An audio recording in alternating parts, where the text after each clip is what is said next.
The story begins with a young boy standing in the middle of the table, eyes full of confusion. He does not understand at all what is happening to him.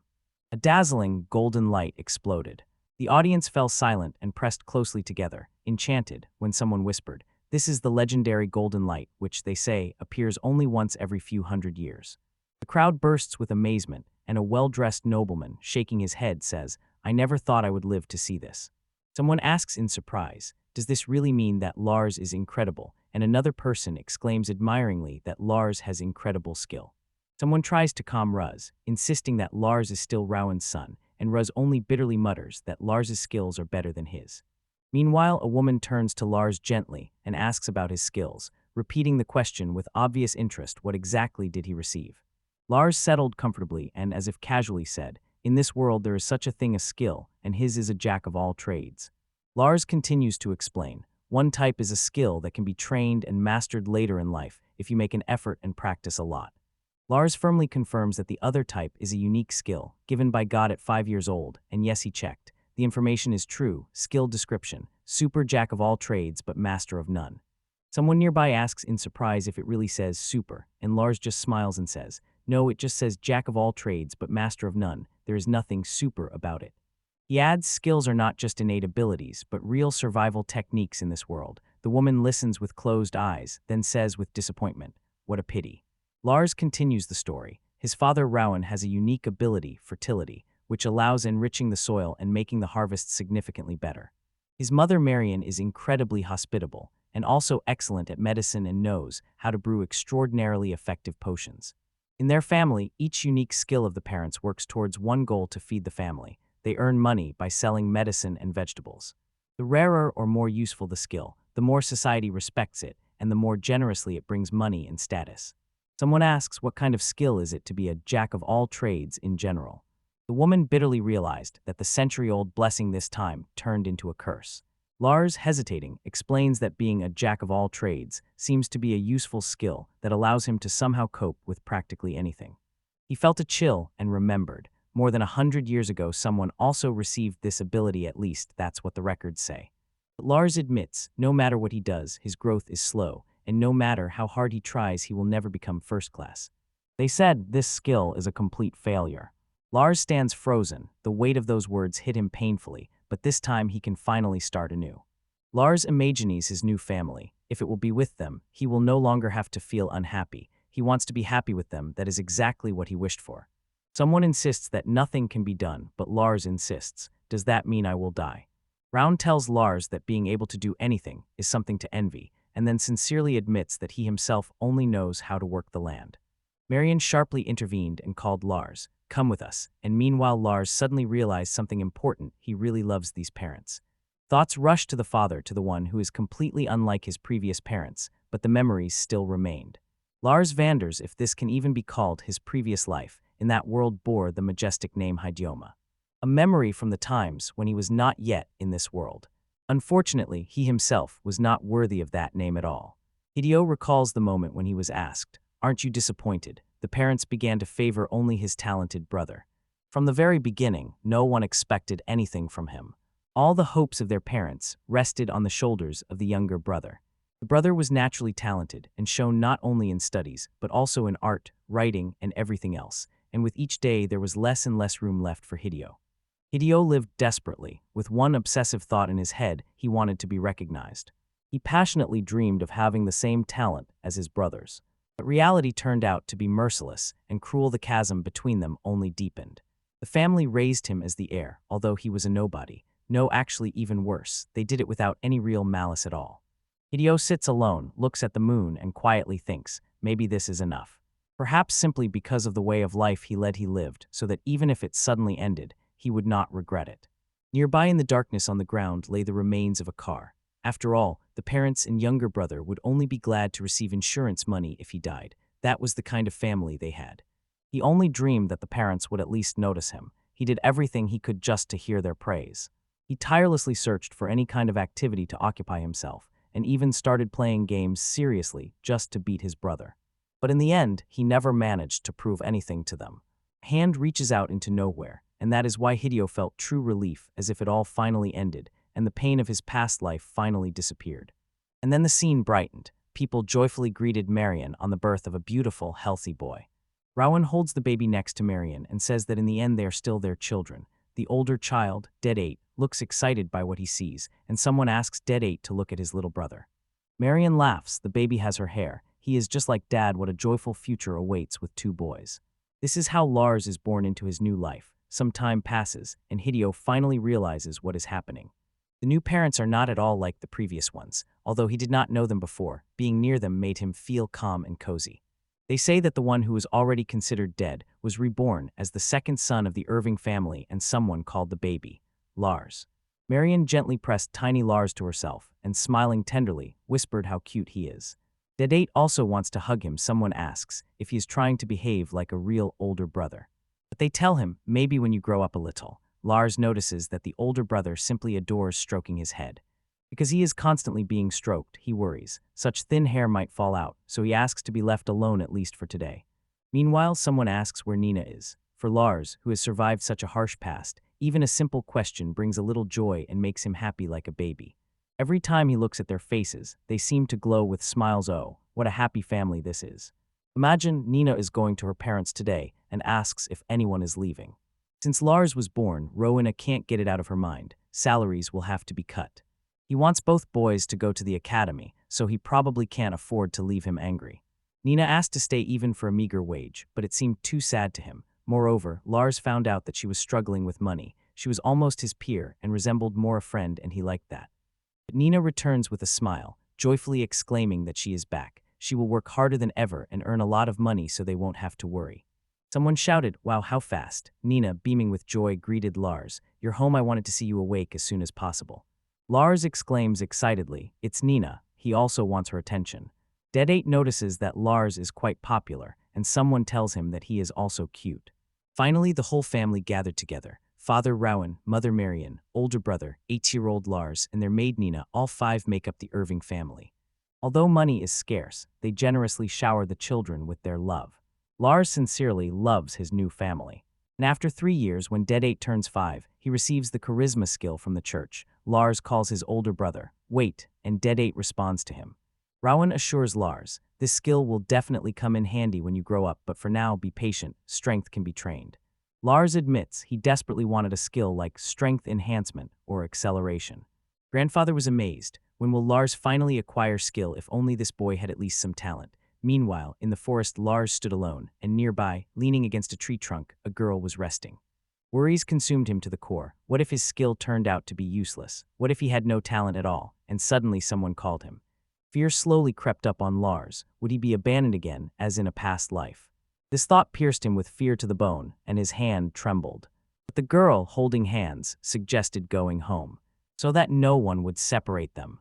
Her words warmed and soothed the girl. Noticed something was wrong and called Lars. He apologized and assured that he was fine. She assured him that everything was fine, and Lars agreed they would go home together.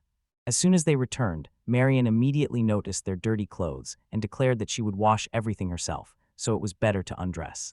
Rowan burst out laughing and exclaimed, "A healthy boy is the best." He warned, "Do not go far, monsters might be lurking there." Lars loved how his parents always smiled and loved them tenderly, but also scolded if they did something wrong. Nenah called, asking Lord Lars to wait. Lars raised his head to the sky and thanked God again and again. He was sure that with this family, maybe this time he could finally live honestly. Later that night, someone in the house noticed a strange thing on their table. Suddenly, a white glowing object appeared there. They froze for a moment, wondering what it could be, but quickly dismissed it as imagination and decided to just go to sleep. And so the day of the skills awarding ceremony came. The Dead 8 led Lars to the sanctuary and told him that this was it. Lars stood before a huge building with exquisite decoration, which seemed to declare this day the day of skills awarding.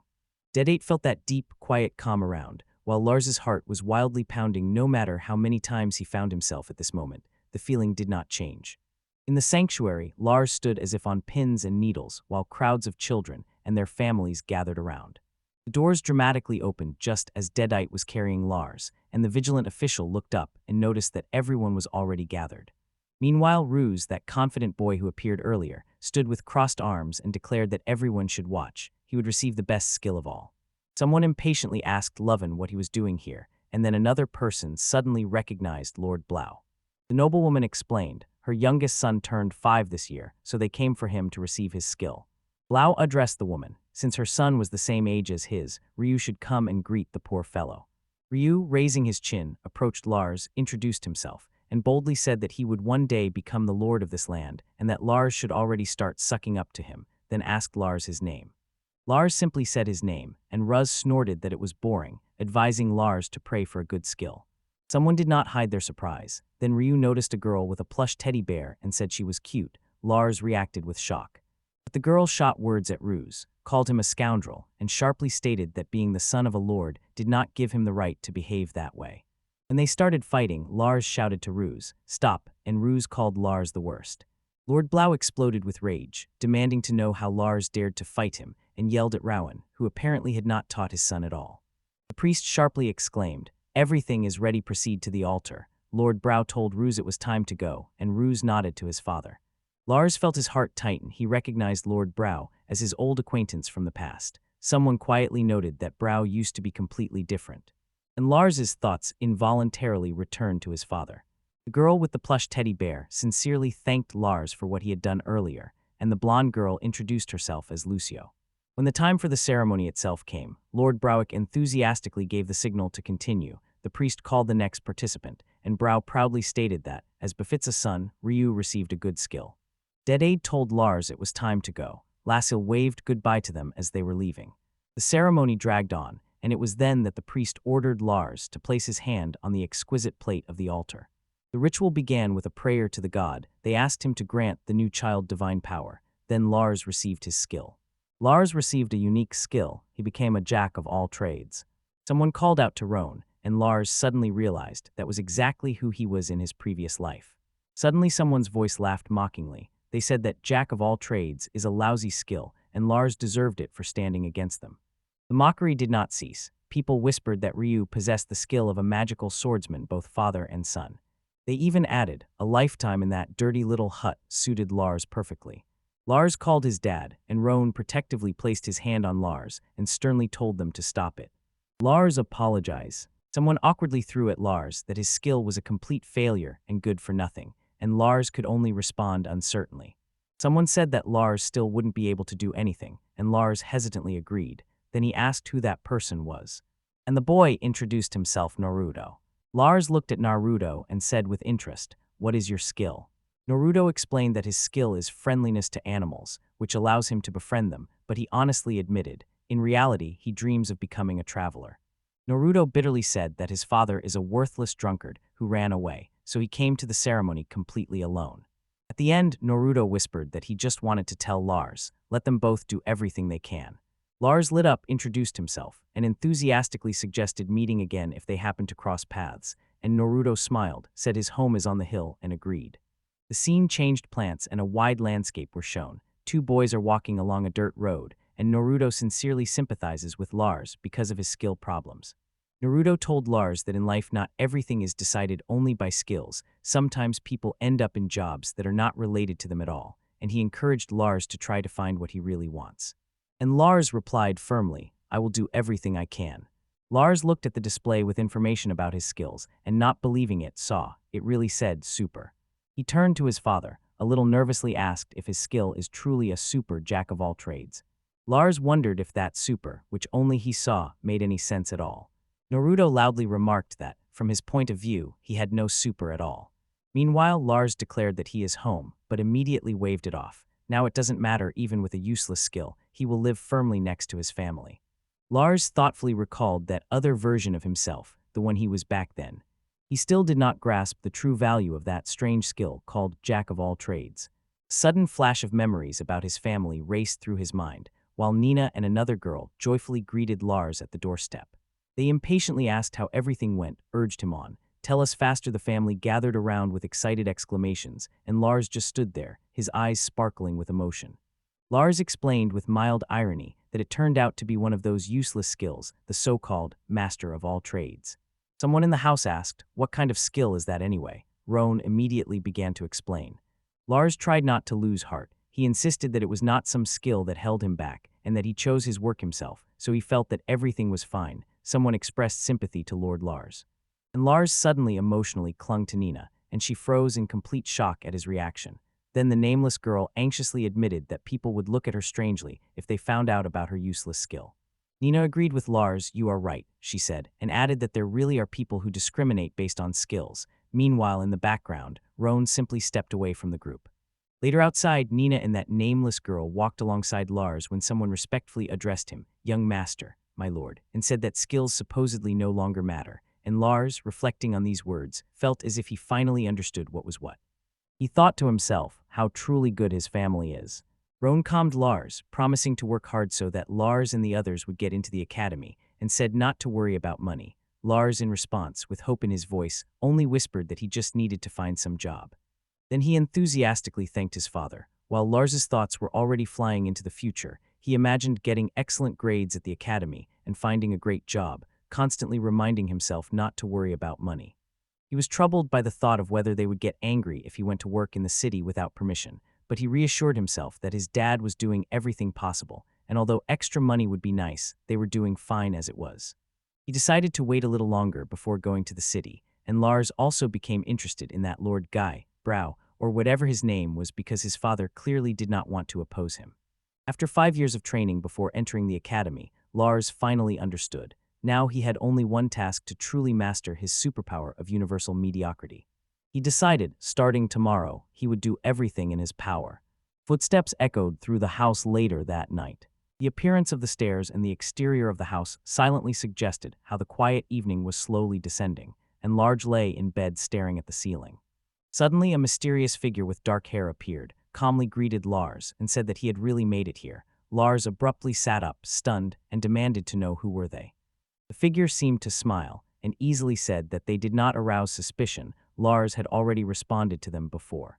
Suddenly Lars screamed inside. He recognized the same faint voice that had sounded outside his window then. Lars asked who they were, but the figure indignantly cut him off, calling him rude. They complained that they could not even figure out whether Lars was a boy or a girl, and wondered if he really was a god. Lars, defending himself, exclaimed indignantly, "What part of me looks like a boy at all?" The figure sharply objected, then explained her arguments with enthusiasm. Lars was in a suit with trousers, with short tousled hair, and somehow looked neat. Lars apologized. He didn't think Regala was so shocked. The mysterious figure froze for a moment, then changed her mind and decided that this reaction suited her perfectly. Lars simply lost his head at her sudden appearance. The dark-haired stranger introduced herself properly Regalo, and then made an important clarification. She was actually a woman.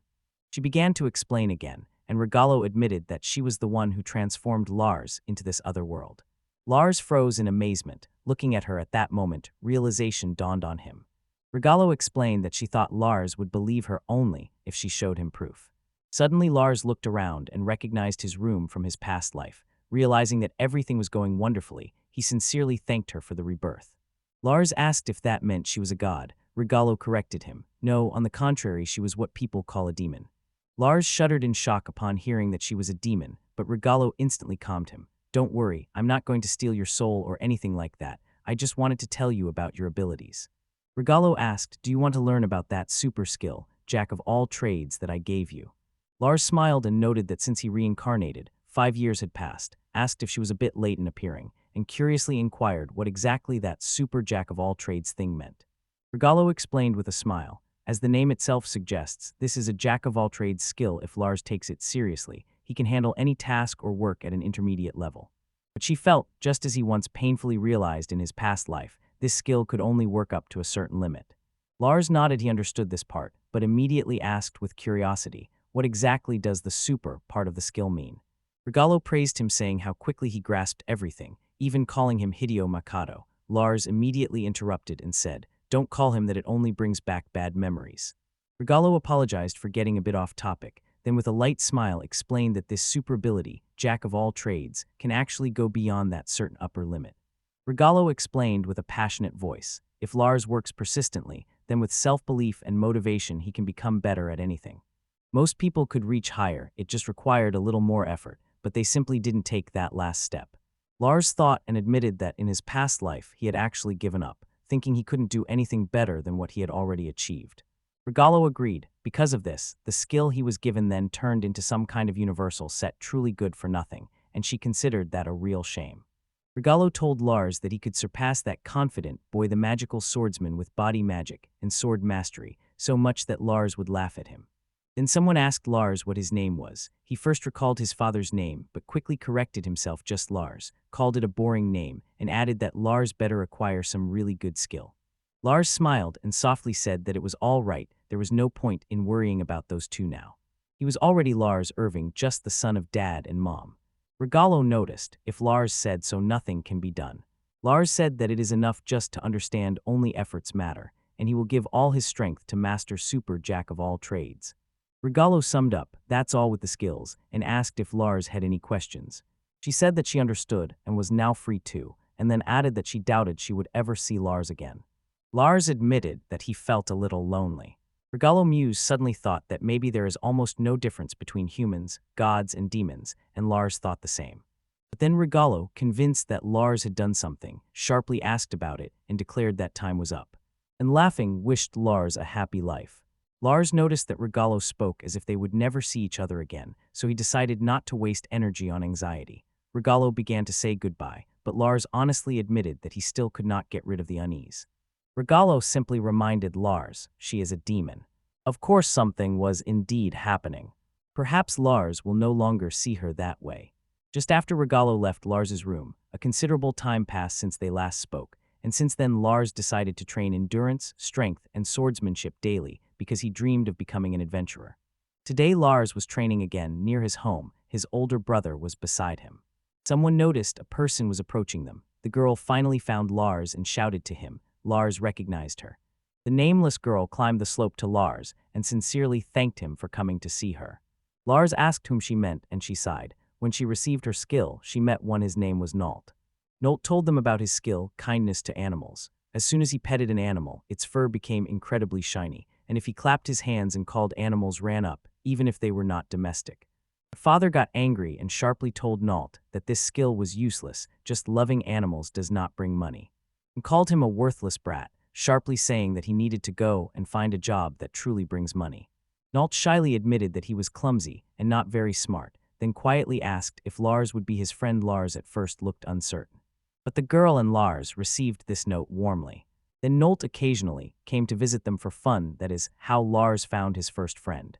Later, near Irving House, frightened people gathered. Someone whispered that Nolt had gone to the mountains and had not yet returned. They whispered that a witch lived on the mountain, and they had to find him before it was too late. Someone else said, "This is bad." And another voice trembled as it whispered, "If the witch finds them, who knows what will happen then?" The girl turned to Lars, "What should we do in the meantime?" And then someone else picked up with a trembling voice, "Are witches really that scary?"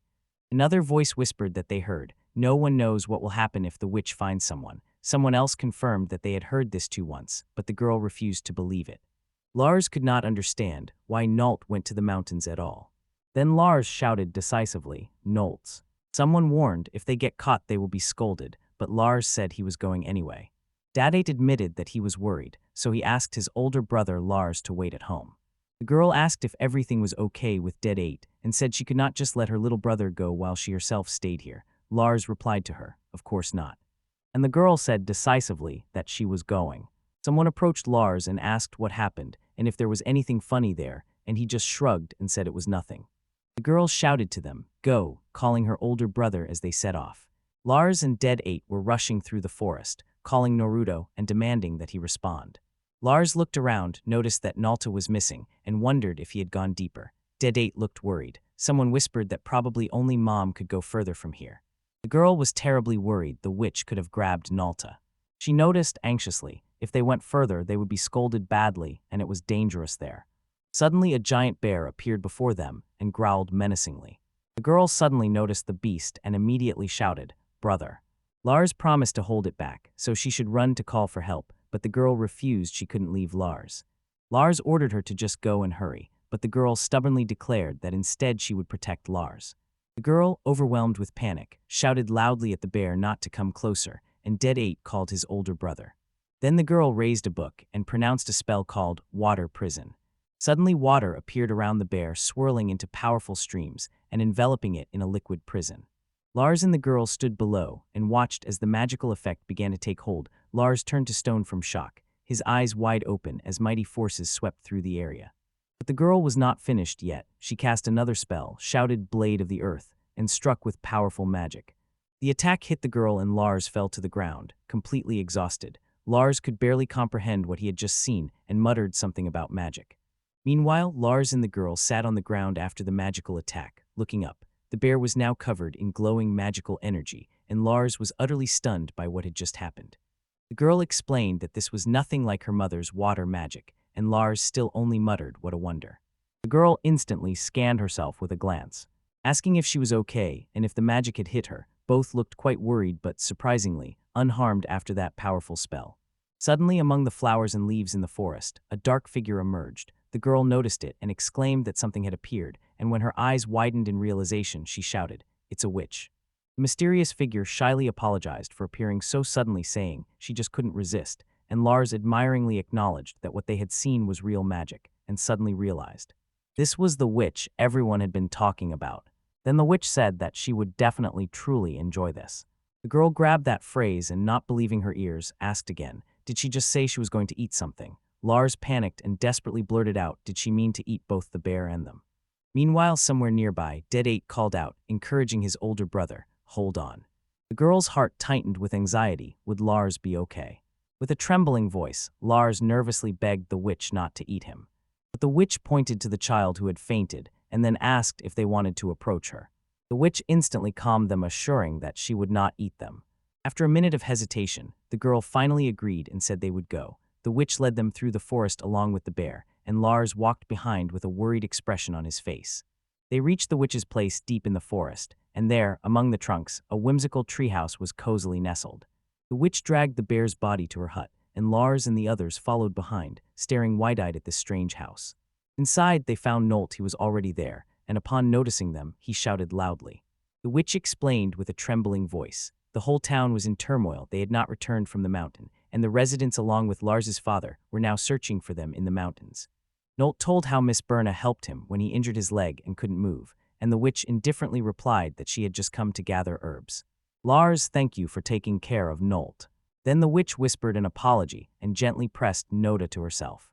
Lars hesitated, then couldn't hold back and asked directly, is Miss Berna really a witch?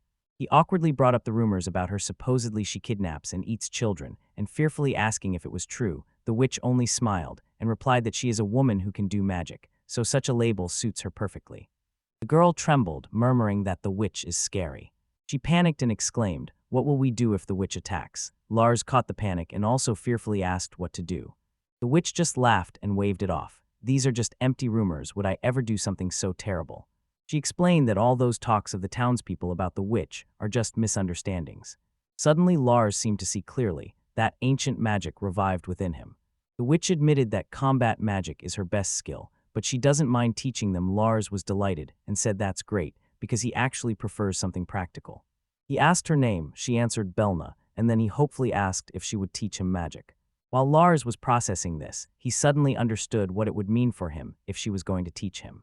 Lars agreed it makes sense, and Berna, with a joyful smile, asked if they would come to play with her again. Someone teased her because she leads such a lonely life, and she replied, shining with admiration. She said she wants to be able to defend herself, not just rely on skills. Lars asked if he could join too, and she sincerely replied that they would be very happy to see him there.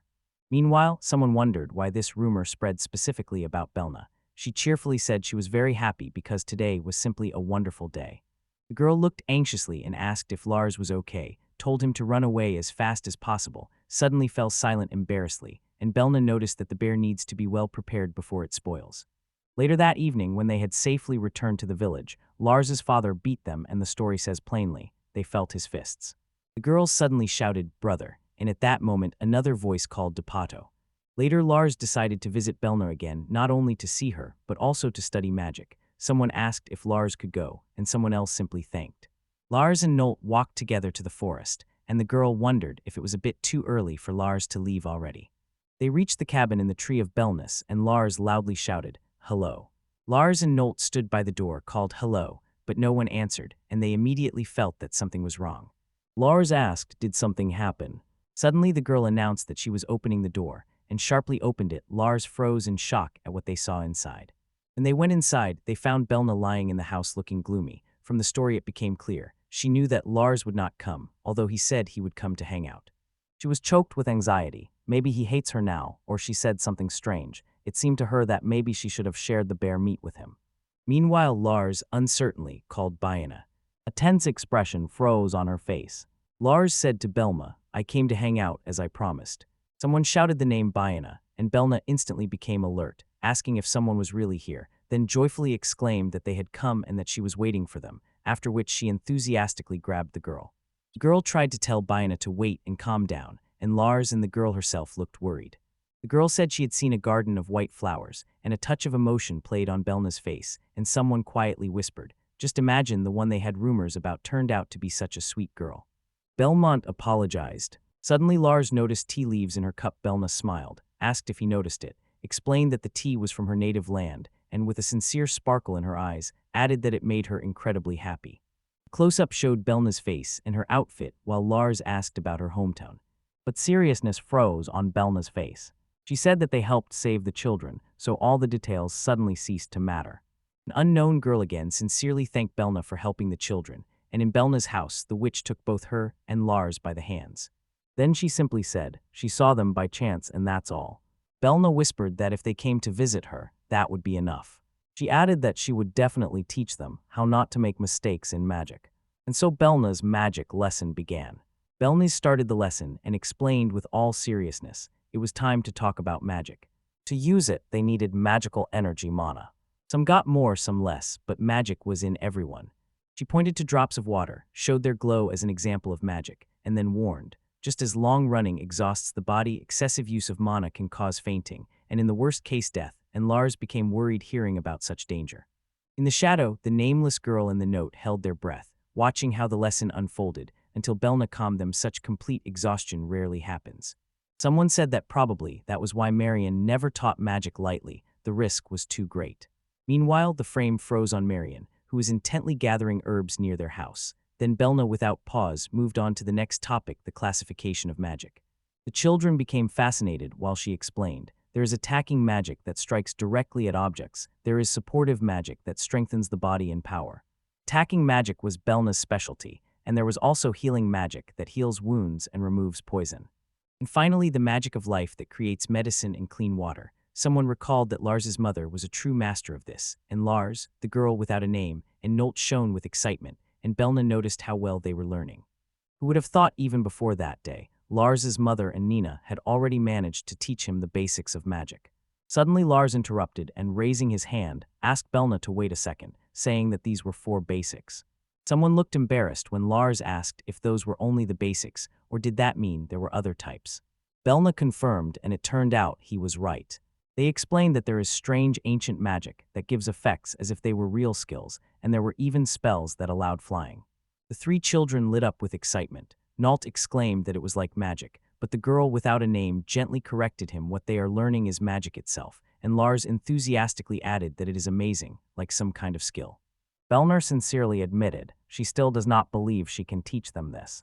Lars called Berna and asked her to teach them this too. He insisted that if this is real magic, it can give his father and family a life much better than now, and promised that he would never use it for anything dangerous. Belna explained with all her might. It is not that she did not believe him, it just takes very, very long years to truly master ancient magic. Belna felt that everyone grows at their own pace, so she did not know how long the training would last. Lars added that for now the most important thing in everything is the basics. Then Belna ordered them to focus on the stick, swing it, and imagine how the tongues of flame rush toward the target. An unnamed girl answered with a trembling voice, and then suddenly burst out screaming, "Fire!" She sharply waved the stick and shouted, "Fire!" But nothing worked, and behind, Knowlton and the others also tried in vain. Belna gently calmed them. This happens at the beginning, so there is nothing to worry about. Lars noticed that the image matters, and suggested trying truly focusing on what kind of fire they want to ignite. Lars concentrated, thought about fire, and painted its image in his imagination. Lars gathered his courage and pronounced the spell. Suddenly fire burst from his stick. The girl without a name screamed with joy. Suddenly, a fire flared up, and Belna was struck that he was able to do it so suddenly. Then the unnamed girl said in a firm voice, "This time I will do it too, and I will not join." Both successfully cast fire spells, and Belna noticed with admiration that the 3 of them were really starting to master it. Lars stood resolutely and said that the next one would be even stronger and bigger. He shouted, "Fire!" again, but paused for a moment and told the other two that they were already beginning to understand how it was done. Lars did not give up again, and again he shouted, "Fire!" and did not understand why he could not do it properly. Meanwhile, someone asked if something was wrong, but he remained silent, not saying that everything was fine. Lars, overwhelmed with surprise, noticed that it was strange just a moment ago everything was working, so he checked if his magical energy was depleted, but found nothing of the sort. Suddenly, a vision of his parents from a past life appeared in his mind. Lars thought to himself that he must do everything right. And again he uttered the spell, calling the fire. Lars pushed himself harder and harder, thinking that this time he must do everything right, and someone watching said that now he was doing much better. Then another voice called Lars. The one who called looked like the boy he used to be, completely focused and determined. Lars did not stop. His mind shouted the desire to train more and more. His hands gripped the staff tightly. Berna sat behind Lars, and both held their staffs. She whispered to him, calm down. If he panicked, he would lose his bearings and would not be able to go further. Lars froze for a moment, began to respond, and suddenly stopped. Then Berna gently calmed him. Everyone grows at their own pace. And she wanted for him to remember this. She explained that when what he worked so hard on simply didn't succeed. All of this only so that he would grow even bigger. Blooming roses surrounded the stage, and Berna, smiling, continuing her metaphor about plant growth, told Lars that he was exactly storing up a bunch of nutrients. She never tired of explaining that effort has no form, and sincerely admitted that this troubled him. But even though he did not see it, inside it was growing and not subsiding. Meanwhile, one of the other children nodded, agreeing that it was right, and another voice reassured Lars, saying everything was fine. In the background, Nolt and a nameless girl looked encouragingly, and Lars remembered the name Berna. Berna softly said, "Well, all right," and asked him once again to calmly focus and imagine it. Lars closed his eyes, concentrated, and released fire this time. A dazzling flame of incredible power burst from his staff. The flame burst from Lars's staff with incredible power, and Nolt and some girl behind loudly shouted to him that he did it, and that it was simply incredible. Lars, filled with joy, loudly exclaims that he really did it, and calls Berna. In a moment, Lars and Berna exchange smiles, and Lars thanks her, calling her Professor Berna. Berna is clearly embarrassed by this title, and is not sure if she is really a teacher. The nameless girl impatiently asks to be taught, calling Sensei. James adds that she is now a teacher, and Lars stands in the middle with a satisfied smile as his friends accept Berna as their instructor. Later, when the children are about to leave, Lars thinks about the way home and imagines how Dad and Nenah will open their eyes wide when they find out he can now use magic. Although he wonders if it will really impress them, he reassures himself that there is no need to rush. Lars walks away from Berna's house, thoughtfully reviewing all his achievements in his mind. He has wildly versatile and limitless skills. And most importantly, he has a teacher and friends who truly care about him. Meanwhile, in the house, Berna stands by the window and watches him leave. Lars smiles to himself. He understands what is most important. He has a family. At home, Nenah, busy with her maid work, holds something in her hands and beams with joy. Then Lars turns to her, nervously asking to tell him how Ron and the others are doing. During another training session, the nameless girl and others stepped aside and watched Lars from afar with burning curiosity, and he loudly called them to watch him. Then he raised his hand. A magical circle flared up on his palm. Focused and determined, Lars recited the spell and summoned fire, and tongues of flame burst from his staff, creating a powerful, captivating spectacle. Some time has passed since Professor Berna's magic lesson began. Lars stood there confidently, and the nameless girl knelt down and looked on with admiration. They were both stunned by what they saw and sincerely admired how far he had come. In just 2 weeks, Lars learned to control fire magic incredibly well. Precise and powerful tongues of flame burst from his staff. The nameless girl watched closely and noticed. It was clear that most of his progress was thanks to the precise instructions of Professor Berna. The girl without a name in Nalty focused and continued her training alongside Lars. Even compared to the two others studying next to him, Lars showed results in just 2 weeks, and it was clearly due to his skill as a jack of all trades. Lars stood and smiled, a feeling ignited in his chest that this might not be a trifle, but a truly incredible ability. Later, the three of them set off together through the forest. The unnamed girl told Lars she couldn't wait for it, and Lars asked her what she meant. No one knew her name, but the girl explained that it was the Harvest Festival. Lars asked where would they get it from, and as they walked through the city, everything around shimmered with festive decorations, and rows of food stalls stretched along the streets. One of them smiled and simply said, "I want to eat yakitori." Lars couldn't hold back and asked his dad if he was eating, and Dad waved him off and replied, "I'll eat later." Someone in the town recognized Rowan with his son and asked if that was Mr. Rowan. Rowan explained that his youngest had grown up, so he brought them to the harvest festival. And then Rowan suddenly met Marion. She asked him to bring some of those medicines that were there before. Rowan said he didn't mind, but asked if she was sure. Marion replied that next time she would ask for vegetables, added that she was on his side and would pay the market price. Rowan agreed and replied, "I'll bring it later." The son usually didn't want to go to the city, so at first he thought something had happened, but it turned out it was just his worries. Suddenly a woman loudly asked Rowan if he really should indulge himself like that, and another, a dark-haired woman in a vest, sharply remarked that he had 2 children and no money, yet he behaved too arrogantly. Someone asked in surprise if he really just said he had no money. Rowan explained that he was just saving money. He had to send his sons to the academy and had already saved a bit.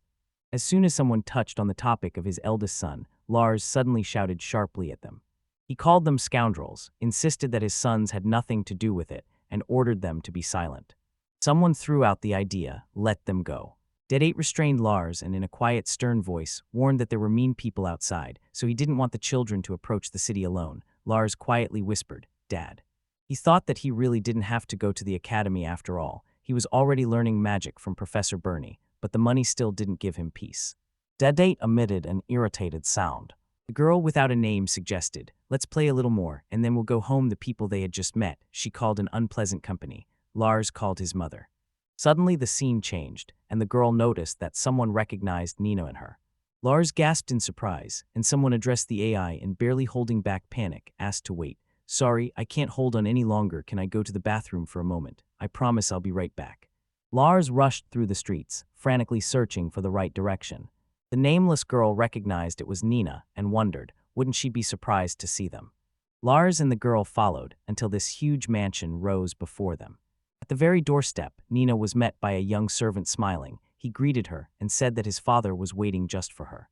Lars simply froze, looking at that magnificent house and not believing that it could be Nenah's home. It was too big for that. Suddenly it dawned on him. He realized who the greeter really was and understood this must be Lord's mansion. Meanwhile, Lars stood outside and looked up at that mansion with a confused look, not understanding what Nenah was doing in such a place at all.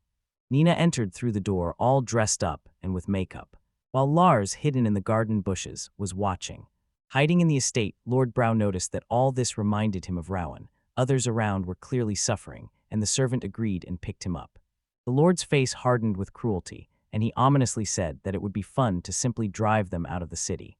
But Nenah approached the Lord with a worried expression and asked if he was really satisfied now that he had become a lord, and the lighter-haired maid sharply asked her not to interfere in the affairs of the Irving family. Lord Brow was already turning to leave, but Nenah did not stop. She shouted that Lord Ron and others were doing their best, and forcing them to sell vegetables and medicine cheaply was so mean. Suddenly Lord Brow sharply cut Nenah off. "Be quiet." He encouraged her and softly whispered, "Speak, say it." Nenah screamed and kicked him with all her might, her face twisted with anger. Lord Brown sharply demanded to know who she thought she was talking to.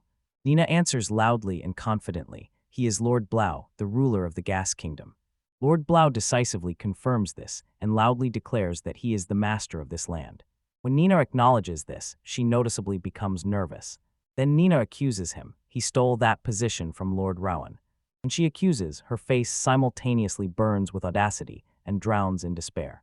Suddenly Lord Blow sharply grabbed Nenah and sternly demanded to know who paid for her mother's treatment, and who saved that old hag when she was on the very brink of death. His words reflected on Nenah's face. A clear anxiety appeared there. Lord Blau continues. Later he found out that Nenah's skill was knowledge about herbs. He asks with a hint of anxiety, did she do that too? It hinted that because of Nenah's actions, her own mother suffered from herbal poisoning. Nenah sharply replies he has no evidence. Lord Blow coldly looked at Nenah and said that she herself said she was ready to do anything to pay off that huge debt, and added that that was why they were watching Lohan and Marion. Nenah is not sparing words. She calls him a coward, just like when he threw Lord Lohan from the lordly chair and accused him of forcing the 2-year-old Lord Deadeye to drink poison. Lord Brow spoke as if he had been both servant and friend to Rowan for years, and no one suspected. A wicked smile blossomed on his face as he told all the details of his plan, how he forced Deadeye to drink the poison he himself prepared, and then forced the doctor, who was in their pocket, to demand an exorbitant fee for treatment to deprive Rowan of his lordship. The only mistake was that the boy survived. Nenah sharply cut in. Of course, 8 dead survived. She worked tirelessly, not allowing herself a minute of rest and risking her own life preparing medicine, although she was pregnant. It couldn't have been otherwise. Such efforts simply had to save him. Meanwhile, Lars stood nearby and suddenly realized even the one who was then in Marion's womb could have died. Perhaps she had a miscarriage. Lord Brown coldly threatened Nenah, as if he could tell Rowan and then her mother would be arrested on a fabricated charge. Nenah's eyes widened in shock. She couldn't believe what he was saying. Then Lord Brown decisively ordered her to stop resisting and already become his, recalling that they had known each other since the times when she was a servant. Nenah struggled and screamed for him to let her go. Lord Brown grabbed Nenah from behind and asked why she was refusing. He was a lord, rich and influential. Nenah looked at him defiantly and asked if he knew that people called him a shitty lord who doesn't even know how to rule properly. Lord Brow pushed her to the ground and, mocking, said that the phrase, "beyond your league," was invented just for her. Lord Brow declared that until now he had restrained himself, but now enough. He will teach her body to remember. Nenah struggled beneath him, and from somewhere Lars watched, his face distorted with horror. If this continued, Nenah would be in serious danger, and Lars, standing in the dark space, focused his will and begged for his magic to reach her. He shouted at the top of his lungs, "Let there be fire." Suddenly a tiny spark lit near Lord Brow's head, and his confident smile did not even twitch. He did not notice it immediately, but Nenah, raising her eyes from the place where she was bound, caught the smell of something burning. It turned out that Lord Brow's hair had caught fire because of Lars's spell. Lord Brow's hair blazed. He screamed that it was unbearably hot. Someone shouted to Nenah, "Put out the fire," but she froze in shock. Her face showed both fear and defiance. She resolutely declared that she would no longer listen to him. If anything happened to her, she would tell her mother, Lord Rowan, and the guild everything. Lord Brow was still fighting the flames, and Nenah clearly and decisively voiced her threat. From the manor, he shouted that he was hot and called Nenah to wait. Lars had already rushed away, thoughts racing in his head. He thought that if Brow considered interfering in the relationship with Nenah and her mother a double-edged sword, then Brow would decide to leave everything as it was. It seemed that Nenah was completely absorbed in thoughts about her mother, so she was unlikely to talk about it with Rowan or anyone else. Lars ran further, fleeing from that man. From time to time, his gaze darted back. Nenah stayed behind, relief shining on her face, and she quietly whispered that now she understood how everything had happened.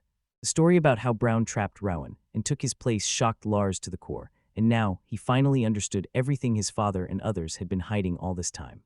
And then an avalanche of revelations overwhelmed Lars. Before his eyes appeared his family, when it became clear that the man had tried to kill their older brother, Dead 8. He involved their father and mother in his scheme. These actions were unforgivable, impossible to ignore or forget. Lars swore right there. One day he would personally drag Blau to hell itself, but for now he would let the Lord stay in his place. The confrontation would have to be postponed. Lars and the nameless girl stood nearby, with faces clenched in determination, hardened against the man who had caused their family so much pain, and suddenly someone told Lars that he was late. Lars quietly apologized and explained that his stomach just hurt a little. Younger children were nearby too. One of them insisted that she was fine. Someone asked if Lars would take his medicine, and another simply offered, "Climb on my back, I'll carry you." Despite everything that had just happened, life went on. Friends fussed and worried about him as if nothing had happened. Meanwhile, the nameless girl looked at Berna with eyes full of gratitude, thought about how much she cared for her, and called Berna, and asked hopefully if she would agree to share some herbs from her garden. Berna explained that many of them produce effects useless in everyday life, but the girl stubbornly said that this did not bother her at all. Berna smiled, looked at her and said, "You can never have too many medicines." She thought to herself and finally understood. Now it was clear to her why those two were so worried. Then Berna leaned closer and quietly asked if Lars wanted a kiss. Lars shuddered and objected. Mom did that, and Dad was also going to do it. Berna explained that there was no need for that. Lars thoughtfully recalled that happiness, which he had not even imagined in his previous life. Berna gave him simple, earthly everyday life, and, as if it were completely natural, pressed him to herself in the middle of the city. Later, Dead 8 gently stroked Lars on the head. The nameless girl looked at Lars and said that he was truly incredible. Dead 8 seriously asked what had come over him. Lars whispered in his thoughts, "I must become stronger." He felt it sincerely with all his heart. At any cost, he would become the one who protects this happiness. The family was walking through the city together. Berna, 2 children, and Dead 8 were returning home. But since Lars made that decision, Nenah no longer appeared before their family, and Belny greeted Lars. He asked if he was completely alone again today. Lars replied, "Hello." Suddenly she noticed the changes after the harvest festival affected not only just Nenah. Lars explained that his older brother simply stayed at home and was flipping through a book because Nord was not nearby. Nord's father caused trouble and ended up behind bars, so Nord was taken to a shelter. Because of this, Nord came to play less often, and Dead 8 was clearly depressed. Lars admitted, in this state, he cannot show himself from the best side. Berna asked if it was still a bit early for him. Lars decisively said that he actually came today alone. He needed to get straight to the point. He addressed her formally, speaking dryly, "Professor Berna."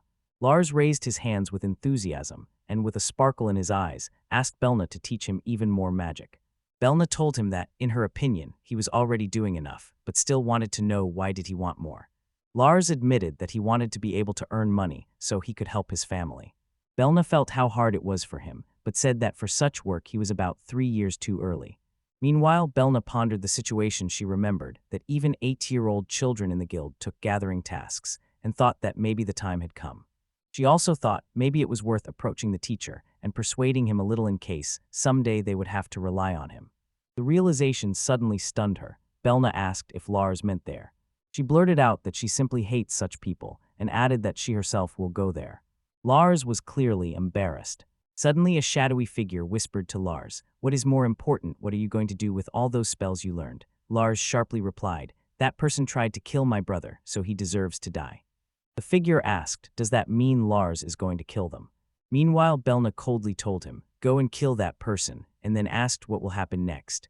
She smiled slyly and reminded Lars, he just said it himself that he hates such people. Berna warned, even if Lars makes him suffer with magic, as long as he lives, hatred and desire for revenge may remain in him. Lars replied coldly that then he will make him suffer so much that he will regret it. But then Berna reached out to him and quietly warned, Lars's family and his close ones might even become targets. She fell silent so he could feel the full seriousness of what was said. Berna sternly told Lars that if he intends to use magic for revenge, she will not be able to teach him. Lars smiled slyly, said that he already expected that, addressed her as Professor, and aloud asked how he could convince her. Meanwhile, Lord Brow is still weaving a treacherous plan. He intends to do something to them. Then Lars explained to Berna why he wanted to learn magic. He wanted to become strong to protect everyone, and when he spoke, determination blazed in his eyes. Berna approached from behind, gently hugged him, and quietly whispered, "Isn't that enough reason?" Berna agreed and said to Lars, "Then everything is fine." But she warned him, just make sure he doesn't do anything reckless. Lars declared that when he grows up, he will earn more than Lord Blau and reclaim the lordly chair. Berna began to say something about socially destroying someone, but bit her tongue. Lars picked up her slip of the tongue and immediately asked, "What did you just say?" Berna diverted the conversation and bitterly asked if he himself hadn't just started saying something bad, and Lars nervously denied it and asked where they should start in the meantime. Berna pondered where to begin. After convincing the teacher, Lars finally began studying with Professor Berna under a separate program. During those trainings, Lars finally realized his skill. Ultra Jack of all trade, more intensive exercises from Berna began to give a real, though small, result. With this hope in his heart, Lars devoted himself fully to repeating that slightly strenuous training again and again.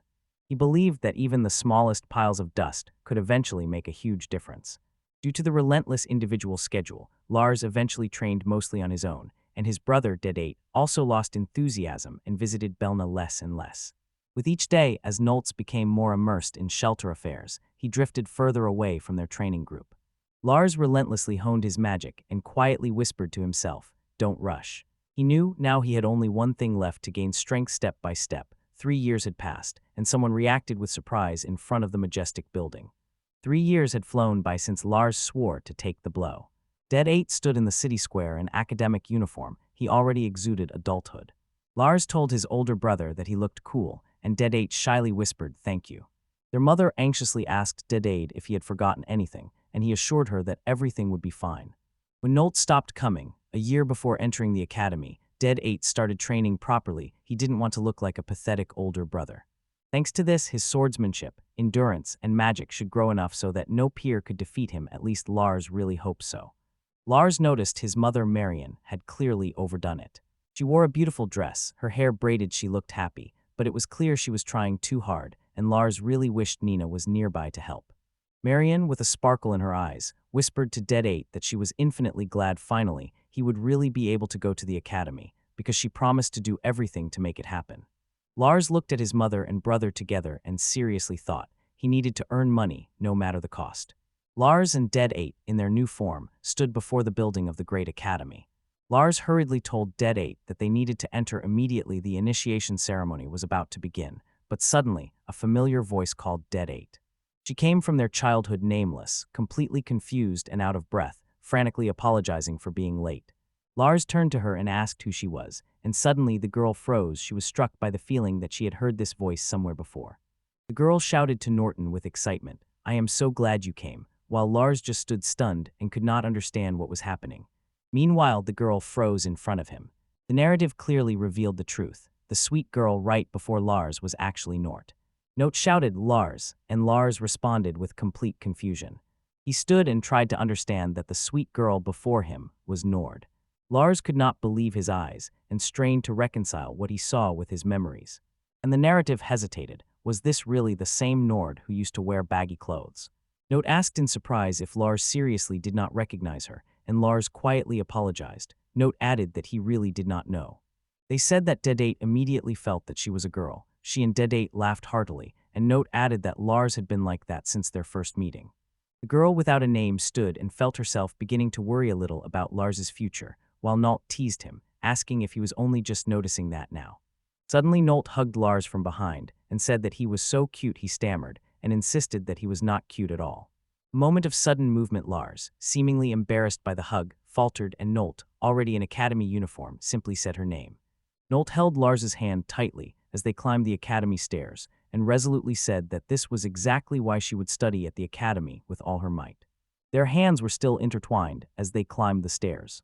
When they reached the entrance, Lars and Nolt stopped, looked at each other, and Lars quietly whispered to her that this was exactly why he wanted her to marry him when they grew up.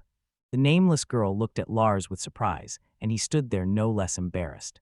Suddenly all three on the academy stairs froze in shock. Lars and Dead 8's jaws dropped at what had just been said. The unnamed girl asked Lars if he really felt good being with her, and Lars replied, yes.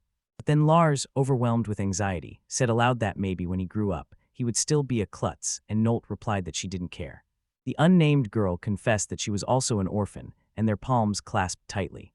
Then the nameless girl declared that she would become his family. She said it so decisively, as if every word came straight from her heart.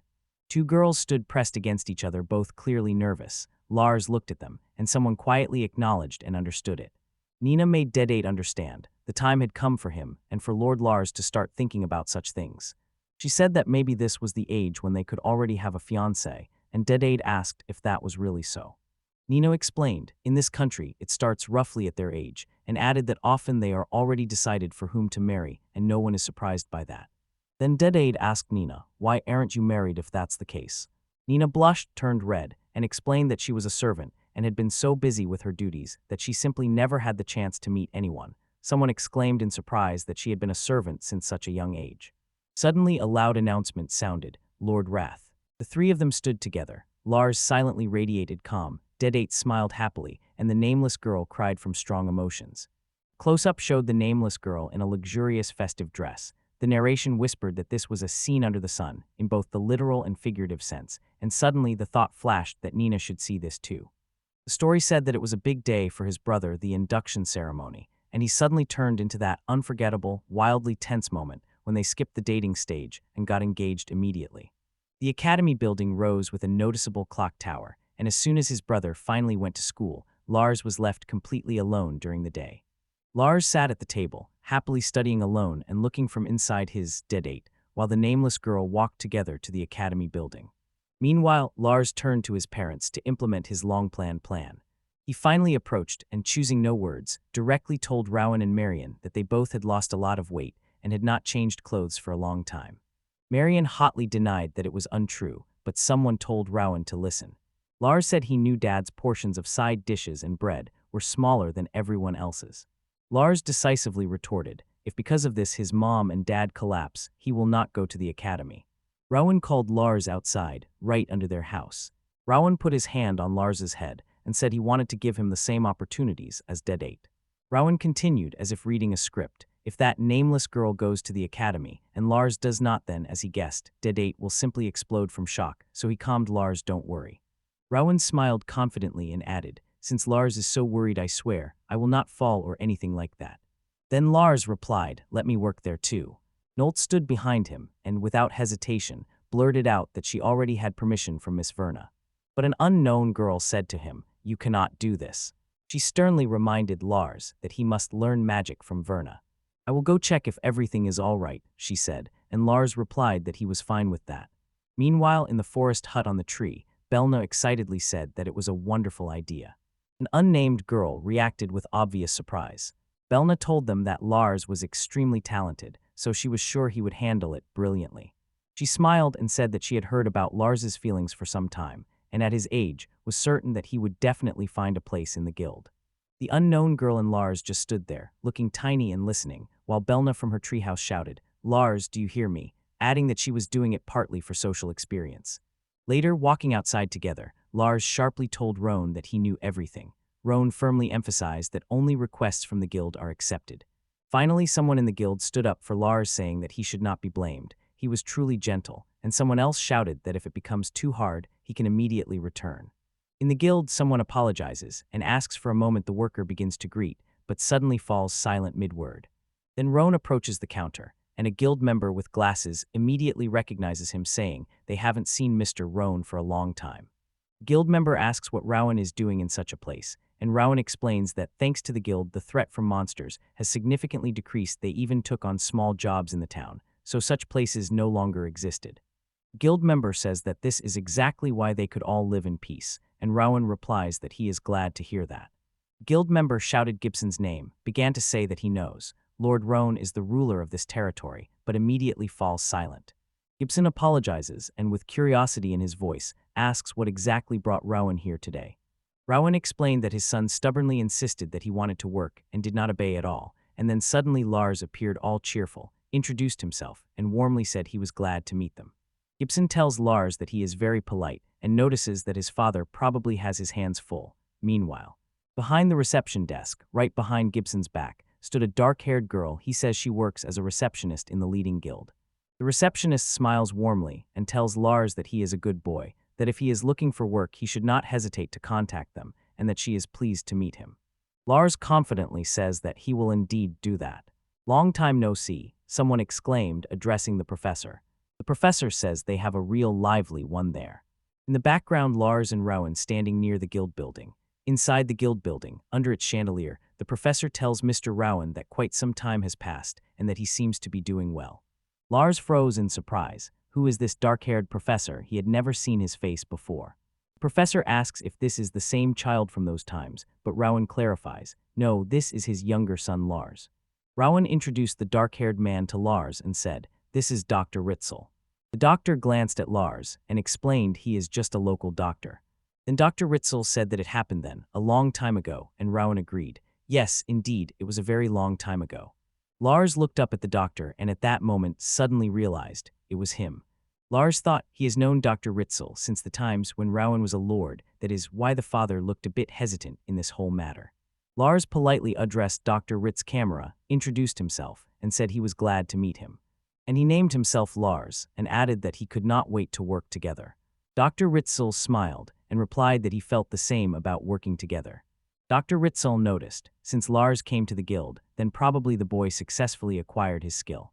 Rowan confirmed, Lars just recently, only a few days ago, completed the ceremony. Dr. Ritzell asked what kind of skill it was, and Lars hesitated for a moment. He thought to himself that ultra part could be left unmentioned, explaining it would be a hassle anyway. Lars predicted they would repeat it again, and threw to Dr. Ritzell, you are a jack of all trades but a master of none. Dr. Ritzell was mentally sure he already knew it, and even called it a junk skill in his head. Then the doctor looked at Lars and said he was right, everything was exactly as he said. Lars replied that he believed, depending on how it is used, something can be changed, so he must try. Dr. Ritzell put his hand on Lars's head and whispered to him, do your best, knowing that perhaps they themselves could do nothing, but still. Lars sincerely thanked him again, and true gratitude trembled in his voice. Dr. Ritzell said it was time for him to go, and his words were calm but decisive. When the doctor left, the guild members quietly whispered among themselves that he was truly a good teacher, and always cared about the townspeople. Meanwhile, Rowan told Gibson that he would accompany Lars on the hike that day, and Gibson asked if he had it. The secretary pulled out a yellowed paper, smiled, and said she had finally dug it up. It instantly reminded her how Rowan was injured when trying to hunt monsters, and she explained that without serious training, no one could defeat monsters with the labundant skill. Rowan honestly admitted that it was not for him, and the guild members, looking at him, decided that he was not a fighter and had also heard that since he was removed from the Lord's position, he had a hard time. The receptionist rustled through a thick book in search of a quest suitable for the current Lars, and when someone pointed to one specific mission, Lars glanced at it and asked if it was not chopping wood. Lars said that he could use magic, so he would take on much more impressive requests without any problems. But the receptionist assured him, chopping wood is also a worthy task. It was his first time, so it was no big deal if it took a little time. She asked him not to rush and to devote a whole day to it. In just 15 minutes, Lars announced that he was finished. The receptionist was so surprised. Lars completed the task lightning fast, even though it was given to complete beginners. Again, someone asked Lars how old he was, and he replied, "I am 8." The administrator explained, although people call his ability to do a bit of everything useless, in reality it really helps in everyday life, and Lars would ask them not to call it that anymore.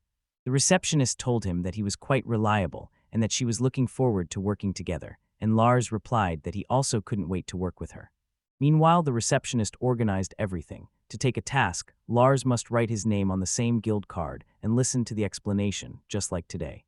As soon as the assignment was completed, he reported, took his reward, and that was it. This time she gave him 800 barrels. Lars asked Rowan to keep the money, but Rowan just smiled and said, "This is your first reward, Lars, spend it however you want." "In that case, there is a place I would like to visit," Lars said. When they were walking through the city, Rowan asked Lars in an uncertain voice, "Are you really sure about this?" Lars answered quietly but confidently. It didn't matter, he had always planned to do it as soon as he saved enough of his own money. Lars doubted whether someone was unnecessary here, and firmly emphasized that only he, Marion, and Dedate were present. Then Lars, without hesitation, clearly explained, "This is for Nenah." He said he wanted to give it to her and say, "Welcome home," when she returned, and suddenly from behind Rowan called Lars.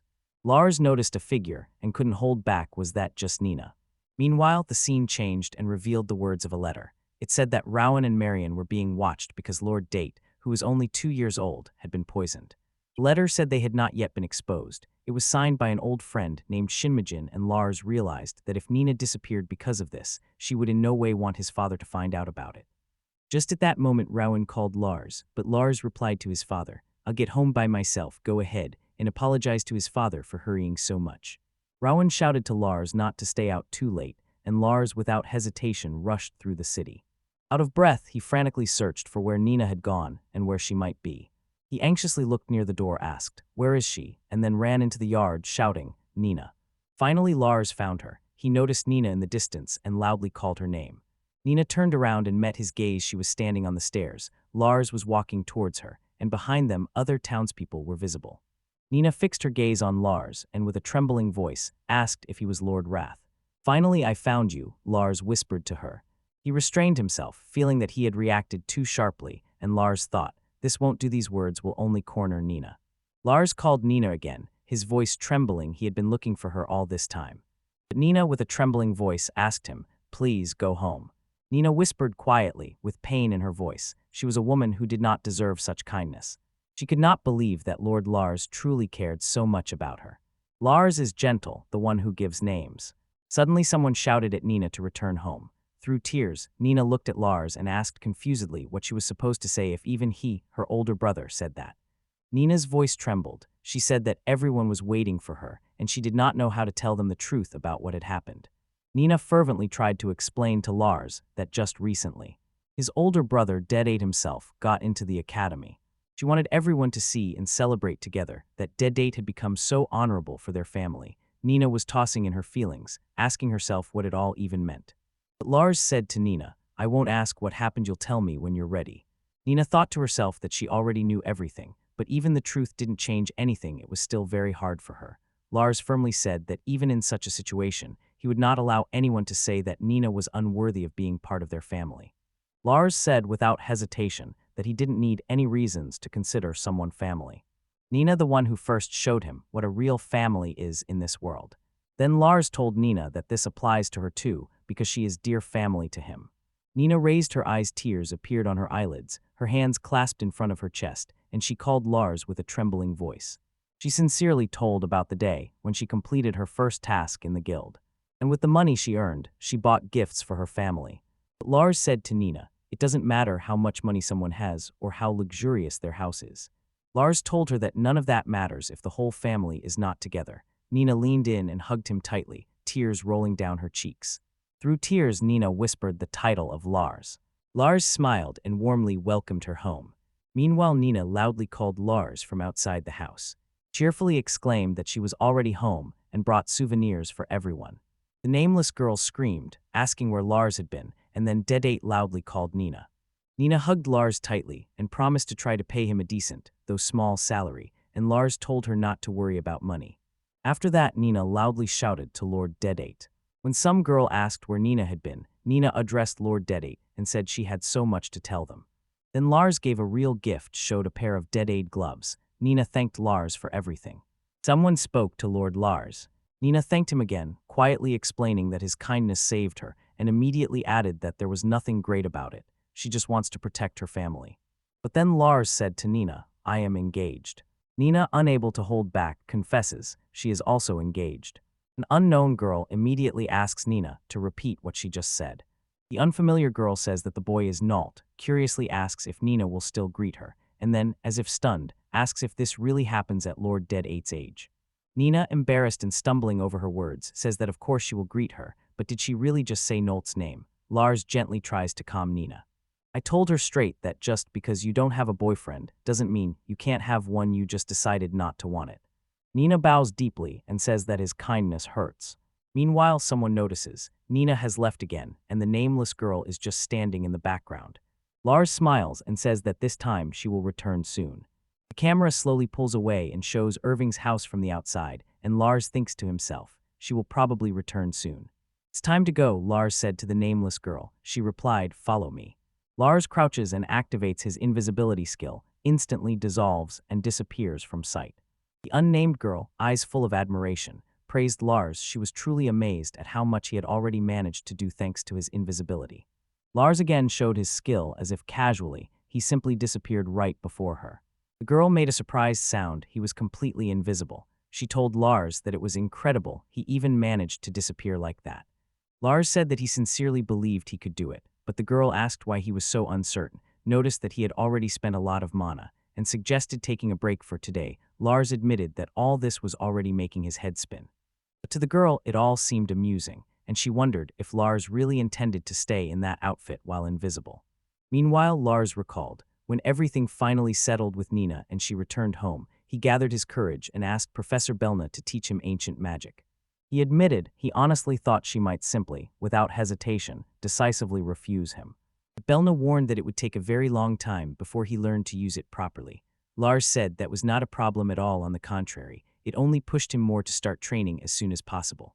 Berna confessed this magic is extremely difficult to master. Then Lars thought that in the state he was in now, he had no strength at all to do what was necessary, and what happened to Nenah only hardened his resolve. He would definitely take revenge on Blau, no matter the cost. Returning to the present, the unnamed girl quietly calmed Lars and assured him that she was confident everything would be fine with him. Lars passionately explained that he wanted to learn ancient magic to be able to do much more with it. The girl asked if that would really be good, and warned him that some magic could have extremely unpredictable consequences. Finally, it was decided Lars would be taught new, ancient magic. At the Belness estate, she demanded one simple promise that he would never use it alone, without supervision, and Lars agreed to her terms. The nameless girl told Lars that it was already a miracle he had managed to master even one spell. Lars sighed with regret. He had just finally started learning to levitate. He pitifully admitted that invisibility seemed to drain a huge part of his mana, and the girl suggested, maybe it was deliberately made difficult to use because it was too convenient. She sharply noted, it could be used to sneak into someone else's house or spy in the bathroom, so using it was risky because it easily turns into a crime. Then the girl announced that after the break they would return to their usual training, and Lars nodded in agreement, but he could not shake his surprise. Why was half of his training devoted to ancient magic? Honestly, there was almost no chance to learn ancient magic. First of all, he honed ordinary magic, and resorted to ancient magic only when there was time and mana left. During training, someone warned him, "Don't lose concentration." Lars pushed himself so mercilessly in training that his mana was almost exhausted. Someone urged him to put more strength into it. Lars tensed and continued, because he knew that with attack, magic, and magic as a way of life, he would have to push even harder. Eventually, Lars was almost wilted from exhaustion, barely standing on his feet, and the nameless girl quietly asked if he was okay. Lars admitted that he was clearly not okay, and the girl sadly said that he was still too harsh on himself. She told him to hold the spell in place, explaining that in magic it is much harder to hold it than just to release it, and with that she left. The girl ordered Lars to wave the wooden sword with his right hand while simultaneously holding a living fire spell in his palm, and sternly warned, "Be careful if you don't hold it, you'll get burned." Then she said to him, "Fill the bucket." Lars rushed into fire training. The flame burned in his palm, and he barely managed the water spell task too, and suddenly noticed that he could still only fill a cup, not the whole bucket. The girl smiled and told Lars to fill it, and Lars sighed and reluctantly agreed. Although her voice was gentle and her nature fluffy, Berna turned out to be a true Spartan teacher who did not spare her students. She ordered Lars to gather fallen leaves with wind magic and burn them with flaming lamps. Then extinguish the fire with the spell Aqua Bullet. Lars grumbled weakly that she was not heard, insisting that it was just a mid-level spell. Lars fell to the ground feeling as if he was about to die, but the girl calmed him. His mana cannot fall to a deadly dangerous level. The girl explained that if Lars uses magic to the fullest, he will be able to increase his overall mono capacity, and added that at the same time it would improve his accuracy. Professor Berna, as always, sensed that fragile boundary that Lars barely reached and immediately demanded it from him. Lars did not even notice how much his magic had improved, and the girl smiled and praised him for doing well. Lars came to train at Berna's house and, approaching, loudly called Professor Berna. He called her by name once more, but in response heard only silence. He quietly pushed the door aside and called her again, but there was no answer. The place seemed empty. Berna was not at home, and Lars sensed her carelessness. Rumors about a witch on the mountain were circulating in the town, so people might simply come here out of curiosity. No guarantees. Someone could very well appear with indecent intentions, especially since Professor Berna was so beautiful. Lars sat on the steps outside and thought that her magic was strong, but he was tormented by the fear that she might be attacked. Suddenly on the steps he noticed an envelope and picked it up. Inside, Lars found a note addressed to Nev. It said that Berna had almost no food left. She was going to the city and would return by evening, so he could study alone or spend the day at home and rest. Lars considered the options and froze for a moment. What to do after all? He had come all this way, so he decided simply to go outside and train by himself. Suddenly he remembered, somewhere there was a magic book. Suddenly Lars recalled, the teacher had said that even during breaks one could read books. He opened the door, went inside and froze as if struck. The room was completely filled with tall stacks of books everywhere. Lars grabbed one of the volumes, and at that very moment felt that this was exactly the one containing everything about ancient magic. He began greedily flipping through other books and came across spells, for example teleportation, invisibility, and the ability to hover in the air. And then Lars stumbled upon something called Dragonic Blaze and instantly understood that it was an offensive spell. He carefully read the description. When successful, dragon tongues of flame would rise and completely engulf the opponent. This spell was created in ancient times to exterminate evil dragons, but it depends heavily on the skill of the caster. Only those who have reached the level of a sage can use it. Lars thought to himself, sounds really cool. Lars thought that Professor Berner's flame lens and hydrostream were great, but this magic felt truly special. He got excited and decided to try it. He actually came here on foot, without using levitation, and had not trained, yet he had plenty of mana, so it was the perfect moment to use ancient magic. Lars decided it would be a shame to come so far and do nothing. He went out into an open area, prepared to read the spell, began pronouncing the words and loudly shouted, "Dragonic Blaze." Lars successfully summoned Dragonic Blaze, but instead of a formidable creature, a tiny serpentine flame appeared on the ground. It appeared, but was too small. Lars still tried not to lose optimism, whispering to himself that this was just magic he was not used to, and this was just the beginning.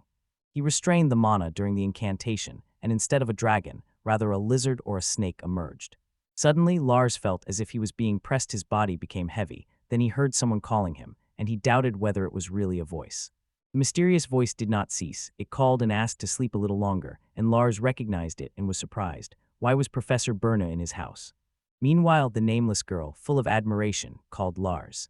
Suddenly he exclaimed that he had woken up, and Lars only reacted with surprise. "Don't scare me like that," said the girl, addressing Lars. Meanwhile, Lars remembered what had just happened. As soon as he used Dragon's Flame, drowsiness suddenly overwhelmed him and he fainted.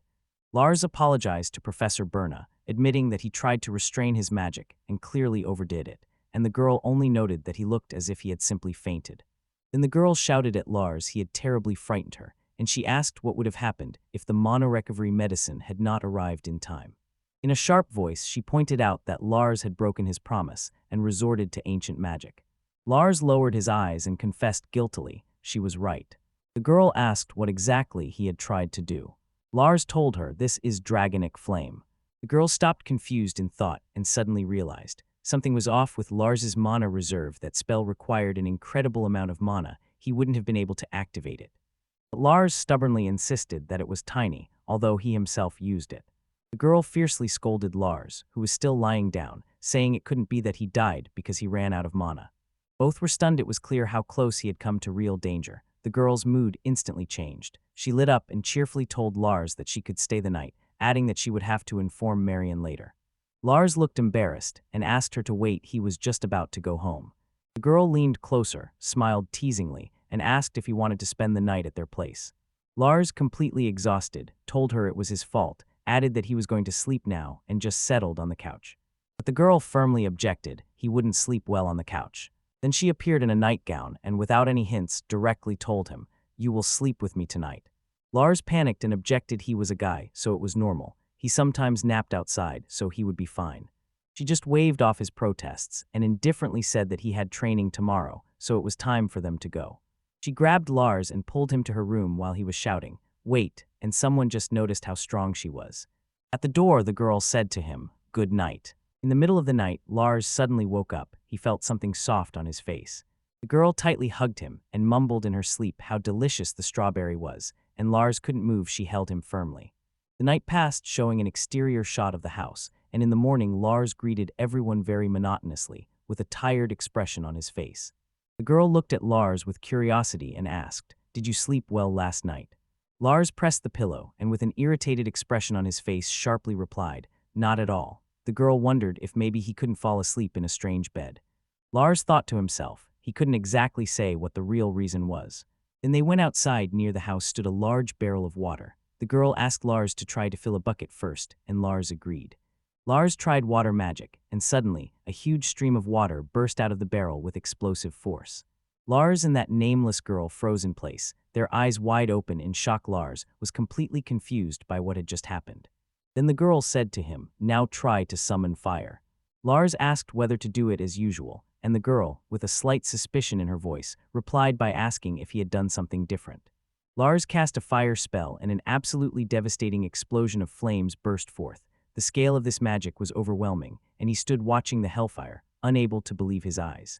An unknown girl with a sparkle in her eyes explained that if Lars put in enough effort, he could do everything. His super skill, jack of all trades, knew no bounds. Lars began to understand what this meant for his abilities. Powerful spells like Dragonic Blaze, which demanded an incredible amount of mana, simply wouldn't work due to the limited supply. But for this, Lars immediately spent so much mana that he put his life at risk, and thanks to his skill Ultra Jack of all trade, he effectively squeezed out much more mana than his body could endure, crossing the limits of his strength.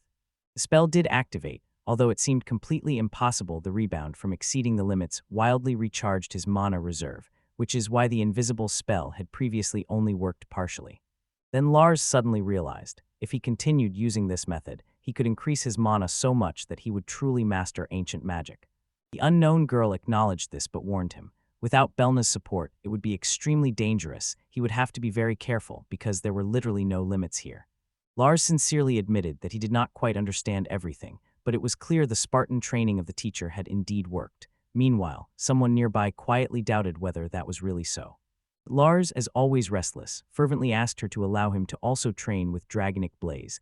The nameless girl thought he had become even more obsessed and quietly decided to be cautious so that this time he would not faint. She firmly told Lars that this time he would definitely do it only while she was watching, and added, if she said no and he collapsed again, it would be a serious problem. Lars, all excited, agreed. He told her that he still wanted to take lessons from her. He recalled healing magic and other skills. But the nameless girl was worried. Soon she would have nothing to teach. Lars was growing so fast and had already mastered ancient magic at his age, and he himself stubbornly said that it was not true and that he still did not even know simple spells. The unnamed girl told Lars that when that time finally comes, she would have to continue teaching him a variety of things. Then Lars said to her once again, "Make sure you are ready." But the girl gently said, "Let us live for the future, not for revenge," and offered some tea now. Lars pressed his lips and said that he could not forgive Blau for desecrating his family, frankly admitting that this was his own selfishness. The unknown girl, whose voice trembled, asked if Lars had said something. Meanwhile, Lars craved revenge and did not know when it would finally come. He instantly told her that it was nothing, offered tea, and quietly continued sharpening his fangs, ready to strike at any moment. And then Lars had no idea. He could hardly believe that this moment would come much sooner than he expected. Later, Lars waved goodbye and promised to return, and from somewhere they shouted, "Be careful." That day, having received permission to work in the guild, he finished another task and said farewell. Mizuki, the traveler who had been watching over Lars since they first met, saw him off and said that if anything happened he should call her anytime. Lars thought to himself why she sometimes looked at him so passionately, and he had not yet managed to realize. Between endless guild errands and exhausting magical training with Lady Berna, he turned 10. The boy was working himself to exhaustion. After all the efforts, he finally managed to earn almost 250,000 barrels for education, but his parents insisted that he keep this money for himself. Lars smiled and greeted someone, "Good morning." And another happiness happened. Finally, Lars was able to enter the Academy of Oblivion, all thanks to the money his parents had saved. Then the girl with ribbons in her hair cheerfully responded to Lars with a greeting. Someone couldn't believe their eyes and said with surprise that Nora also went with them. Another girl with a side ponytail also froze in astonishment. She explained that the orphanage director insisted that she go to the academy, so she asked the guild to lend her money for it. Lars said that although being together at the academy was a true dream, he was sure the happiest of all was actually the older brother. Someone approached and sincerely congratulated Lars. Then another person also greeted Nora and, smiling, told Lars that this look suited him very well. Turns out that is why Nora dressed like a boy all this time when she entered the academy. She finally confessed and the truth came out. By the way, Nora is her real name. Her father wanted a boy and forced her to be called Nort. "This time I managed to finish the matter," Nora said. Lars noted that she was exaggerating again, but Nora added that she was still glad. Someone answered yes, and a bright smile blossomed on his face. Then Berna, as if putting a full stop, addressed Lars and the nameless girl. "Since we are going to the academy today, her education is officially completed," but the nameless girl immediately objected. "That is not true at all." Lars stubbornly insisted that Berna promised she would be their teacher forever. The girl without a name happily thanked Berna and said that she was so happy. Meanwhile, near the academy, someone approached Lars and asked if they should go inside. It was about to start. Lars asked if something was wrong, heard no, so he said he would go ahead, and the other just replied, "Okay." Lars suddenly thought maybe he would be lucky to meet the same Lucille from those times again. Then the girl introduced herself as Luger, and recalling that they were the same age, noted that he could be here too. She thought he was very cute and wondered if he had grown into a real handsome guy. Suddenly another boy called out to Lars and asked if he meant that boy, the jack of all trades. The girl was standing in academic uniform, and Lars was instantly struck by the color of her hair. The girl looked at him and said that he seemed to know who she was, but she did not remember him and whispered, "Who are you?" Lars, holding his breath, asked if that was Lucille, and the girl with a sparkle in her eyes joyfully confirmed that she had been looking for him everywhere. Suddenly Lars realized he had known it all along. Then the interested girls asked what it was all about. Luger introduced herself, and with a shadow of sadness in her voice, noted that the passage of time is a cruel thing, and that back then Lars was such a quiet boy. The nameless girl noticed that Lars had just grimaced, as if completely disappointed, and called him harsh, while Lars insisted that it was nothing. Lucille asked with interest who the other girl was, and smiling added that she was Lars's friend. How sweet she was. Leisure cheerfully introduces herself. "My name is Nora. I would be glad if you became my friend." The nameless girl glanced at Lars and remarked that he was handsome. Lars said something briefly, and the nameless girl directly asked Leisure, "What is she to Lars?" And Leisure just looked puzzled, as if she did not understand at all what she wanted to say. Lars clarifies, maybe Leisure misunderstood something, but his girlfriend is not Nora. Leisure replied with relief that she understood, and thanked God.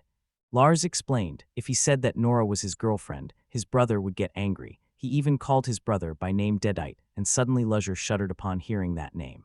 Meanwhile, Deedit shouted, Lars and Nora are already awaited. Everyone is waiting for them right there. Luzher looks at Lars with distrust and asks, "You said you already have a fiancé." Dead approaches Lars and throws, "This girl just stopped you." Luzher asks if that stranger is his acquaintance. The nameless girl froze, looking surprised at what was unfolding. Lars asks again if you mean Luciella, not Lucille. Luzher, surprised, asks why Luciella is with Lars and asks to wait and confirm if it is indeed her he means. But suddenly the girl standing behind them told the older sister that she should not lie, and Lars said the name Lucielle with surprise. And that girl suddenly understood everything. Luzher says that they had not seen each other for a long time, and Lars replies enthusiastically, and in a flashback young Luzher sincerely thanks Lars for what he did then. Although it happened 5 years ago, the current Lars feels relieved that she really became the beauty he imagined her to be. In the memory, the girl with the teddy bear said she was a princess, and despite everything was happy. Lucier tells Lars that his face passed her inspection, he is taller than her and looks strong. Lars asks what this whole exchange is about. Lucier smiles and says that she will finally introduce herself properly. She confesses she is Lucier, the older sister of Lucier, and studies in the same class as Dead. She said that the younger sister kept asking to thank Lars again, so she became curious about what he was really like, and he turned out to be quite good. Lars confirmed that Luciella is in the same class as his brother, and Luciher, shining with joy, exclaimed that she is very happy about her sister's admission and that she wields a sword as skillfully as she does herself so really strong. Lucier addressed both Deadite and Lars at the same time and said, "See you later." Meanwhile, the nameless girl notices that Lars's brother has noticeably strengthened, but still doubts whether he is really his equal. Luzher smiles and says that they are both so cute. The unfamiliar girl decides to ask Luzher to be her friend. Dead says that Lucille is the same age so it could be good, and adds that for Lars this is the first time he has a girlfriend, and Lucier herself confirms that she is indeed the older sister in the shelter. Someone, barely restraining impatience, asks Dead, did he manage to arrange for the second son to enter the academy just like the first? In the distance, 2 boys are watching the group. One says he knew they would be here, and the other disdainfully remarks that the Popers are taking too many risks. Later, someone noticed Nenah in the courtyard of the academy and called out to her loudly. With concern, he asks if she is all right. It seems Nenah dropped something while cleaning, and the boy with light, spiky hair bends down to pick it up and hand it to her. But then a dark-haired man approaches and asks if they have hired another maid besides Nenah. He adds that she is a real beauty, says he will make sure Nenah feels truly good, and offers her to come to him instead of staying with that poor guy. Someone asks in surprise, who is this person? Some boy recognized Lars, and not hiding his smile, exclaimed that they haven't seen each other for a long time, and immediately asked if he is the one whose ability doesn't work. Lars calmly tells everyone to disperse, and the aggressive boy yells in his face, "Don't ignore me." He throws a question, if Lars is afraid of his magical swordsman, smiles, and says he might even take Lars as a minion as long as he does what he says. Lars simply said that he is fine and sincerely thanked him for the offer. Someone says that Lars's answer is boring, and the aggressive boy immediately explodes. What is that supposed to mean? The aggressive boy brazenly approaches Luder, says she is cute, asks why she won't be his girlfriend, and stubbornly insists that unlike Lars, he will truly become strong. Luzher screams from stress, and suddenly the boy blurts out that Nora is his girlfriend, and someone immediately hisses at him that he must not touch her.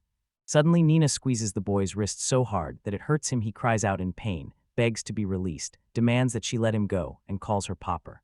Someone asks, voice trembling, what happened to this boy. The boy says that when he is near Lars, he feels like he is poor simply because they are together. And he adds that with such a worthless skill, no one expects great progress. He calls them cheeky brats. Someone quietly asks, Nora, are you okay? She waves it off and says, it's just a hand on the shoulder, nothing special. Lars thought that Nenah really tried to crush the boy's wrist when he tried to use magic, and he felt a chill how terrifying it is when a calm person loses their temper. The group prepares to return. One girl remarks with a wink that Nenah is truly something. Another aloud wishes not to be in the same class with her, and a third, smiling ironically, calls her sarcastic. As they leave, someone wished Lord Lars good luck. Suddenly an unnamed girl realized with horror, the aggressive boy is Blas's son. The boy mockingly shouts, Lars, you won't use magic, and adds with derision that he is perfectly fine with that. The unnamed girl walks away and says to Lars, don't forget your promise, close-up of Lars. He quietly assures her, he knows everything and for now will do nothing. He quietly whispers that this is only temporary, and Lars thinks to himself that it is right, it is still too early for revenge. Near the clock tower, the girl without a name quietly whispered that she understood, and Dead 8 stood up and, shaking his head, said that it was time for them to go to class. He also needed to return to his own, so he would not go further. Turning to Lars, he added that he was counting on him and asked him to look after Nora. Aggressive Russ sits in the classroom, waiting and grumbling that poppers don't even know how to keep track of time. Luger called Lars and Nora, asking them to come over. It turned out that she had noticed their names and had saved a few seats just for them. An unfamiliar girl sharply exclaimed in response, and Lars asked if that seat was taken. Meanwhile, at the front of the class, the homeroom teacher introduced himself as to Gray and announced that next year he would lead Class A. He announced to everyone, "We will start with each person introducing themselves." The teacher quietly told Gray that the classes extended all the way to E and each had 10 students, and asked them to sincerely try to get along even with students from other classes. Russ muttered, supposedly, as the son of a lord, he should befriend common people, but immediately added that this suited him perfectly. But the teacher approached him and said directly that status does not matter in the academy, whether you are noble, commoner, or even a member of the royal family. He sternly warned Ryu, "Drop that attitude immediately, otherwise your life at the academy will become unbearable." Ryu's reacted shock was visible on his face. The teacher, addressing Gray, with a spark in his voice, suggested that since it was the first day, everyone should introduce themselves and name their skills. Lars jumped up in surprise. They would have to reveal their abilities right here and now. He thought to himself that some academies deliberately make classes vague so as not to divide students into strong and weak. And he decided to hide his skills for a short time and wondered what the teacher thought. When called, one of the students responded. The teacher said they would start with the first, and introductions began in the classroom. A boy named Jack introduced himself, said that he would one day take over the family fish shop, and asked everyone to visit somehow. His skill was cooperation. Then a shy girl named Cutilica quietly introduced herself, whispered that her skill was the power of adamantine, and blushing, admitted that she was embarrassed. A quiet boy named Yogas confessed. He loves to read, and his skill is evaluation. Introductions continued, and a cheerful blonde Helena came on stage. She joyfully announced that it was her turn, briskly introduced herself as a dance master, added that she dreamed of debuting in a performance in the royal capital someday, and asked everyone to support her. A dark-haired girl named Machina appeared with an even more threatening look. She warned that she would crush anyone who disturbed her, introduced herself, said her skill was Kaiser Knuckle, and added that she hoped to become a knight in the royal capital someday. After her, a shy light-haired girl named Alka quietly introduced herself and immediately showed that she possessed the art of spirits. Someone shouted that it was finally her turn, and the blonde Nora stood up and cheerfully greeted everyone, introducing herself. And suddenly it turned out she knew how to take care of animals. After that, Ryu, as if it were completely natural, proudly introduced himself as Ryu's buttocks, boasting about his rare skill as a magical swordsman, and excitedly asked, "Isn't that incredible?" He did not calm down, proudly bragged that he would become the next lord of these lands, and even hinted that he might allow everyone to be his subordinates. Someone coldly told him that he still did not understand, so he would have to resort to fists. Next to introduce herself was the blonde Lucille. She announced that her family was engaged in trade. She suddenly felt her skill was a double mastery, allowing her both to find and process ores. Lars thought to himself that she really was nice after all. Meanwhile, someone shouted to Popper that it was now his turn, and Ryu could not stand it and asked what he was laughing at. Lars stood up and introduced himself, Lars Irving, honestly admitting that he actually wanted to keep it a secret. The other students froze, watching as he continued, and someone quietly muttered about that skill they called the useless jack of all trades. Lars decisively looked each person in the eye and loudly said that this was his skill. He pompously called himself Lars Irving and explained that the skill he was told about was called Dud, Jack of all trades. He admitted because of his useless skill, he might have to ask everyone for help, but despite this, he wanted them all to get along with each other. He asked them to be there when the time comes and added that he was counting on them. Ryu spoke decisively and told Lars directly that you can't survive a long life completely alone, and added that sooner or later Lars would have to rely on someone. Lucille was clearly impressed and remarked, "It's strange that Lars is already thinking about such things." Ryu gave Lars a confident look and said that he was worth those trainings. Meanwhile, to Gray addressed the class. The introductions were over, and everyone had already listed their skills. He was confident, everyone including himself already somewhat understood what kind of people were in the class, and just as he was about to continue, Jack energetically raised his hand and called the teacher over, explaining that he had a quick question. And so the second day at school arrived. That morning during physical tests and magic training, so much happened. Machina, who was usually so athletic, suddenly fell, had a nosebleed, and completely collapsed. During magic training, one boy gently calmed another. "Don't be afraid, watch carefully, here is my true power," and summoned fire magic. Children shouted loudly with joy and clapped their hands wildly, captivated by his display of fire magic. But then the blonde girl with a bow in her hair, shining with excitement, announced that it was her turn and put on a huge fire magic show that clearly exceeded all expectations. Then she looked with an anxious gaze and asked if she had done something wrong again.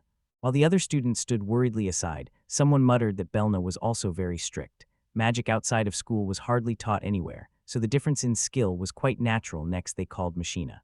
Meanwhile the students grumbled. The morning had been tough, and one remarked that if Ruse was the son of a lord, then at least he should have a private tutor. Lars thought it was time for him to act too. If he didn't hold back much, he would definitely stand out, and Machina behind him only reacted with surprise.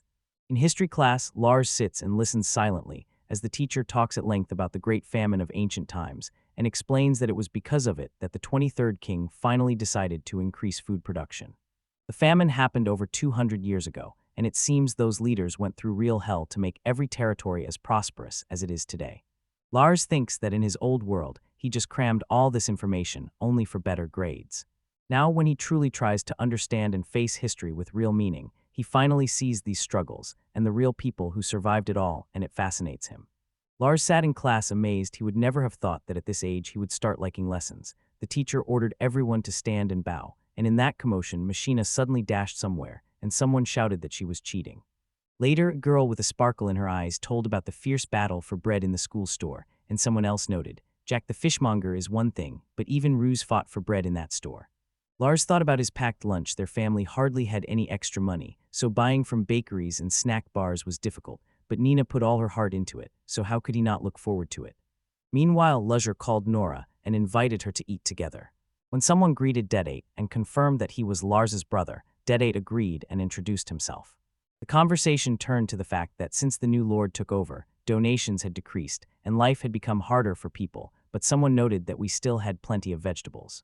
Then Nora said she would take one of the lunches, and immediately someone asked specifically about her lunch. Lars instantly realized where his lunch had gone when he saw someone eating it with obvious pleasure. And everyone enthusiastically repeated how delicious it was. Meanwhile, someone apologized for the behavior of their older sister, and in the background, students whispered that the sisters looked exactly alike but had completely different personalities. The lesson ended without any incidents, and the students immediately started chatting, lively discussing their plans.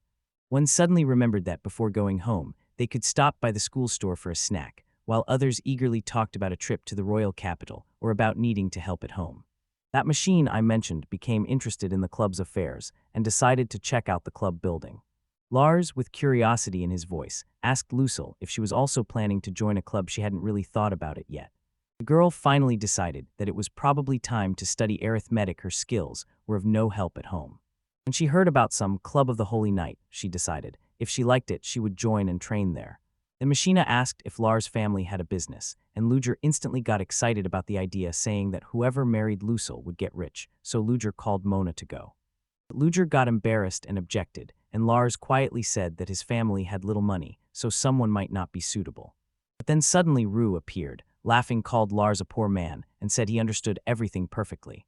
The girl on screen was clearly upset about this. Nora asked what Ritzell was doing and noted that she was waiting for her brother, and Ritzell replied that she was thinking of going home with her sister, who was about to arrive. Someone volunteered to go back first. Suddenly Ruse shouted for Popper to look there, while the others noisily discussed how to proceed to the guild.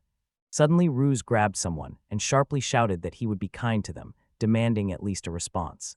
They explained that they had been taking tasks from the guild for some time and needed to collect money. Another person nodded in response, and the girl nearby looked embarrassed and worried. Ruse sharply demanded to know why she was ignoring him, and in a fit of anger shouted, "Stop it already." A self-satisfied smile appeared on Ryu's face. He noticed that she finally looked his way. But Lars sharply turned from behind, and looking Ryu in the eyes, said that he was the one who had to stop it. Lars told Ruse that he had already set his own rule for him, and had no intention of tolerating anyone who broke it. Ruse's eyes widened at these words, and he immediately demanded to know what Lars meant by rules. But Lars remained calm and briefly told him that there was no need to explain. Lars stepped closer and directly asked Ruse if he hated him. Ruz stumbled over his words, insisted that he hadn't said that, and pressured Lars. Why do you say you don't want to get along with him? Tensing up, Lars demanded. Ruz, say it straight. Lars threw at Ruz. Go and ask your proud, noble father about it. Ruz looked puzzled and loudly demanded to know why his father was being dragged into this. Meanwhile, Dead 8 appeared and said he had been waiting for them. They had barely left, and he already asked if everyone was ready to move.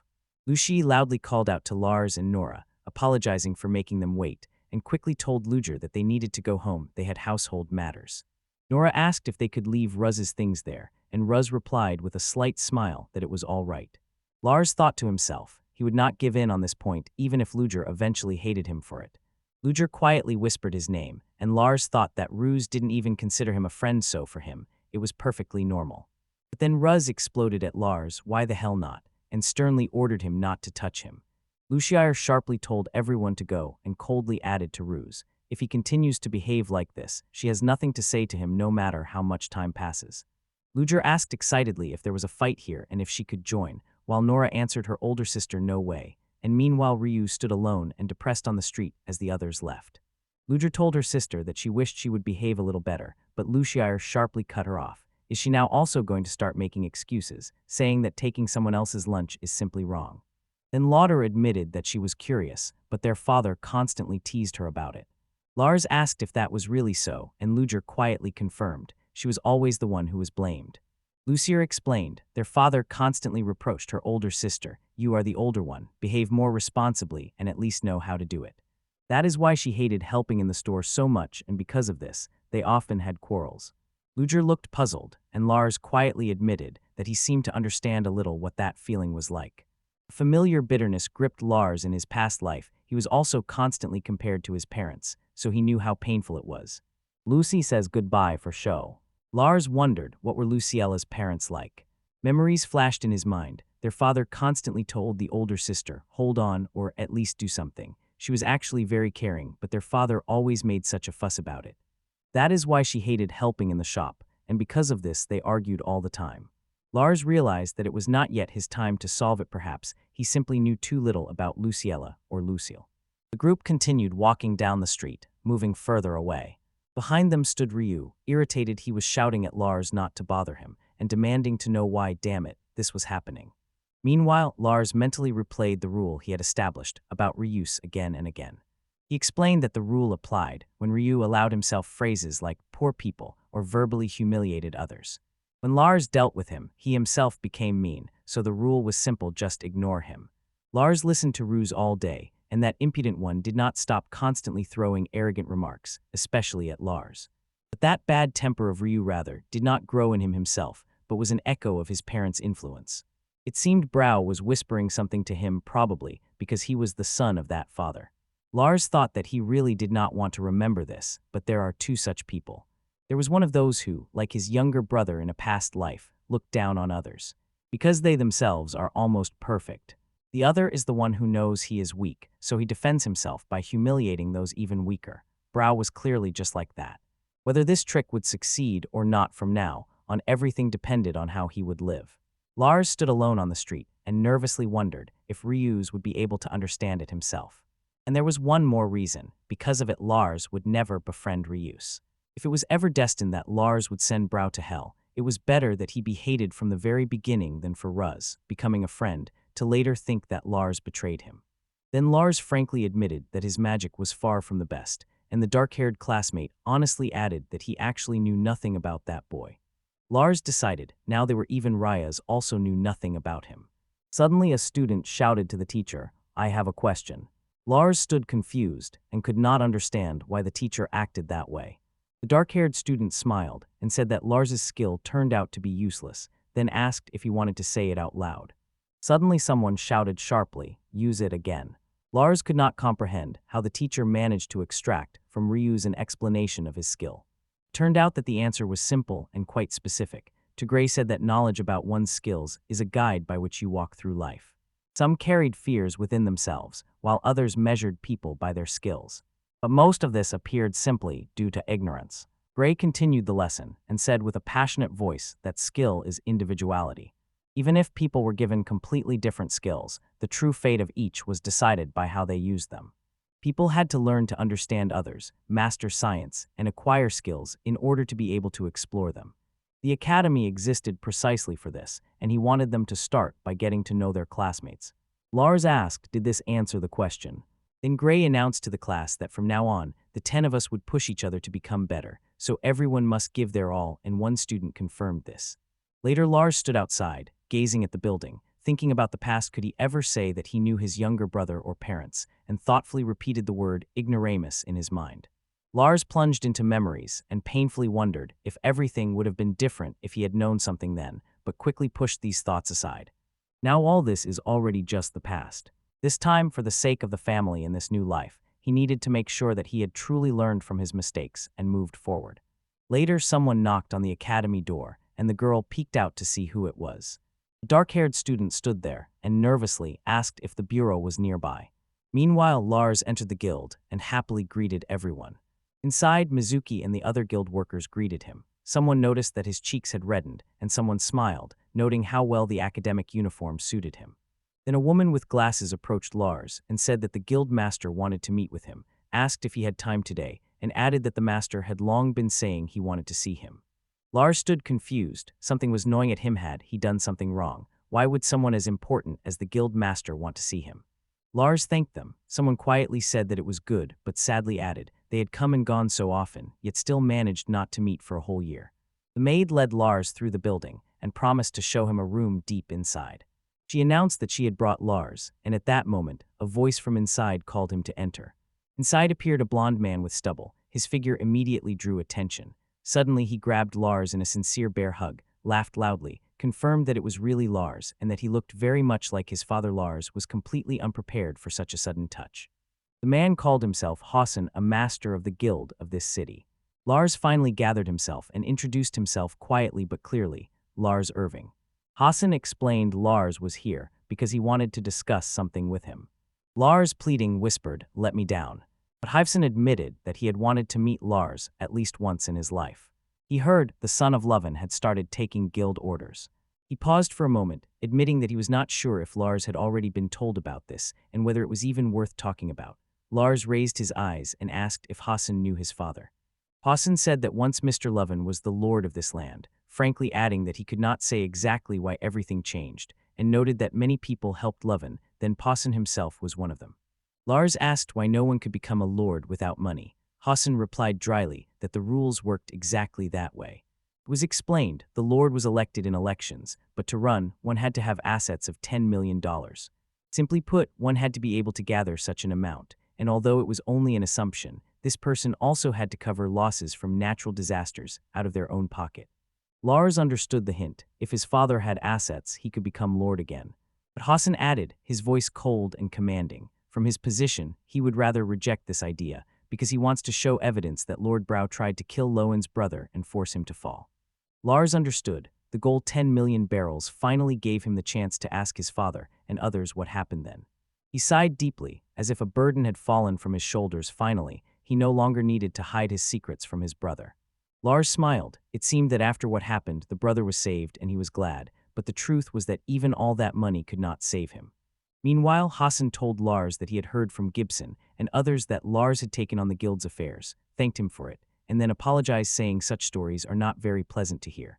He just wanted to tell Lars how worthy his father was. Lars thought to himself that Hassan did not even suspect it was all thanks to his mother, so he remained silent.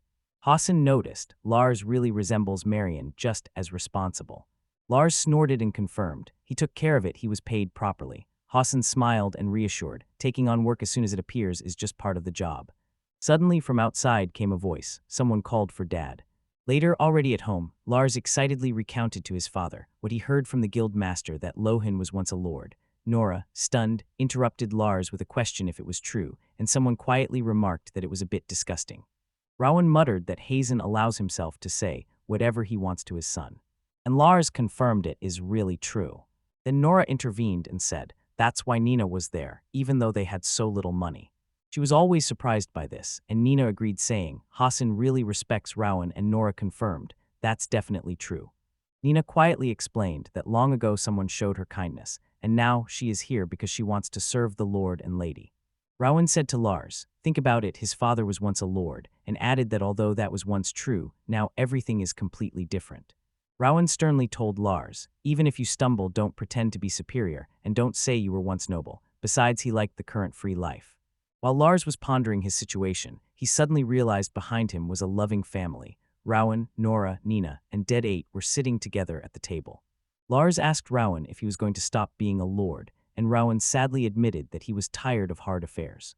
Someone suggested they needed to eat. And later that evening Lars sat alone in his room and thought about everything in a row. Lars remembered his oath. He would drag that scoundrel who tried to kill Juru-chan and their family to hell. 5 years had passed since he swore revenge, and so far that was all he had managed to find out.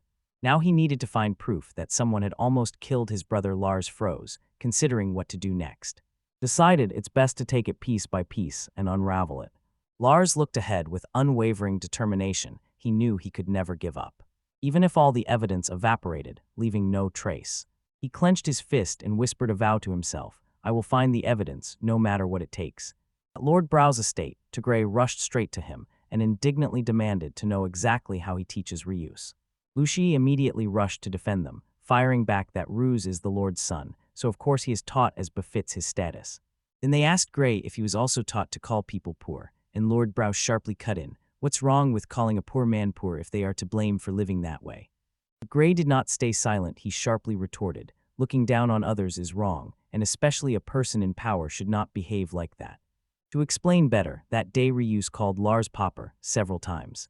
He noticed Lars seemed to have been able to endure since childhood. He was a patient boy, but then he turned to Gray and asked if Ryu really hates Lars. Ruse was shocked to realize that he was being criticized just for calling Lars a beggar. Lucier sharply told to Gray not to interfere in their affairs, and added that their father said to convince Poppers with words. He told Grayside that he wanted to do it slowly the first day, but what can you do? Ryu stubbornly insisted Lars should do only one thing: listen to what Ryu says. Then Tigray, mockingly, reminded Ruse about his grades in magical training, and ironically noted that he was second to last. Machina was doomed to fail in magic. It was inevitable, so among classmates who really knew how to cast spells, Ruse turned out to be the weakest. Ruse complained to his father about how Tigray called him. Supposedly, the teacher said he dropped out of school, and since then that's what they call him. Tigray indignantly asked, "Isn't it too harsh to call someone's son the one who dropped out of school when he was supposed to be a teacher?" Ruse angrily barked at him to shut up. Ruse threatened to call the guards. This was no longer the academy, but Gray saw through him and asked how he could call himself a teacher if he hides behind the guards. He addressed Gray by name and promised that he would repeat his name as many times as needed, with all the drama. He sharply declared Ruse failure. Lord Brawl exploded. That simply cannot be. Meanwhile, Ruse defended himself, insisting that he was a magical swordsman and his magic must be top class too. But Gray responded sharply, if Ruse really trained properly, everything would be completely different. He continued, saying that Ruse is just deceiving himself, thinking his skills are better than others, but in reality, he is just pretending to be cool and making no effort. Ryus was shocked by that harsh assessment, and Gray noted that failures are often like that. Suddenly Ryu burst out shouting, "Don't call me a failure." Someone asked Gray if that annoyed him, and Ryu insisted. He was just not trained enough yet, and not a failure at all. He was standing there. He was clearly burning with irritation from this confrontation, and when Tigray asked if Lars thought the same about Ryus, Ryus indignantly snapped, "Of course not." He got angry because Tigray had already decided he was a failure without even knowing anything about him. But the Great One sternly warned him, "Do not make assumptions." We stood there, confused by the fact that the conversation kept going in circles. He turned to Gray, anxiously asked if he noticed anything, and then said that maybe Ruz was okay for now. Tigray noted Ryu's skill is a true rarity, and Ryu himself admitted that he was still inexperienced and imperfect. He apologized to Gray, saying he had gone a bit too far, but immediately added that he thought otherwise Ruz would not understand, so he deliberately used harsh words. Meanwhile, Lucia tried to intervene and began insisting that Rowan was actually poor, but Gray immediately interrupted her. He shouted at her to shut up. He was talking to Ruse, so she needed to be quiet at least a little. Someone else, stumbling embarrassedly, could not believe such an aggressive reaction from Tigray towards her. Tigray, as if challenging, announced that Lars, whom Ruse called poor, had himself collected 250,000 burl, and asked Ruse what he would think if he found out that Lars was going to spend it on an entrance fee. Someone stubbornly said that it was a lie. Ryu also could not believe it, and asked where the child got so much money. Lars explained that he takes orders in the guild and earns money himself, and Ryu froze in amazement and, not believing, quietly repeated, "Guild." Someone looked up at Gray and whispered with a smile that it was quite impressive and a bit strange to hear from him, but their academy costs a lot of money. He clarified that the education was actually paid for by Lars's parents, but still both Lars and his older brother did enter the academy, after which he glanced at Ruse and asked what he thought about it. Rhea spun this information in his head and suddenly realized Lars worked in the guild, and frankly admitted he knew nothing about it. Gray told Ruse to listen. He nodded. Yes, parents really gave their children all sorts of little things, and this just reminded him that. It was because of this that he got angry. Gray remembered how Ruse looked at them, contemptuously considered them poor, thought they knew nothing, and called them paupers. But to emphasize more brightly, the most important thing was exactly how Ruse chose to perceive those things. He told Ruse, don't look at everything one-sidedly, take a closer look. Listen and think, to find the answer on their own. Ryu quietly repeated these words to himself while Gray was leaving, and finally understood he needed to find the answer himself.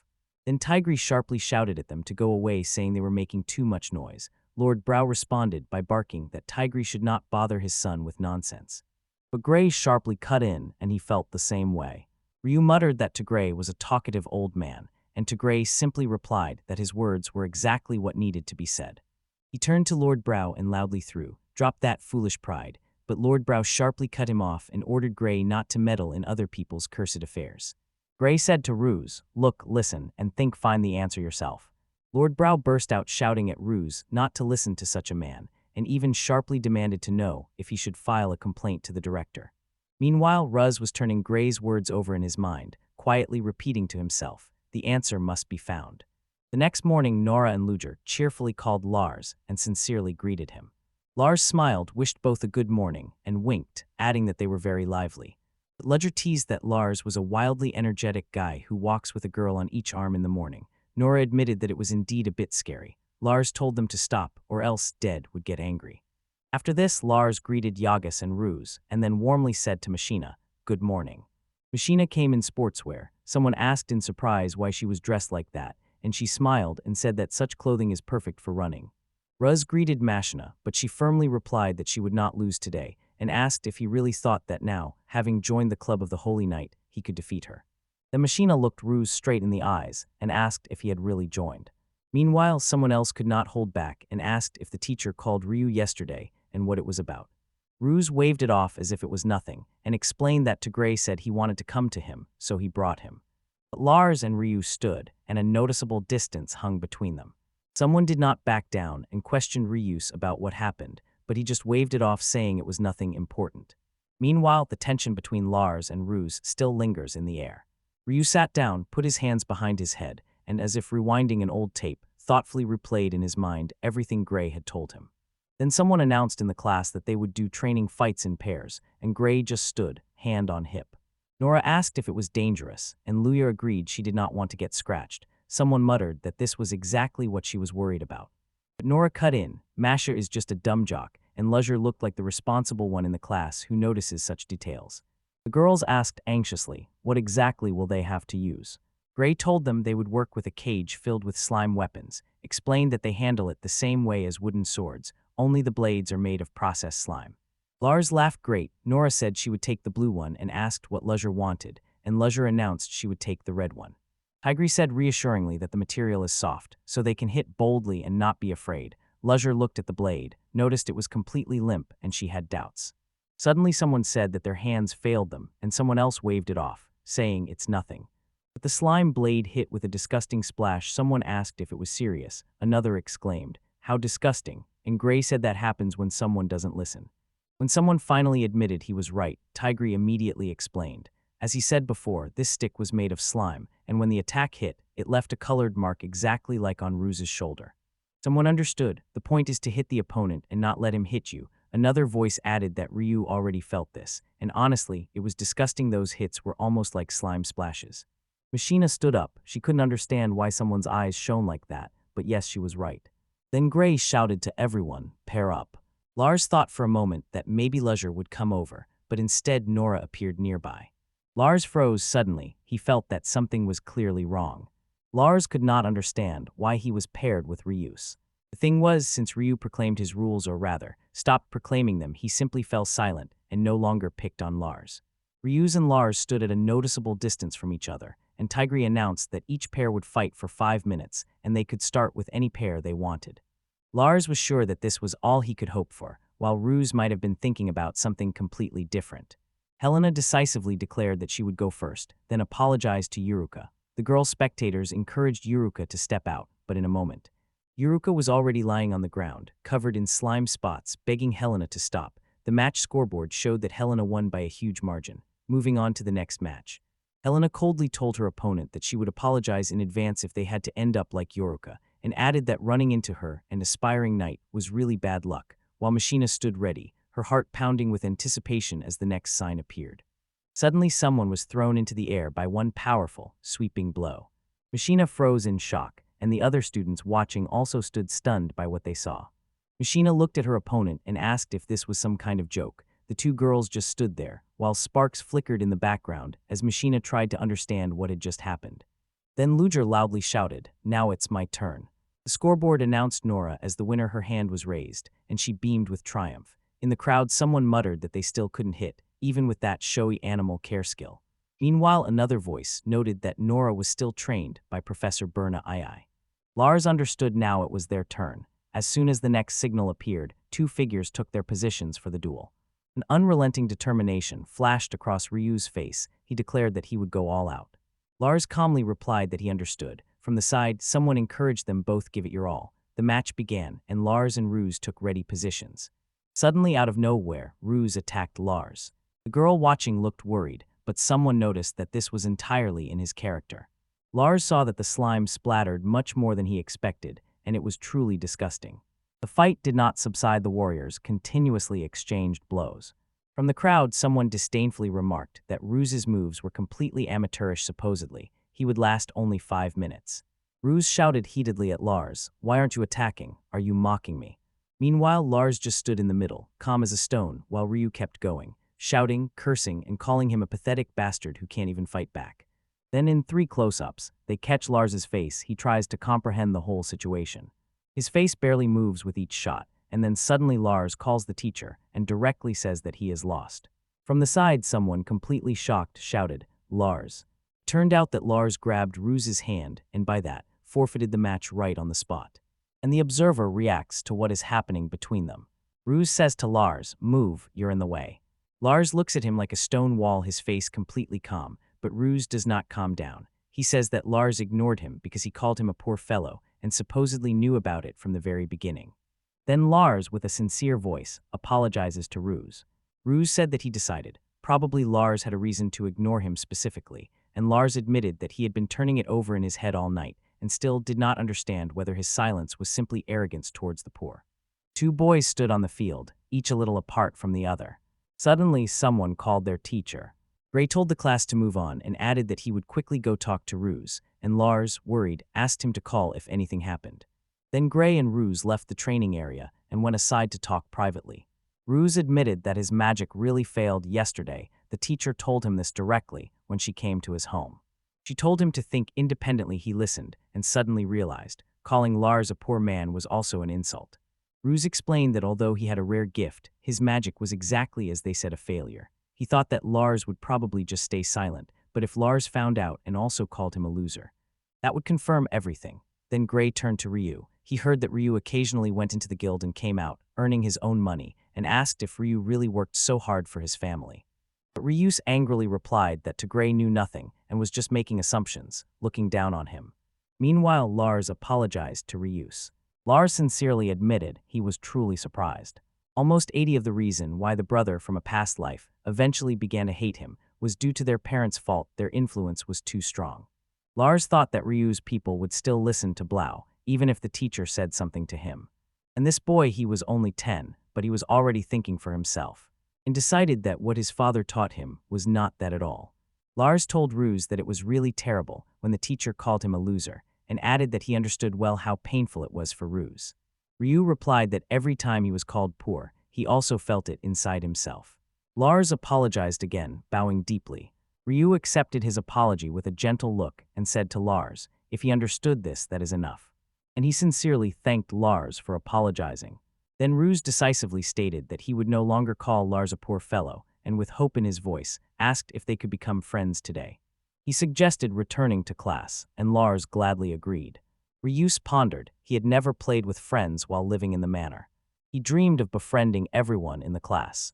Ryu did not calm down. Pretending to be important is also bad, and no matter what his father said, he would stop behaving that way anyway.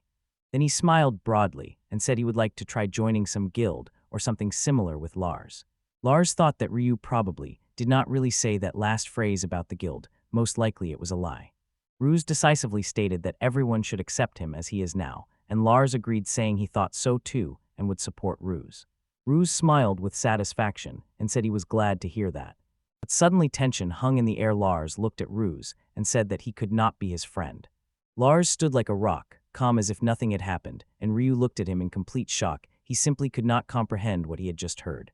Suddenly the truth flashed in Lars's mind. He was plotting revenge against Ruse's father, Lord Brau. Because of this, he never managed to befriend Ryus. Meanwhile, Ryus just stood and looked confused at this unexpected statement. Suddenly, as they were walking along the path, Ruth broke away and loudly shouted after Lars, demanding to know what had happened and why he said they could not be friends. Lars simply repeated again that he did not want to be friends with Ryu, and Ryu replied, "Let him hate him if he wants. It is his own decision." Ryus asked in surprise why Lars said that, and reminded him that when he apologized earlier, Lars had already said, "Thank you." He returned again to that thought. If Lars really hated him, he would not have spoken such words. Then Ryus told Lars that he had learned that he was working and was simply beaming with admiration. Lars replied that their classmates diligently took on and fulfilled guild orders, those that no one else could handle yet. Lars sincerely admits that he wanted to use his skills to fight monsters, but his father got angry when he said this. Ruse adds that Lars was constantly told that he was supposed to become a lord in the future. Lars insisted that it was already time for them to return, otherwise the teacher would get angry at them, but he kept repeating lines that had nothing to do with him in response. Ruse asks if they should go back. Lars refuses, so Ruse insists, "I won't let you go until you say exactly what you hate about me." Lars anxiously asks if there is anything else wrong that he could fix, and what exactly. Ruse admits, "I was a bit slow, so I just didn't notice." Lars repeats, as he already said, he just acted selfishly. Ruse looks uncertain, and Lars insists. There is no reason, he just somehow didn't like Ruse. But suddenly a blow. Lars cried out in pain. Ruse grabs Lars and shouts that it wasn't the reason, insisting that he say it himself. Lars stops him with a word and gently says that it's okay if he wasn't Ryu's friend, and Ryu firmly replies, "I will no longer ignore Lars." Lars firmly orders him to be quiet, but Ruse does not back down and insists, "Tell the truth." Ruse keeps pushing Lars, demanding that he say it. Lars's hands begin to tremble. The emotion overwhelms him completely. He looks up at Ruse and asks, "Why?" To tell him that everything is fine, even if because of this Ryu starts to hate him. When the fight subsided, they just sat next to each other in silence, but Ruse did not agree. He hated it when people answered just, and irritated, pointed directly at Lars. It was clear that he was dissatisfied. Later, Lars lies down completely alone. Quietly whispers, "Mom." Meanwhile, Ryu finally approaches Lars with what has long been bothering him, why Lars always calls only someone else a good boy, and directly asks if Lars really hates him. Lars hesitates. You can see how the words get stuck in his throat. Ruse stands with his back turned and silently waits for an answer. Finally, Lars admits. For some reason, Ruse does not seem like a good child, and the weight of these words is visible on Lars's face as he says them. Suddenly, someone shouted at them to stop fighting. Lars froze in place and suddenly realized this was exactly the same thing that happened to his family in a past life. Ryu told Lars that he would tell him why they cannot be friends, and Lars agreed. Then Ryu said that they would talk alone. Lars should not cry. When Ryu spoke, he looked worried. Ruse demanded that Lars swear that he really promised. And Lars confirmed, his voice trembling, yes, he did. They sat next to each other, but Ruse eventually couldn't hold back and started crying, even though he was the one who started the whole argument. Lars noticed this and asked what was going on, wondering why the one on top was crying, and Ruse replied for him to be quiet, insisting he wasn't crying and had just fallen a little. Then Ruse reached out his hand to Lars to help him get up. Ryu reached out his hand and helped Lars stand up, but all of this was only in Lars's imagination. They parted ways. Ruse walked away, and Nora and Luger approached Lars, asked if he was okay, noticed he also had dirt on his face, and Lars said they had a little quarrel. He thanked the two girls. They flared up with determination and promised to fight back anyone who dared to call him poor again, but Lars corrected them. If he could afford to study at the academy, he couldn't really be called poor. Lars told the girls, "I will handle everything with cunning by the end of the day, so you don't need to worry." He thought to himself, he finally understood how Ruz felt and that he should also tell the truth. Later, Nora leaned against the windowsill from inside and looked at Laura, who was standing alone outside. She just felt that there was something in that child that deeply irritated her. Ruz stood leaning against the wall, waiting for Lars. Then Lars appeared in a dress jacket, and Ruz nodded in response. Lars confirmed that it was a promise.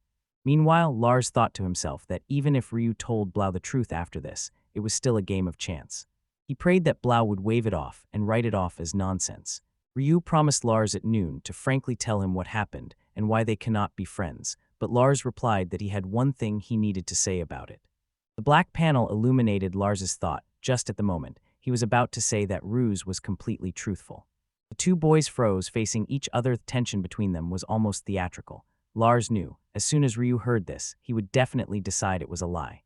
Lars asked, "What the hell is this?" Ruse sharply replied, "Do you really think you can scare me? No way."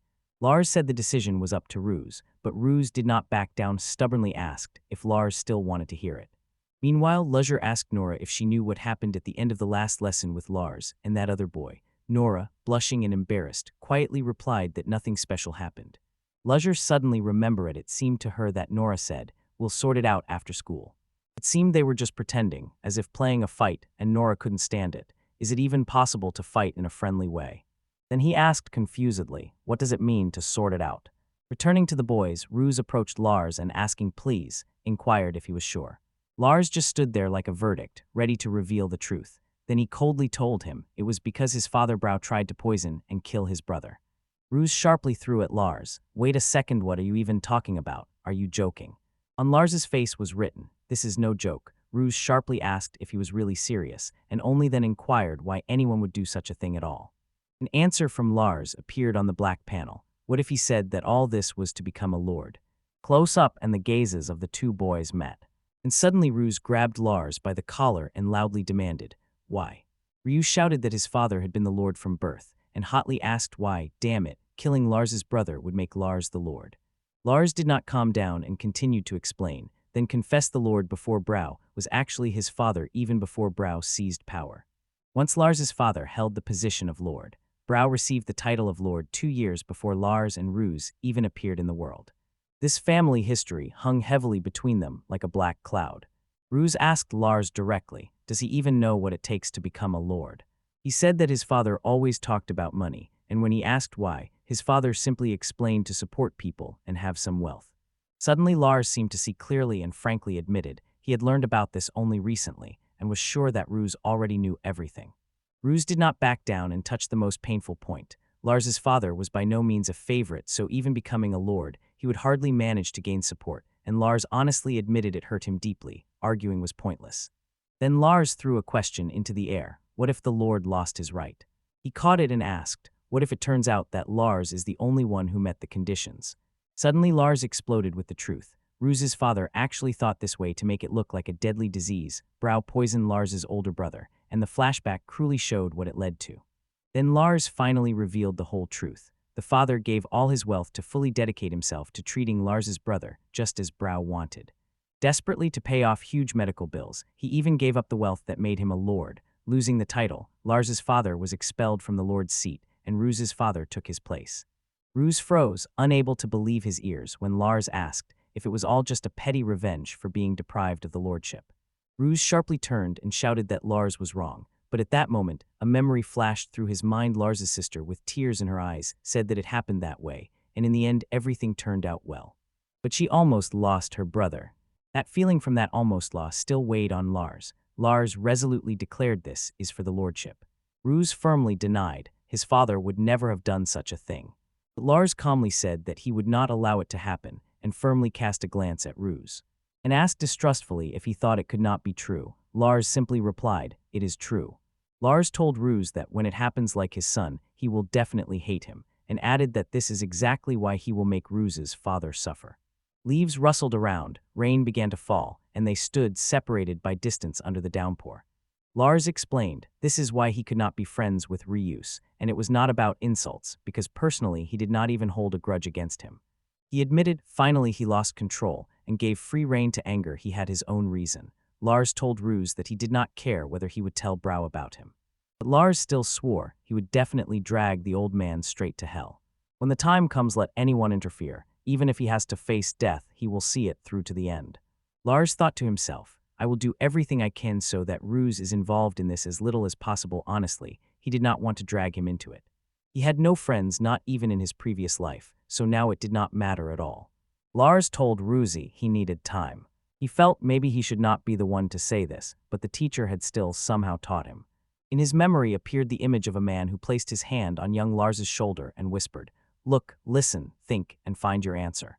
Ryu understood why it was still hard for him to believe Lars's story, but deep in his heart, he felt Lars was not lying. He asked, is it simply because Lars does not want to be friends with him? Lars noticed with surprise that Ryus would not usually say that. Then he asked for some time. He said he had to make sure. Ryus assured that no one would get hurt except maybe himself. Lars asked if that could really be believed. He turned away and walked away from the place where Ryu was standing. Ryu swore by his pride. Lars agreed and said to him, all right, but warned that he should act carefully if the Ryus was supposed to confirm what they had just talked about. Lars sharply reminded him, there are parents who can easily abandon their child. Lars gave Ryus a final warning. If something bad happens to his family or someone important to him, the decision about what to do will be his. Ryus looked at Lars anxiously and asked what exactly he meant. The scene changed and determination played in Ruse. The boy declared that he would go all out, even if he had to sacrifice his body. Meanwhile, Ryu stood behind the wall and silently watched Lars walk away from the fight. Elsewhere, Nora and Luzher talked about what had happened. Nora was worried and admitted that Dedade had almost died. A thought flashed through Lauder's mind for a moment, whether they should tell her father, but she herself felt that the situation was complicated. Nora noticed that Dedade seemed unwilling to have anything to do with the Ruth family, and added that he looked like someone who would snitch to Lord. Luzher suggested simply observing how events would unfold for the time being, though she frankly admitted that she was worried. Later, Lars visited Berna at her forest house, and she greeted him with a warm smile. They sighed, saying they hadn't seen each other for a long time. In Berna's house, she looked at Lars and asked if he managed to control his magic and if he liked the academy. Lars replied that everything was funny. Everything seemed fine, but there was one problem.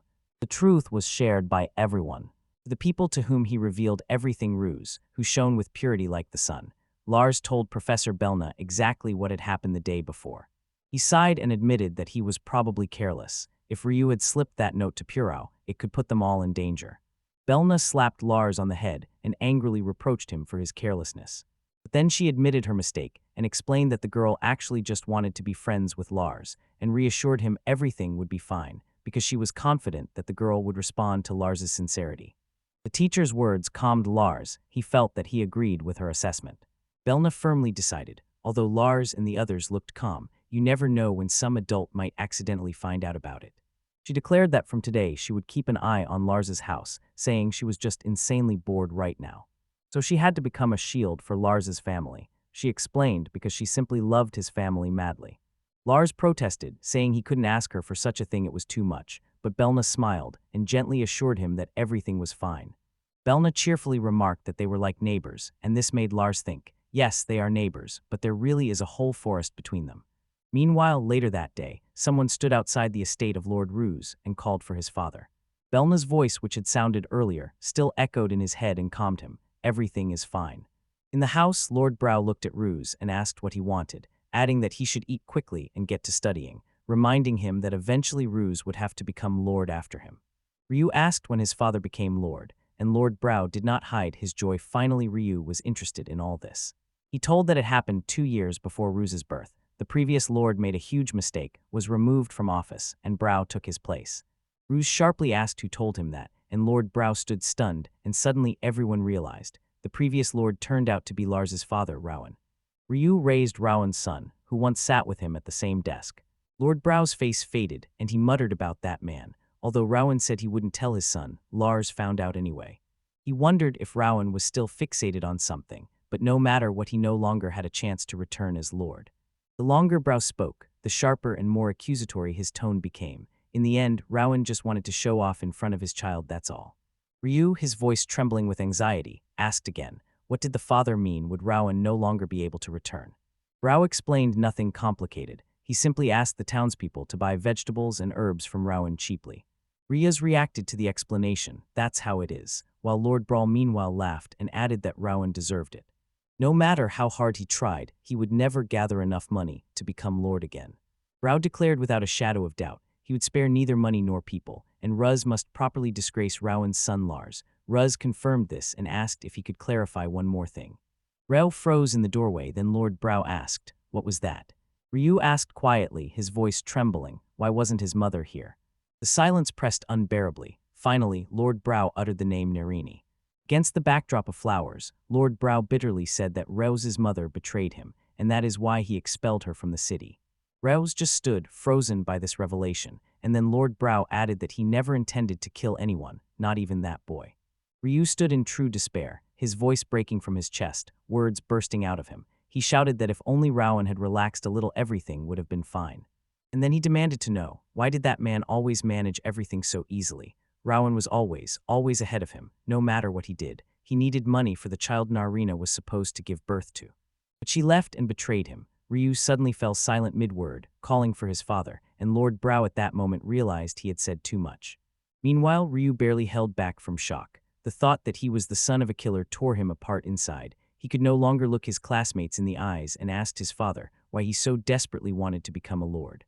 Then Lord Brow coldly stated, he did not need friends, he needed followers, who could be used as instruments of his limbs, not as comrades. He felt a cold doubt, could Ryu really call them friends when the elder son was still alive? Ryu reacted sharply when he learned that someone had been killed. But then Lord Brown explained, Lars was right, they simply did not die in the end. Lord Brow, with lowered eyes, apologized to Ruth and said he had no right to hit him. Ryus lay beaten and scattered on the ground, tried to respond, but his father interrupted him, asking again what he had just said, and Brow replied that it was nothing. And one more thing to forget about Norni's mother. He stubbornly insisted that Ruse heard nothing. It reached them, they actually knew. Lord Brow sternly ordered Rius to return to the room and finally get a proper sleep. Ryus was walking the streets, and the thought would not let him rest. Only a few people knew about the poisoning attempt, Nenah, himself, and the professor. He had no idea that the professor who devised the plan would slip up, and Nenah especially revealed nothing she wouldn't risk harming her mother. Yet somehow Rowan's son, Lars, found out about it. Ryus realized maybe they should just sit down and talk, then they would understand what happens next. Meanwhile, Nora and Ludger wandered the streets, and Nora couldn't get rid of the thought, what is Ruz doing right now? Ludger felt that their meeting was not accidental during the walk, and the girls noticed Lord Brown entering a building that looked like a hospital. The girls silently watched from their hiding place, keeping their distance, and Ludger quietly said that a true friend is one who grabs onto something useful and offers help in return. Nora asked if it wouldn't be better to just tell Lars instead of acting alone, but Ludger decisively said, don't be stupid if they do that. Lars will find out that the girls were eavesdropping then. They confirmed that they were looking at Russ's father. Nora noticed that it was a hospital around and wondered if he was ill. Ludger thought to himself, what if Russ's dad didn't tell anyone about their conversation yesterday? Nora sighed with disappointment. She had hoped for something like a secret meeting in a hidden warehouse. Ludger gently calmed her, if nothing is happening, that is also normal. Meanwhile, Ruse was walking down the street, stretching. Ludger noticed that perhaps Ryaz was investigating this himself, and Nora, worried, hoped that both of them were fine and recalled another investigation. Later in the morning, Helen cheerfully greeted Ruse and immediately asked what happened to his cheek. Yuruka also noticed it and said it looked painful, and Ruse only replied that he just fell a little. Helena could not believe that an ordinary fall could have swollen his cheek so much. In response, Ryu greeted Helena and Yoruk. The next morning at school, someone greeted Lucille and her sister. Then Lucille addressed Ruse and said she saw him in front of the hospital yesterday, to which Ruse asked what they were doing there. Ryus was startled with surprise when Lucia confirmed she saw it. She explained that they were just walking together with Lucia. In the next exchange, someone noticed that Ryu seemed to be following his father, and another person asked why he did not go into the hospital with him. Ryu showed his swollen cheek and said he came to treat his injuries. But Luziar threw accusations at Ruse allegedly. She was the one watching his father, and Ruse, defending himself, shouted at her to stop sneaking up and spying on him, calling her very creepy. He said that when he rushed out of the dormitory and ran to the hospital, they started chasing him and overtook him, so he had to hide. He shouted that his dad just scolded and beat him. Lars tried to understand what had just happened, stunned by Ruse's emotional outburst. Meanwhile, Lucia dived into the shadow and disappeared into the background. Later, Lars stood near the hospital building, hesitating whether to enter through the main entrance or use the invisibility skill to peek inside. When everyone said hospital, he first thought of the main city hospital, but was surprised to see Ruse in blue family colors and decided to investigate. In the hospital corridor, Lars stands, straining to peer into the silence, wondering what is about to happen. The nurse approaches, looks at him and asks, "Are you here for a checkup? Where are your parents?" And Lars whispered that he is alone but asks will they still accept him, because lately he has been very tired. The doctor addressed Lars, "You may sit down." Dr. Ritzell, wearing glasses, smiles warmly and greets Lars, "Long time no see," making sure that the patient in front of him is indeed the right one, while the nurse calls the next patient. Dr. Ritzell says that Lars is doing everything he can and adds, "Even adults sometimes find it hard to cope with those difficult requests he faces." The doctor says that this is. It is truly impressive, and immediately they ask if Lars is not overworking himself because of the guild work, as they heard he tires easily. Lars admits he is a bit worried about matters at home. Then Dr. Ritzell suggests talking about it, maybe Lars will feel a little better. But at that moment, overall, something was clearly wrong. Lars decides maybe he will try to shake up the situation a little. He finally spoke sincerely. He says that if he had remained a nobleman, perhaps his life would have been different. Now they barely survive almost without money, struggling to make ends meet. Then Lars finally reveals what he himself calls the truth. He learns that his father was once a lord. Dr. Ritzell agreed with Lars, but said that it was already in the past, and at that moment, Lars suddenly understood one important thing about the doctor. Then the doctor told Lars that maybe he was right, and Lars quietly replied that now he felt a little easier. Dr. Ritzell calmly explained, to live means to be able to accept such things, and now they can only do what is within their power. Lars continued the conversation with Dr. Ritzell. Catching himself in anxiety, he said that he had heard that his older brother was once brought to this hospital, and asked if by any chance the doctor knew about it. Dr. Ritzell shuddered, and then quietly confirmed that it really happened about 10 years ago. He said that the brother was miraculously saved, and immediately he felt so relieved, as if a heavy burden had fallen from his shoulders. Lars looked intently at the doctor and realized it was him. Lars's thoughts raced a picture formed in his mind. This man conspired with Brau to kill his brother. Lars decided without a shadow of doubt he would definitely catch him. Lars, holding his breath, closely watched Dr. Ritzell's reaction when he mentioned what happened 10 years ago. He cautiously touched on the topic, hinting that he might have some difficulties at home. Dr. Ritzell sat at the table and pretended to be relaxed, but Lars switched on his impulse of clarity and began to carefully analyze the situation. There was not the slightest doubt about this. Dr. Ritzell was behind the assassination attempt on Dead Hates. Dr. Ritzell appeared in the hospital window, smiling. Lars stepped away from the hospital building, glanced over his shoulder at the doctor visible in the window, and decided somehow he had to catch him by the tail. And hiding behind the corner, he prepared to follow the doctor. Lars peeked around the corner and closely watched his target. Suddenly a maid appeared in the building's doorway, and Lars, noticing someone coming, instantly tensed.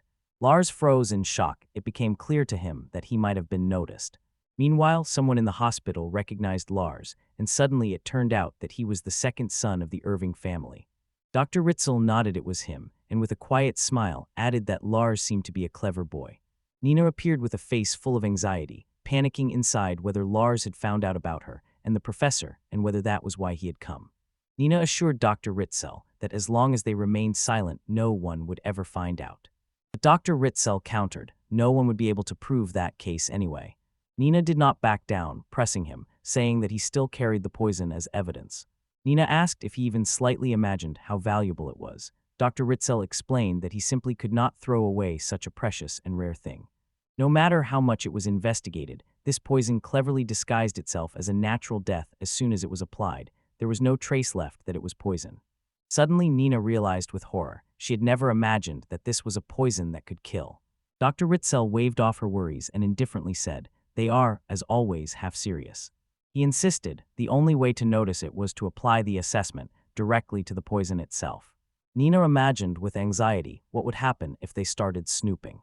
Dr. Ritzell stubbornly insisted that they would find no evidence that this particular poison almost killed Dead 8. Nenah agreed and said that she knew. Dr. Ritzell proposed an even darker scenario. Imagine a whole family could simply commit double suicide together because they could no longer endure their poverty. He was sure it would be a clean break without any regrets. Nenah froze in horror.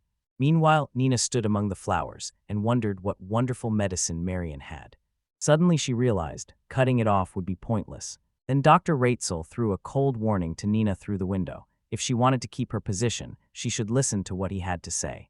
Nenah looked at him and thought, as if nothing had changed just like back then when she had no choice.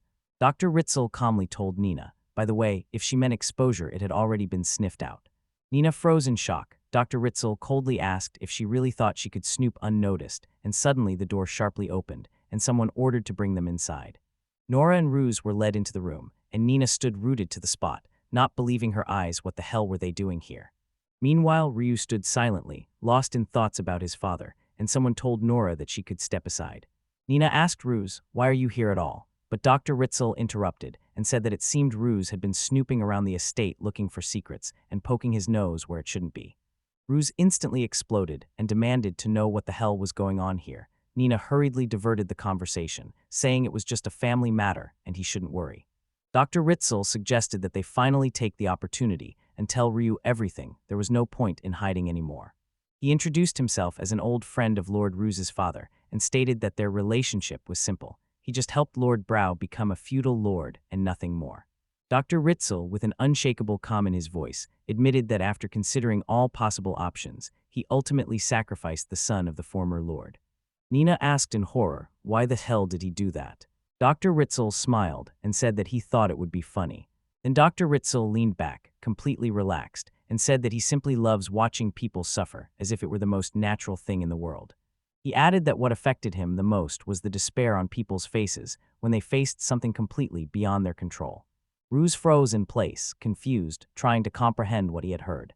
Dr. Ritzell recalled the moment when Nenah ran to him, all in panic, and the previous lord and his wife were making such strange grimaces.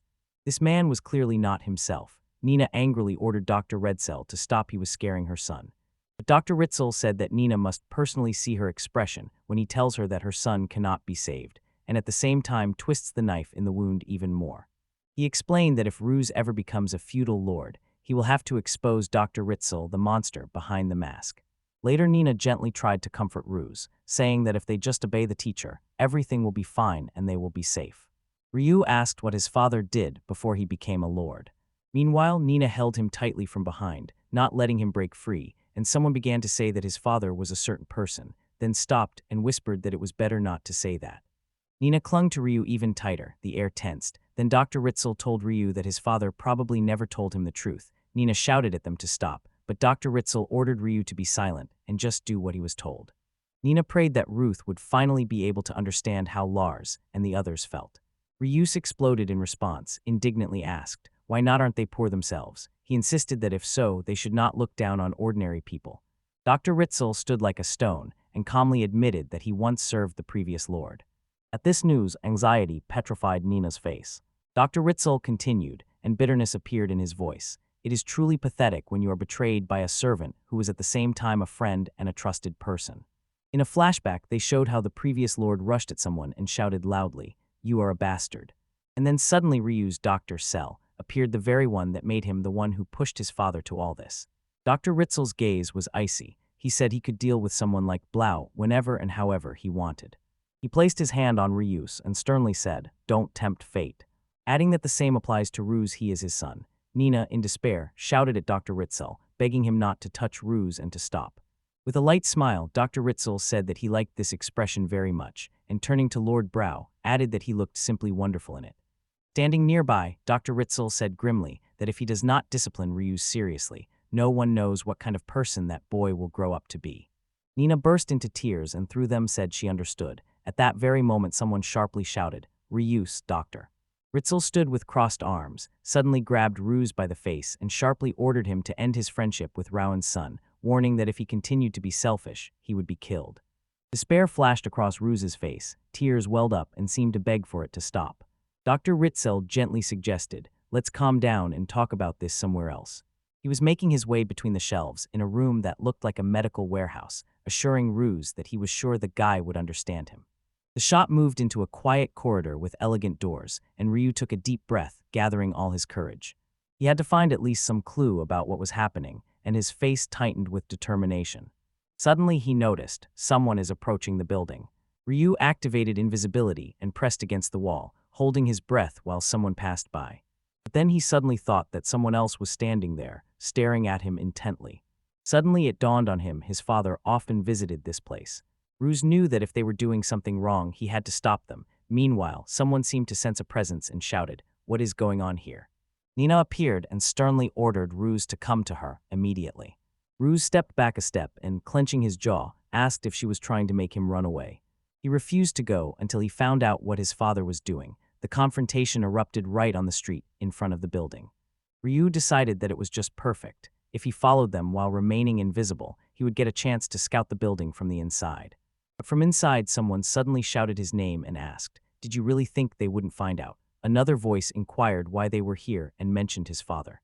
Lars, invisibly spying, froze with surprise when he realized how much Ruse truly cared about him. Lars watched, and finally the pieces fell into place. Ritzell and Blau turned out to be connected.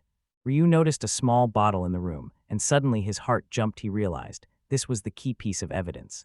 But then he was suddenly seized by the thought, in this world, there is no device that could record sound.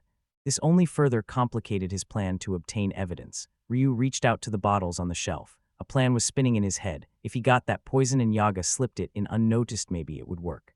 But even when he grabbed the evidence, doubt crept up on him and he couldn't get rid of the thought. Would this be enough to prove that they tried to kill his brother?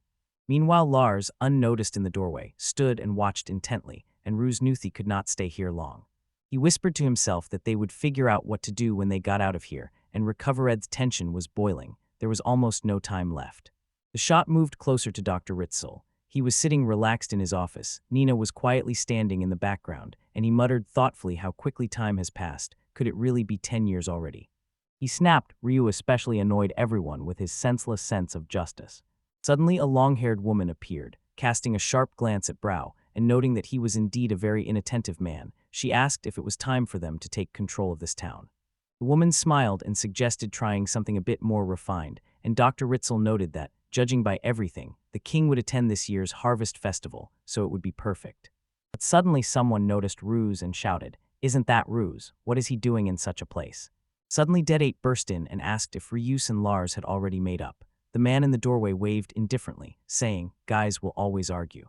On the street, Nenah stood completely confused and told the teacher that she no longer knew what to do. Someone nearby asked what had happened and what the matter was, and suggested letting her vent. Meanwhile, Lars silently watched from afar. Honestly, everything was quite logical. Nenah had just faced such a harsh truth, and as a servant, she naturally felt confusion and doubts about everything. Lars noticed that since then Aras had become somewhat distant towards him, and this complicated everything. In class, the teacher announced that next month the long-awaited Harvest Festival would finally take place, but this year everything was a bit different, so a few safety rules needed to be discussed. Lars was turning over his situation in his head, half listening. The vial of poison was already in his hands, but he had no idea how to use it. He had previously asked Jorgus about it, but he said he couldn't assess it in detail, and that annoyed him terribly. And then Lars felt that time of year had come again. Since he first got there at 5, the Harvest Festival was what he looked forward to no less than anyone else. The teacher was explaining energetically that this year the king would indeed come inspect the main street and hold a meeting at the Lord's Manor. It was a big event, but during the parade the students would not be able to approach the main street, so they would have to watch out not to cause trouble with the soldiers. The teacher was confident that everything would be fine with everyone, but had to supervise so that no one allowed themselves to go too far. Someone muttered that it was probably better to keep away altogether. Later in the corridor, 2 students were whispering. One asked if Lars had heard anything about the king meeting the Lord. The other confirmed the king was indeed supposed to spend the night at the Lord's own house.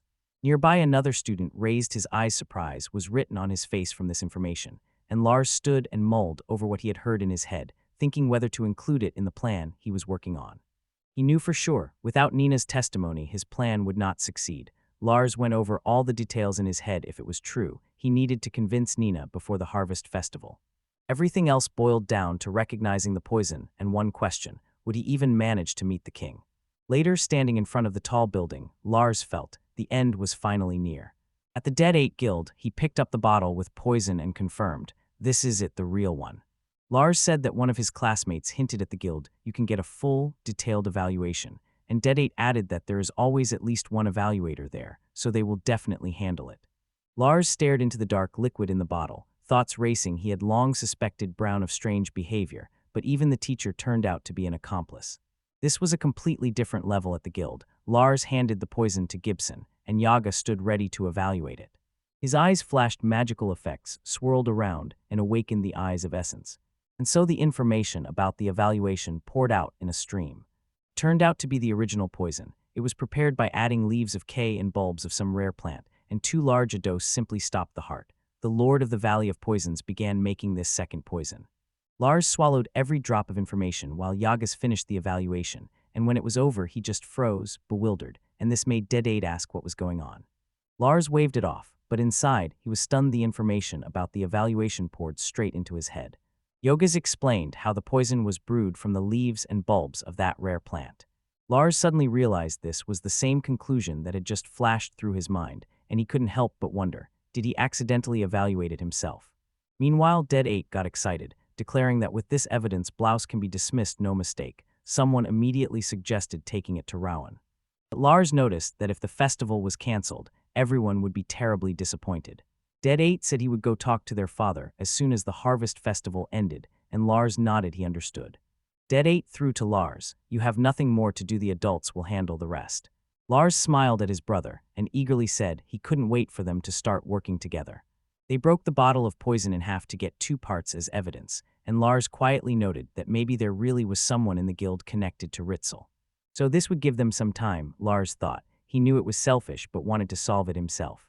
Someone called Lars and advised that they should next turn to Nenah, but at that moment, Lars noticed someone approaching them. He immediately understood it was Ryu calling him. With a serious expression, he used it again right in front of him and asked Lars for help. At the harvest festival, the whole city was shining, garlands and ribbons hung everywhere. The celebration was just beginning, and someone from the townspeople whispered thoughtfully, "Where has Nenah gone?" Someone whispered that Nenah was supposedly going to her parents and would watch the festival with Professor Berna, and another person added that they had definitely grown closer recently. The group gathered and someone smiled at Nari, saying, "You're one of us now, you've been with us since last year." Nora inquired whether she could really be here, and suddenly someone exclaimed excitedly that they all should enjoy the week starting today. Meanwhile, Lars met someone alone and confirmed he had a vial of poison with him. The other person said that Tagger would also step down, then asked what Lars wanted to consult about. Ryu explained that he wanted to stop his father, and for that he needed Lars's cooperation. He even added that he had already consulted with the sensei. Ryu continued and added that Lars probably already knew the king would come to their house for this year's harvest festival. Lars listened quietly as Ruse conveyed his teacher's instructions. When the time comes, follow your own heart, not someone else's. Lars nodded. He understood, and then Ruse asked him to help expose his father. He intended to openly tell the king the truth right here and force his father to step down from the throne. Lars replied that he had thought so, knowing him. He probably already found evidence or something like that. Lars confirmed this, and Ruse smiled, determination visible on his face. But Lars stopped and asked if Ryu was really sure about this. Ryu admitted that for him this was a real chance, but he still wanted to be certain. Ryu explained that he never considered his father an incapable lord and sincerely respected him, but honestly admitted he did not know how Lars felt about it. Ryu's face became serious, and he firmly said that this was exactly why he wanted his dad to do the right thing. Ryu continued, his father never did anything out of spite, he just wanted Lars to finally deal with his past and face the truth. Ruse was convinced that Dr. Ritzell took advantage of his father's weakness, and Lars thought Ruse's gaze is simply incredible. Then Lars asked, what does Ryu's mean? Ruse said it was all because Lars sincerely believed in Blau, and suddenly, a cloaked figure with long dark hair appeared on a stylized background. The conversation continued, and everyone agreed after all, it was obvious. Ryu whispered to Lars that they were still family. Lars fell silent, pondered, and replied that if so maybe he could understand too. Then Ruse asked Lars to lend him his strength, and Lars said he was counting on him. Ruse smiled resolutely, they firmly clasped hands, and he gladly responded. Meanwhile, Luciella appeared at the festival together with the group. Someone shouted after her that they knew she would be at the festival, and her father was there too, while Lars and Avest stood nearby and watched everything closely. Meanwhile, in another corner of the festival, someone greeted another apparently. They hadn't seen each other for a long time, and the person in glasses quietly replied. The conversation rolled on, and someone encouraged the quiet one, greet properly. Someone else threw in that they would go to the toilet again. Another explained that there were people from the guild there, so they would quickly come to greet. They ordered the others to move to the dance hall where Helena was performing, and someone gave the signal, "Let's go right now." Suddenly, a blonde girl with a homemade headband noticed Lars and shouted, "Rathkun," promising someone that she would catch up with them later. Lars was walking away, and the girl loudly called after him. Two girls stood nearby and waited. One in a maid's costume said that they had been waiting for him. They made a hand gesture and directly asked Lord Wrath if he was really sure about this. One of the girls decisively said she was ready for any consequences that might follow. Someone said mockingly, "If I were alone, I would have run away even with Nenah," and asked Professor Berna to look after her. Meanwhile, the maid apologized to Lars, saying that maybe she was forcing him to talk about something he would rather keep silent about. Lars reassured her, "Don't worry about me." Lars assured her that he would be fine. Then two people started talking, doubting whether Blau had really done the right thing by letting the traitor in while the king was nearby. Someone shouted that the banquets were about to start, they needed to hurry. Lars announced that he had been waiting for them. Ryu said to Lars and his companion, "I have already informed the others, these two are my friends and companions." Lars barely whispered his agreement, and Ruse warned them, "Be careful." His father also invited the doctor to dinner. At the foot of the exquisite stairs, people hurried past, and someone quietly said that they met them at just the right moment. Meanwhile, one character thought, "What kind of person is this, a complete fool?" And another voice responded that the one who thought that was no better. Ryu said he would do everything possible, and then added with a bitter smile, "According to the reports, public projects are stalling." The girl who was with them sighed hopelessly and asked Ryu's if he had tried asking the former lord for help, because he was obviously quite capable. Ryu promised his father, "I will take it as it is, although this is not his style at all." The girl said she would join. Later, Lord Brow roared, sharply demanding to know where Ryus was. It was Ryu's turn to look his father in the eyes. The father explained that he was outside to pick up a friend. Ryu introduced Lars to the king, explaining that Lars was his classmate and the son of the very former lord they had just talked about. He told the king that through that connection they would become friends, and then hopefully asked if Lars could join them at the table. The king inquired if Lars and Alden were about the same age. Someone nearby muttered that they were, and then the king, as if it was already clear to everyone, said, "Lars is the son of Rowan." Suddenly, this boy with a spark in his eyes introduced himself as Alden Bartfield and sincerely told Lars how pleased he was to meet him. The king said that probably everything was fine, and Alden, with eyes shining with curiosity, explained that this was actually his first meeting with children from outside the Royal Academy, so he really wanted to talk to them. Lars, smiling politely, said to the prince that he was pleased to meet him. But then someone warned no one knew what Lars was really capable of, as if he were some wild card. Lord Brawl nervously objected, saying, yes, Lars may be the son of a former lord, but he is now a commoner, so that's that." The king immediately, sternly demanded to know if Brawl objected to the decision he had made personally, thus pressing him hard. Then the king appealed to Alden pleadingly, "Don't be too harsh with Brawl, he was just speaking out of concern." The king noticed that Ryu himself wouldn't have managed the conversation anyway, so this arrangement suited him perfectly. Brawl immediately agreed, probably just wanted to avoid unnecessary attention. Meanwhile, Dr. Ritzell warmly greeted Lars, saying they hadn't seen each other for a long time. Lars thought to himself that Ruz, it seemed, had not yet told the doctor, but the doctor himself seemed to know exactly why he was here. Dr. Ritzell gently asked Lars how he was feeling. Lars thanked him and said that he slept soundly every night.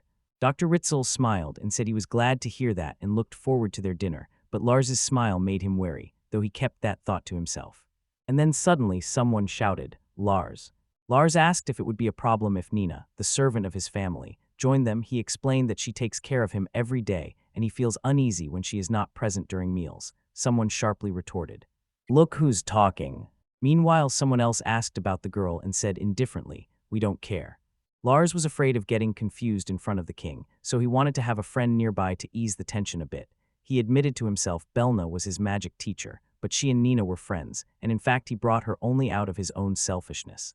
The king broke into a smile. He liked the concern for the servant, and he invited everyone to enjoy the banquet together. Then Alden called Flugel and ordered him to think about the one who guards him.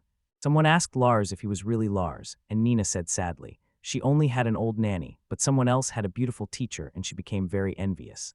Alden told Lars directly that those polite forms of address were unnecessary, he would become king anyway. He asked Lars if he even understood this struggle, since everything here was so rigid and formal. Then one student stood up and said with regret that in Class 2, he was treated like an outcast. It was quite depressing. Alden whispered that he just wanted to communicate normally with his peers while he still could. But another student noticed. In fact, he was treated quite normally. Meanwhile, a dark-haired student shouted at Lars. Alden grumbled that the Lord's son in their class was too arrogant. Meanwhile, Dr. Ritzell sat with folded arms, and his face showed icy calculation. Turning to the rest, someone noticed that Ryu and Dr. Ritzell had gone somewhere earlier and asked what was there. In the direction they headed, another person simply answered the toilet. And then someone else suddenly realized this is actually the kitchen. Suddenly, the kitchen exploded in flames. Lars released a fire arrow to extinguish it, muttering a curse under his breath.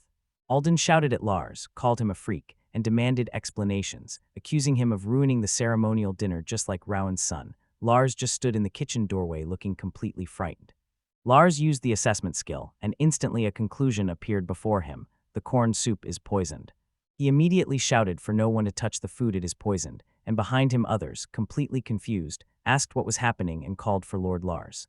Suddenly Lars ran into the dining room, pointing and shouting that the food is poisoned. While Alden and the rest sat at the table in the background, Lord Brown stammered, asking what exactly Lars meant, and Lars warned Blau that he himself almost died. Alden asked Lars what was going on here, but when someone looked closely at the plates, everything became clear it was really true. Dr. Ritzell admitted he did not expect that the second son of the Irving family would so easily see through his plan. Then he pressed his lips and asked Lars if he really did it, knowing in advance that the poison would be found. Meanwhile, another bearded man burst into the conversation and sharply blurted out, what is really Dr. Ritzell's goal, since he heard that he is supposedly a friend of Lord Brow. Dr. Ritzell himself thought that everything should end as soon as they tasted the food, but the royal retinue turned out to be strangely careless, and he constantly had the thought of adding poison in his head, fully knowing that it would be noticed immediately. Then Lars exclaimed decisively, that's exactly the point. He deliberately added poison, knowing he would be caught. The text window noted that, moreover, if Dr. Ritzell had not spoken right now, no one would have guessed that he was the culprit. Dr. Ritzell said directly that he was already tired of this farcical performance. He explained that he simply decided to help young Rat fulfill his long-cherished dream. Suddenly someone pleaded with the bearded official to listen, and the man sharply demanded to know what had just been said. The story revealed, this Blau turned out to be a criminal. He, desiring lordship, tried to kill the 2-year-old child of the previous lord. A woman with long wavy hair stood before the court at the very moment the accusation was made. She stammered, Niall's words stuck in her throat, and refused to come out clearly. Then Lord Brow burst out shouting and called her a bastard. Someone lay on the floor, barely reacting to what was happening. Meanwhile, someone noticed this was exactly the case, and Dr. Ritzell smiled and admitted that he was the one who offered a helping hand. Lars asked if Dr. Ritzell had evidence, emphasizing that evidence along with a confession was the best outcome. Everything was coming together remarkably clearly. Dr. Ritzell said to them in a cold voice that the poison used today was the same, and it needed to be thoroughly examined to confirm this. Then Dr. Ritzell looked at Lars and asked, are you satisfied now? He whispered that he wished Lars would become at least a little happier because of all this. Someone sharply demanded to know what the hell Dr. Ritz's chamber was plotting, but the chamber simply replied, nothing special. Then Dr. Ritzell asked, did Lars really take revenge? As if a period was placed in the text, that's the end of Blau's career. Meanwhile, Dr. Ritzell calmly turned away and left the scene. Someone just began to wonder what kind of nourishment Dr. Ritzell would require, and at that very moment felt something was very wrong with this person. Someone from the crowd shouted that Dr. Ritzell was not an ordinary doctor. Ritzell himself coldly replied that the lives of all present would be enough payment for him. Medical instruments lay right near Dr. Ritzell's place, and in the next moment, Lars and another dark-haired man simultaneously grabbed weapons sharply. The guard fiercely cursed them for daring to point a blade at the king. The fight breaks out in the chaos. The guard is knocked down, and Lars orders the professor to take Nenah and Ryu and get outside. The girl nods and says she will return soon, but Ryu protests, shouting not to be dragged. He stays too. Having moved to another part of the building, Nenah blocks the passage, coldly says that this path is closed, then looks at the professor and asks if they should kill them all. Dr. Ritzell answers without hesitation, then asks if she will show him their faces twisted with horror. Suddenly, the maid shouted that she will not let them in. In armor, a figure throws a water ball. Nenah deflects the magic and indignantly says that no one told her there would be a mage here. The situation instantly turned upside down. Someone noticed that the plan had changed slightly, and Dr. Ritzell said he would leave that part to them. A fight broke out between the knights and the attackers, and someone whispered that the quality of the nights had also declined. Meanwhile, Lars retreated and shouted for Dr. Ritzell to move away from him, but she calmly replied, "Lars is right, maybe it's better to just kill the prince and his guard, and leave the king to drown in despair," adding that Lars's group would be saved for last. Suddenly, Lars unleashed a powerful stream of water, an attack that broke through the hall with the power of water magic. Someone watching from another place froze in shock. Could Lars really use such abilities? Dr. Ritzell said he had heard Lars seemed to be a jack of all trades. Someone else pondered, maybe this is actually a different skill, considering the previous assessment. Lars froze, listening as someone reflected on his abilities, and it really was a jack-of-all-trades skill. Here's the catch, Lars could do a little bit of everything. He wasn't a true expert in anything, but he always put incredible effort into his work. Lars again utters a spell and sends a flaming spear straight at Dr. Ritzell. The attack hits and Dr. Ritzell admits, this is really not bad. Meanwhile, Nenah suddenly rushed to intercept, telling Dr. Ritzell that she wouldn't let him go, and then someone else anxiously called for their master. Suddenly, Nenah screamed that someone was standing in the way. Behind her, in the very midst of the battle, one of the maids is casting Aqua Shield, while the clash between attackers and defenders rages wildly. Lars is Dr. Ritzell's man. He asked challengingly, does he really think he can defeat him one-on-one? Lara stands firm as a powerful combined attack of fire and lightning magic explodes between them, flames and sparks merging and swirling in destructive chaos. Lars shouts for someone to attack right now, and fire magic instantly flares up. Dr. Ritzell shouts his spell at the top of his voice, profile. The professor smiled interestedly and calmly said he had changed his mind. Killing Lars here would simply be pointless. He is ready to kill everyone else, but Lars sees only despair on his face. Lars decisively says he will have to defeat Dr. Ritzell before that happens. He loudly utters the spell Flame Lance and releases a fire spell. But Dr. Ritzell doubts Lars's notions of what will happen and asks if it is not time for them to seriously get down to business now. Suddenly Dr. Ritzell, like lightning, dashed forward and in a moment was right up close to Lars. The attack was lightning fast, no one even had time to blink, and Nenah found herself with a blade pressed to her throat. Dr. Ritzell pressed a weapon to Nenah's neck. The number 19 is clearly visible in the frame. Lars froze as if rooted to the spot. The sudden turn stunned him, his eyes wide open. He was scared for Nenah after what had just happened. Then Dr. Ritzell smiled coldly and confidently and told Lars that first he needed to understand only one thing. Dr. Ritzell told Lars, look, and most importantly, to truly see his dear friend, the one he had previously looked down on, who now lay on the brink of death. The scene opened. Ruse lay on the checkered floor, badly wounded and covered in blood, while someone knelt beside him as he barely could speak. Every week Ryu apologized again and again, saying he had been hospitalized and could not see them at all. Meanwhile, Lars looked at his hand, with fear in his eyes. Dark rot was crawling over it. He reached out his hand to Ruse and cast gentle, healing magic on him. The one standing next to Ryu firmly ordered him to be silent, but Ryu objected. It was a futile effort. Lars should not waste his magic, better to save someone else. Suddenly Nenah appeared and instantly cast healing to help. Lars cursed his situation. He had only learned offensive magic because he planned to do it alone, and while numerous healing spell effects still swirled around them, Lars finally realized what problems they faced. The sorcerer could no longer move at all. The maidservants could not fight back, their ranks scattered. Only the knights remained, which had already passed their prime. Dr. Ritzell quietly told Lars that if he left Nenah, he could still move forward. Lars clenched his teeth in frustration. He so wanted to have more strength. Dr. Ritzell, as if rejoicing in Lars's anger, caught every note of that wonderful voice of rage, while magical energy swirled around the professor. In despair, Lars begged his universal superpower, the one that grew stronger with each use, and shouted that he didn't care if the mana ran out. Nenah turned to Dr. Ritzell and decisively said that she did not know what had happened between him and Lars's father, but he could not kill an innocent child. Even one like her would know that. Suddenly, a child's voice called out confusedly for his father. The corruption spread over Nenah's body, and Dr. Ritzell coldly said that he would do it after all. He stretched out his distorted hand and cruelly knocked her down. The shock from the blow froze on Nenah's face. Dr. Ritzell did not relent and attacked again, insisting that ultimately father and child must be together. Dr. Ritzell could not hold back and could not remain silent. He enthusiastically noted what a wonderful expression Lars had. An attack of incredible force threw Lars backward. Suddenly, Dr. Ritzell's voice seemed to stumble. He shouted to Rowan's son and admitted his mistake, and Nenah, despite being in a miserable state, whispered to Lars not to worry about her and just save Ryu. Desperate pleas tore the silence. She and Dr. Ritzell begged Lars at least to preserve it for reuse.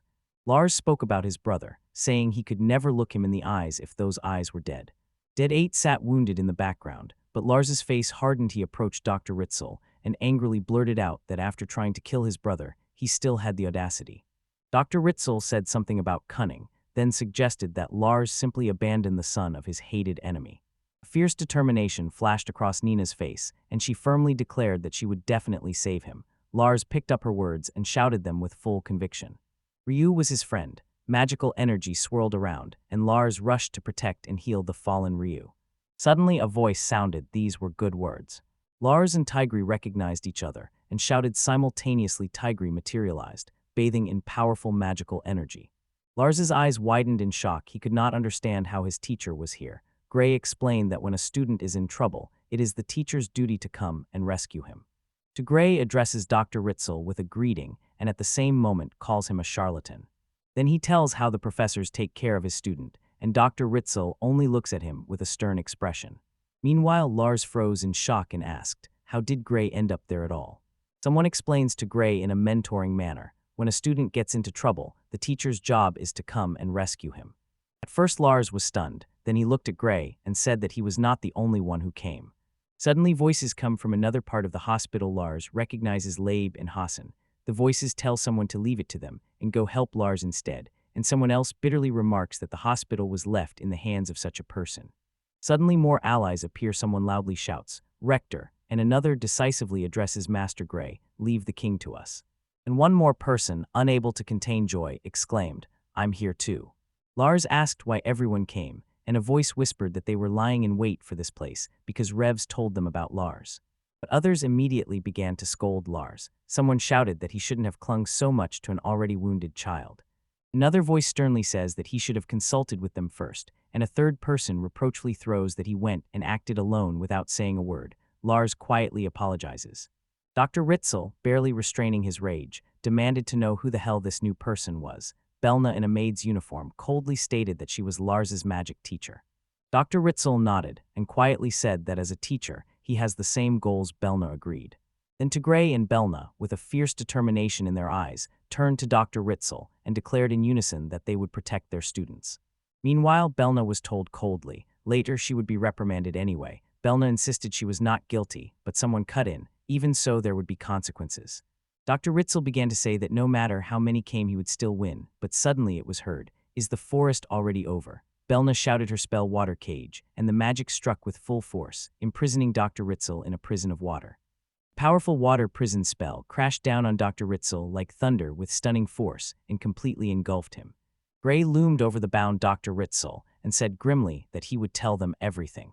Dr. Ritzell lay exhausted and bound by magical chains, but in a moment something changed on his face. Something switched in his eyes as he made that barely audible sound of realization, and the angle changed, showing their confrontation from different sides. Gray looked down from above, and Dr. Ritzell raised his eyes and met his gaze. Meanwhile, Lars urgently shouted, how is Ruse? Lars quietly whispered to Blau that it seemed Ruse would be fine. The bleeding had stopped. The wound was okay, but Blau probably did not have enough blood. Nenah was lying down when Lars released a water sphere that hit her and acted as a healing spell. Then he told her to go to Lady Marian for medicine to replenish her blood. In another wing of the hospital, Lucier exploded at the knights and demanded to know what the hell they were doing and how they could call themselves knights if they did not protect civilians. Only then did Berna dramatically rise on the battlefield, and someone whispered that she truly justified the title of Lars's magical mentor. But Dr. Ritzell decisively cut off, saying that in that case he would become Lars's opponent. Dr. Ritzell began cursing the king for not being able to protect even his own son, and exclaimed with pleasure that a real spectacle awaited ahead to see how he would suffer all his life. Lars stared at him with incredible intensity, and Prince Olden began to protest, but the knight interrupted him and sternly ordered to focus only on defending himself and the king. Meanwhile, Lars rushed forward, shouting that he would not allow this. Lars calmed everyone down, repeating that everything would be fine. Meanwhile, someone noticed 2 reliable teachers hurrying towards them, and Nenah decisively said to leave it to her. Then Gray prepared to attack, shouted Shinkyu Jeki Vacuum Strike, and resolutely declared that he would take down Dr. Ritzell and end all this. A powerful vacuum attack struck Dr. Ritzell with incredible force. Suddenly Gray descended from above at incredible speed, holding a huge sphere of energy in his hands. Those watching only managed to notice how fast he was. The attack hit with explosive force and burst with a loud explosion. Dr. Ritzell smiled and said that only those who have never faced death can fear it, and Lars shouted back, asking if he did not value his life, and called him a charlatan. Lars rushed forward with a sword. The strike thundered with incredible force. The blade hit, tore the clothes, and wounded the body. Dr. Ritzell noticed a scar on Lars's chest and asked about it. Recognition flashed on his face. Suddenly he remembered everything, while Lars looked at him with fierce determination, and the doctor recognized him as a war demon. Dr. Ritzell burst out laughing. It seemed as funny to him as when he himself played the role of a doctor. He exclaimed with admiration that the one who plays the teacher is a true masterpiece. Lars only told him not to rejoice so much because it was shameful. Then Lars apologized to Nenah and asked her to watch over those two while he himself prepared to go into battle. Suddenly someone shouted at Lord Lars. Meanwhile, elsewhere someone could not recover from the discovery about the demon of war, and someone's hand held a pen and hurriedly wrote something down. Returning to the others, someone shouted. Nenah, the girl with decorations in her hair, cried out, "Run while the teachers are fighting." Lars hesitated for a moment. The ladies will worry, he thought, and suddenly his family flashed before his eyes. Then Nenah noticed Lord Lars was still just a child. But Lars apologized and refused. He whispered to her, "I can't just run away, I am a child after all." Lars shouted that he had the strength to fight for 5 years. He had desperately honed his skills with all his might precisely for this. Meanwhile, Luzher, worried, did not take his eyes off him and quietly whispered his name. Suddenly Lars burst out shouting at Mizuki and the others, "Do you think you can take down that thing?" One of the women blossomed with joy when she realized that Lars cared about her specifically, but suddenly someone else objected and shouted for them to wait a moment. Then an explosive force broke through the area and scattered people in all directions, and the girl found herself in a shadowy net and demanded to know what had suddenly happened to them. Meanwhile, Lars, shackled in chains, rushed through the structure with fierce determination, shouting that he would never surrender. The girl in the dress, fighting the opponents with her last strength, whispered to the sensei that she could no longer hold them back. Then Mizuki shouted in response, "Let Laura just surrender and let them capture him." But someone ordered Illumi first to the courtyard. Illumi nodded because she heard the sound coming from there. Illumi dashed away with a huge smile, and as a farewell, threw an insult after the muscular, flat-chested witch. Suddenly Mizuki felt something wrong. A terrible stench hit her nose, and she saw a canister rolling nearby. She shouted loudly to everyone, "Wait." Lars tried to shout to Mr. Hassan to retreat, and Mizuki loudly warned everyone, "Do not inhale the gas spreading around." Lars ducked low, covering his face from the smell. He immediately understood. It was probably chlorine gas.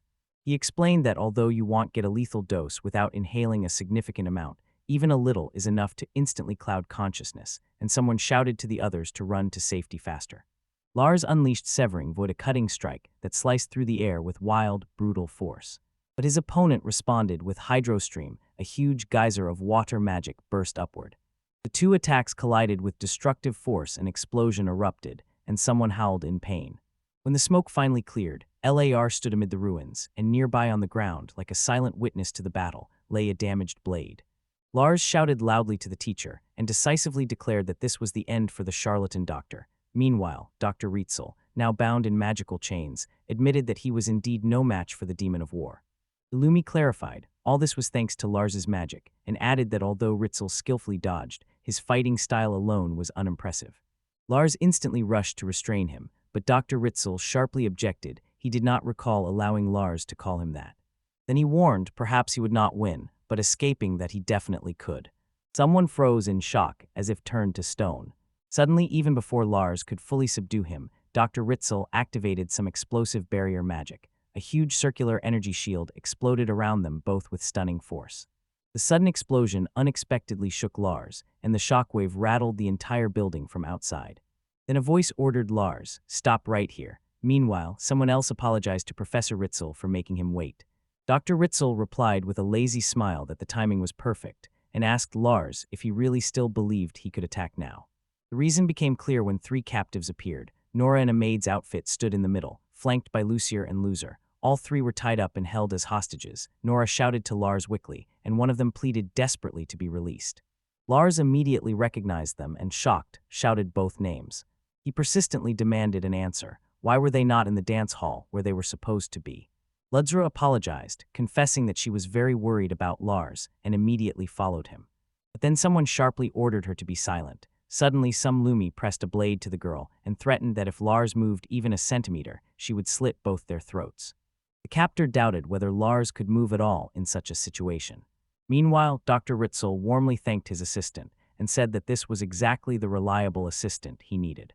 Lars decisively demanded, "Release them both." But Dr. Ritzell firmly refused. He said he would keep them under his care. Lars vehemently objected. If he released them now, they would attack again. Meanwhile, 3 girls were already sitting locked behind the bars of some cage. Dr. Ritzell's eyes narrowed as he weighed the options. Holding Ludsra tied with a rope as his trump card, he threatened. By morning, either only her head or everything except her head might be floating in the river. Lars froze as if rooted by shock, looking at that threat. Someone spat words called Dr. Ritzell a bastard. On the mansion balcony, Lars and Dead8 stood watching how the situation unfolded, and suddenly Dead8 asked what had happened to Lars. Below, the group noticed Dr. Ritzell next to the captives. Someone asked fearfully if he had escaped, and suddenly another voice, shocked, recognized him and shouted, "Professor Ritzell." Dr. Ritzell sharply commanded Lars to retreat from the hostages, while the bound sisters desperately struggled with the ropes. Someone sharply shouted to Lars, and Nora urgently pointed with her hand. A call rings out, "Hurry to the teacher." Someone shouted the name Luciella, and suddenly both girls desperately began calling Lars as he rushed to them. Lars stood right in front of Dr. Ritzell, and with determination in his voice, demanded to know how he dared even touch his beloved person. They shouted loudly, "Dr. Ritzell himself is to blame." Suddenly, in response, a huge water attack exploded between them, and worry froze on Dr. Ritzell's face. Lars resolutely declared, "I will never forgive this." Lars unleashed magic, loudly shouted Dragonic Blaze, and ordered the attack to break through. Huge dragon-like tongues of flame burst from his spell. Devastating fiery strike tore through the area, scorching everything in its path, while Lars's destructive Dragonic Blaze hit Illumi directly. She screamed as the dragon-like tongues of flame completely engulfed her, and Dr. Ritzell just froze in shock, watching the huge fire magic consume everything. Dr. Ritzell tore through smoke and explosions, shouting that it was good he remembered Lars's face. Fleeing, he turned to Lars, calling him Rat Yuan Irving. Meanwhile, Lars fell to the ground, completely exhausted after expending so much power. Barely rising, he whispered whether he had touched him, and suddenly realized that he really had. Suddenly, someone nearby shouted, "Lars." And then it struck him to the very heart. He had killed him. Below, Rowan and Nora were desperately calling Lars at the same time. People kept calling Lars, and he walked through the forest as if in a fog. Eventually, Lars ended up somewhere, collapsed and completely confused. He whispered, "Where am I?" Later, Lars woke up in the medical office, bent over in pain. The doctor immediately noticed this and exclaimed that he had opened his eyes, asking someone to call his relatives. When he was examined, Lars's hands trembled like leaves in the wind. Rowan and Nora appeared at the door, and Rutsar bent over him and anxiously called him by name. Lars recognized every familiar face. Those who greeted his father, mother, and older brother all had come to visit him specifically. But then Lucia grabbed Lars by the collar and sternly ordered him not to greet so indifferently. He had been unconscious since he fainted at the Lord's estate. Lars sincerely apologized for making her worry and with a trembling voice asked if the king and Prince Alden were safe. Rowan explained that the attempt to protect the king was truly noble, but since then everything had fallen into complete chaos. Rowan told Lars everything that had happened, and Lars listened silently, still concerned. Lucia froze in the doorway and directly asked what had happened to Ryu. Was he safe? Someone explained to her what had happened. Officially, Ritzell was completely destroyed by Lars's magic. On the street, bloodstains stood out on the cobblestones, but the trail ended at the riverbank. His body was never found, and Ilmi's assistant disappeared. Lars processed this information and asked what it meant. Someone nearby quietly said that they needed to talk about it. Meanwhile, Lars woke up in the medical room. Everyone had gathered around him, and Dead8 was visible in the doorway. Dead8 sighed with relief, saying that he had been very worried and, "I thanked God with relief that Lars was okay." Nora called Lars and whispered. She had heard from Professor Berna and Nenah he was planning something dangerous. She asked why he hadn't told her about it, and Lars, worried, silently wondered if she really considered him so unreliable. Lars simply replied, "Probably she doesn't, but said it just in case." He sat on the bed and quietly confessed, regardless of whether he succeeds or not, he might never return home. He thought it would be wrong if both children were gone. Suddenly, Dead8 grabbed Lars by the head. Lars grimaced in pain, and someone exclaimed anxiously. Dead8 sternly warned Lars, "Even if you gave everything for them, when they lose you, they will only regret it."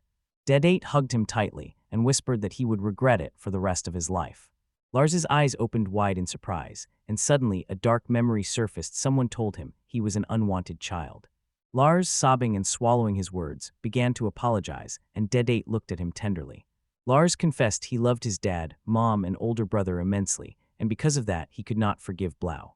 Dedate shouted Lars's name, but Lars only sobbed and between sobs apologized, saying that his father just.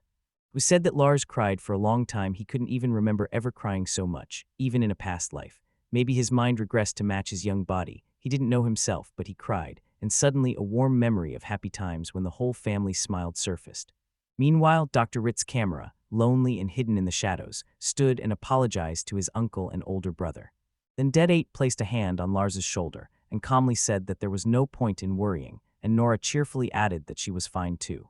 Lars gave them a smile. Nora, with bitterness in her voice, told that the guild had taken her father into custody and would hold him until the trial.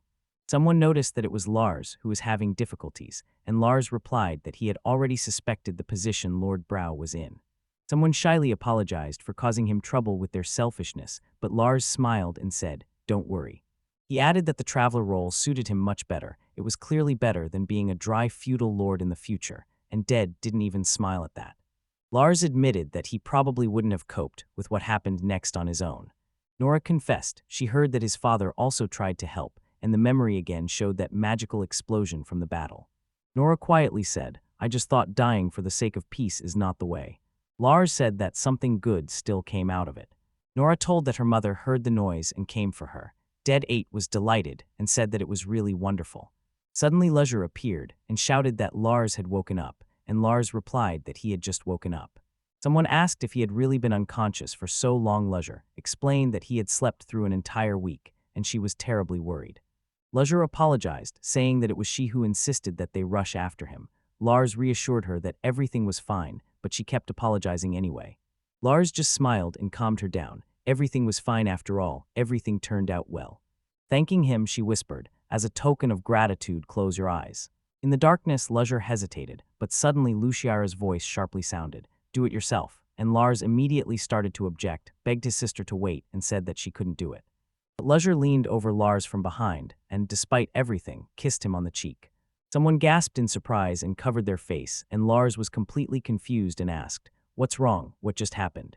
Outside the window, someone probably saw everything, and Lars grumbled that he no longer liked his sister. He blushed from embarrassment because of what Luciara had done.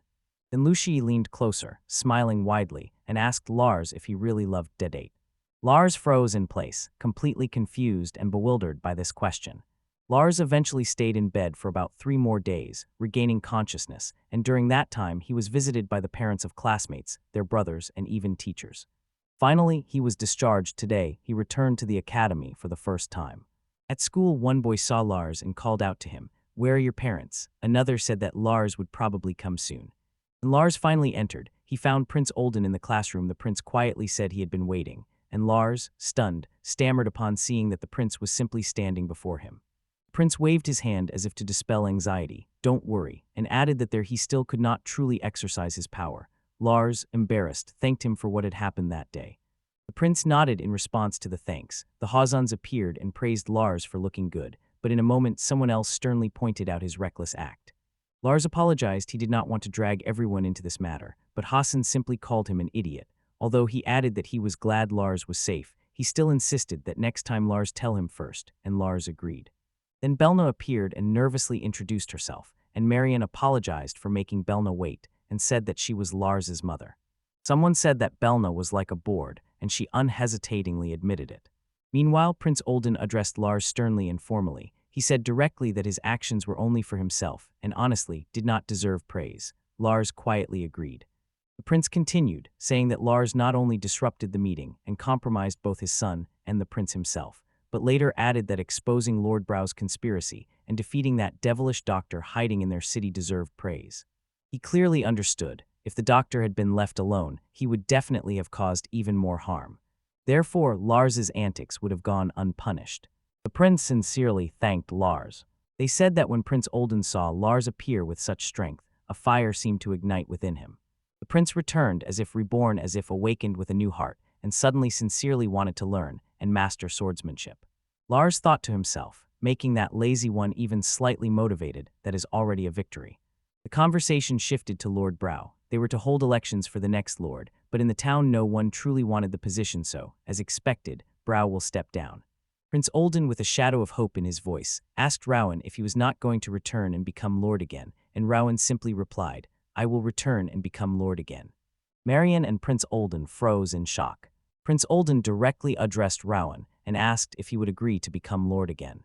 Marian and Lars shouted simultaneously. Lars let out a loud cry, "Dad." But Prince Olden sincerely thanked Rowan for his decision. Rowan sadly explained that he had neither wealth nor the necessary qualifications to become lord. But Prince Olden smiled and assured him there is no need to worry. Then Prince Olden told Rowan, donations are pouring in from the townspeople, they want him to return. Rowan sincerely admitted that once, even for the sake of the child, he abandoned his duties and renounced the title of lord, and Mary understood parents are ready to do anything for their child. Meanwhile, the man in glasses suddenly remembered that the company Brion also made a donation and immediately asked about some solio. Prince Olden threw at Rowan, the one who owes him is not at all concerned with such things. Lars thought to himself that Brion must become a home for the Lucille family. They may have avoided his father before, but still gave money. Suddenly a thought flashed through his mind. Maybe something happened between his father, Brau, and Solio when the three of them were together. Rowan nodded in response to Solio's gesture and resolutely promised to devote all his strength for the good of the country. Prince Olden said, "Understood." Rowan firmly added that he was not so weak as to retreat because of this. Marian hugged Lars tightly. Suddenly Hassan turned to Berna and asked if it was now his turn to speak. Addressing her as Bernie, he wondered if she minded. Berna nervously agreed. In a moment he saw Berna, Haas, and Tella and instantly thought, Lars is so skillful with magic precisely thanks to her lessons. But Berna waved her hand, deflecting the praise, saying that all this is the merit of Lars's super skills, a jack of all trades, and his own hard work. How modest she is, says Haas, and Berna clarifies, she only gently pushed Lars from behind. Lars looks at her and in his thoughts sees Professor Berna. Then Lars confesses to Berna, his voice trembling. Without her, he might never have been able to work so persistently. Hassan thoughtfully pondered that extremely difficult part of Lars's skill. He had heard it called Jack of all trades. Although people call it a useless skill, he sincerely believes that it was Lars's effort and Professor Berner's support that decided everything. Suddenly Hassan says that Mrs. Berna seems strangely familiar to him, as if he had seen her face somewhere before. He asks if they had ever met, and Berna instantly cuts him off. "No, we have never met." Hassan waved it off and went on. He explained the rest of the matters. Thanks to Lowen's mercy, Lord Brau was spared from execution, and he will spend 5 years in the royal capital's prison. As for Raya's, his mother decided to take him in, so he is moving from the lord's estate, and as before, will continue attending the academy. Lars spoke decisively. If it were a death sentence, he would appeal to the king. And Berna responded with relief. Most of all, Lars wanted Bro to sincerely atone for his sins, primarily for Ruse's sake. Then Hassan raised another question, and without looking away, asked Lars, will he come to the royal capital? Gazan wanted Lars to study and work hard under his mentorship, together with his son. Lars asked, did he mean him specifically? Berna smiled and said happily that she was proud the king recognized Lars. She sighed she would miss him, but this is a great honor, so she respects his decision. Lars froze in the luxurious hall, then suddenly apologized. He quietly confessed he still cannot go to the royal capital. Prince Olden asked Lars to say directly why he refused to go to the royal capital. Lars quietly admitted he is still inexperienced, and his hasty actions this time caused trouble for everyone. Lars continued in a firm voice, if things had gone a little differently, Prince Brau or even His Majesty could have died. Then he added that if Professor Tigray and Director Hassan had not appeared, he could not even imagine what might have happened. Lars told the prince that this whole situation is actually no achievement. But no, it is rather not a failure. It was completely different. He explained that this is exactly why he now lives in the academy alongside everyone. They compete, fight, and grow side by side, and he strives to become better and learn. Prince Olden asked with disbelief if Lars was really only 10 years old. But he still accepted Lars's spirit. Prince Olden raised his eyebrows in surprise and asked if Lars had just said, for now, meaning to stay in the academy. Lars confirmed decisively. Yes, when he finished the academy at 15, he was ready to be of use if His Majesty thought he could help. When the time comes, he dreams that he will be properly received in the royal capital. In the next scene, Lars explained that he was simply, like a school friend, making sure of this. Then someone noted that Libra always had to add one more word to many things, and the conversation again turned to not letting him go home. Prince Olden smiled and remarked that he himself would also be in the royal capital, so Lars could come to visit whenever he wanted. Lars enthusiastically agreed, and Prince Olden said that was enough for him.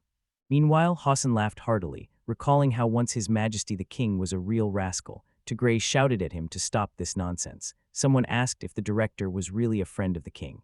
Hassan stubbornly insisted that it was true, and therefore, Lars realized that the revenge he had sought was finally over. Lars sat with relief and thought how lucky his family was. Everything ended well. And on the other hand, this tore away from Ruse, his dearest, his father. Ryu said he wanted Lord Brau to atone for his past sins and this time become a real father. Lars sincerely thought that Ryus was a person with a truly strong heart. And also everyone who extended a hand to him, Professor Berna, Professor Tigray, and everyone in the guild. For all the troubles he caused, from now on if someone gets into trouble, he must be the one to extend a helping hand to them. When the father returned as Lord, Lars saw with anxiety in his heart, in his thoughts, what life awaited them from now on. With hope and unease, Nenah, holding a tray with breakfast, cheerfully greeted Lars, "Good morning." Lars replied to her in response. 2 weeks had already passed since that battle at the Lord's estate. The Irving family returned to the Lord's estate, and since then their days were never the same as before. Nenah asked Lars what color socks he would wear that day, and Lars replied that any would do. Of course, they could not just come and free all the maids hired by Bloward in one fell swoop. So now, alongside Nenah, the maids appeared as well. Previous estate was also considerable, but this one is several times larger. Lars couldn't even comprehend how much, and in the morning the maids were bustling around not only Nenah, and there was tension in the air. Father and mother were already used to it, but Lars and his brother, poor from birth, felt completely uncomfortable there. But Lars thought, in time they will get used to it. Meanwhile, father had not been coming to breakfast lately. He was all caught up in work, stubbornly restoring everything. The domain of blouses was watched rather carelessly. Lars and Nora set off for the day, uttering quiet farewell words. The maids gently begged them to do everything in their power and to take care of themselves. Nora asked Lars hopefully if he could help their father when he grew up. Lars sighed and admitted that he was not very skilled in such matters, and never admitted that they were actually just improvising. Then Dedade threw to Lars. Fighting was easier for him, so let the training remain for Lars. Probably it was a trivial matter for him. Lars asked if Dedade was thinking of running away. And Nora, all excited, grabbed Lars. She shouted to him, "Don't run away." Today she was upbeat ahead of them, awaited a skills lesson. The frame showed Lars and his classmates bathing in the cozy moments of the academy. Laughter and noise echoed over the cobblestone courtyard. Students were playing and joking cheerfully. Lars and the dark-haired boys pressed close to each other, both smiling broadly. In the corridor, Lars greeted 2 girls with a loud "good morning," and the dark-haired and light-haired girls responded to him. Lately such peace prevailed, and Lars was quite satisfied. Then the dark-haired boy, eyes shining with excitement, approached Lars and said that he had to hear this. Suddenly it dawned on him that a new teacher starts working today. The dark-haired grinned through to Lars. Everyone has been saying for a week that the new teacher is a beauty. In the corridor where students gathered around, Leisure warmly greeted Lars. He responded, and she asked what they were talking about. And someone whispered, as if it was about the new teacher, "It seems she has already arrived." Suddenly a voice sharply ordered everyone, "Sit down in your seats now." And Lars came alive with excitement. Lars carefully raised his head when Tigray at the front of the class announced, "From today a new teacher will join us. He will be the assistant class teacher." The students nodded simultaneously as a sign, and holding their breath, prepared to deliver a greeting. Berna stood at the front of the class in a teacher's outfit. A little nervously, she introduced herself. From today, she would try to work together with everyone in the class. Her name is Berna. Meanwhile, Lars froze in place from shock, immediately recognized her, and exclaimed with surprise, "Professor Berna." Berna smiled warmly and sincerely told everyone that he was pleased to meet them.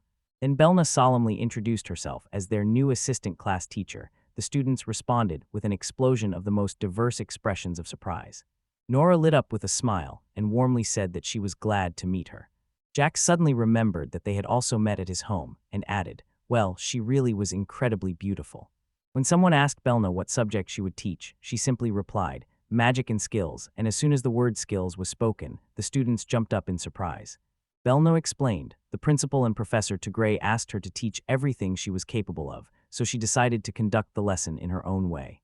Lars thought to himself, All the magic, after all, was taught to him by Professor Berna, and after what happened with Ritzell, it was clear they decided to keep an eye on her. Later on the training field, Berna addressed the class and, smiling, said that there would be no real fight, they would just play around and have fun for amusement. She asked everyone first to gather on the field. Gathered together, the students focused intently on preparing for the practical lesson. Berna decisively ordered Rusu, try to use your skill first. Ryu took a fighting stance, sword at the ready activated a fire spell, and the attack shot forward. The students watching were quite impressed by this spectacle. Meanwhile, Lars stood aside and observed Ruse's training, amazed that this boy once couldn't even master a single spell. Nearby, another student noticed that Ryus was secretly but persistently working. Then Berna, with flowers in her hands and a raised peace sign, spoke to the class about skills. She announced there are 3 main types. The students burst with enthusiasm, and Berna explained the first type talked about skill abilities that activate powers, for example Rusu's Spellblade or Kutarika's Titan Strength. She noted, overall, this type occurs most often. Then she moved on to support skills and vividly gave examples. Lars's Jack of all trades, Jack's cooperation. Berna continued, her eyes burning. She eagerly talked about special skills, for example Nola's animal care, Alka's spirit art, and raised a white bunny to show visually. The students listened without looking away, and Jack muttered that his mono was about to die, and shouted at the teacher. Berna strictly told Jack, focus more and don't stop yet. Jack could hardly believe his ears, and met it with distrust. They couldn't believe how strict she turned out to be. During the break outside, one of the students noticed that many hardly use their skills until they become adults. Then Yogas added that this is because people do not want discrimination and biased treatment due to abilities, and Lars listened, leaning against a tree. Berna explained that the duration, strength, and accuracy of a skill can definitely be improved. They can become better than they were initially. She demonstrated this. A ball of energy spun in her palm, and she said this is the same as learning or magic. Berna addressed the class with insistence. The most important thing is to gain experience and deepen understanding, and the students sat on the grass and listened to her lesson. Meanwhile, Jack was completely exhausted and whispered that he could no longer go on. Suddenly, Berna supported him from behind, a smile playfully playing on her face. They told him, "You really are great," and Jack only confirmed it tiredly. Someone asked Jack if he was really sure that it was okay. Jack looked completely drained, and Berna smiled nearby. When she held him, Jack doubted to himself whether she was really serious, but he felt himself beginning to like this teacher. Then Berna commanded the class, try to use your skills however you want, feel them in a new way. Someone shouted to Professor Bernie. Berna replied to Nora warmly and gently. Someone asked with interest what she should do to make her connection with animals even stronger. Pressing the satisfied cat to herself, she explained that she called the cats and squirrels as Berna had told her before. But it seemed as if they froze. The cat in Nora's hands glowed with happiness and satisfaction when Berna reached out to them. They explained that perhaps caring for animals is not just about gathering them and asking them to show tricks. She suggested that this might help understand simple things, why animals are sometimes in a bad mood, what they like to eat, and who is in their family.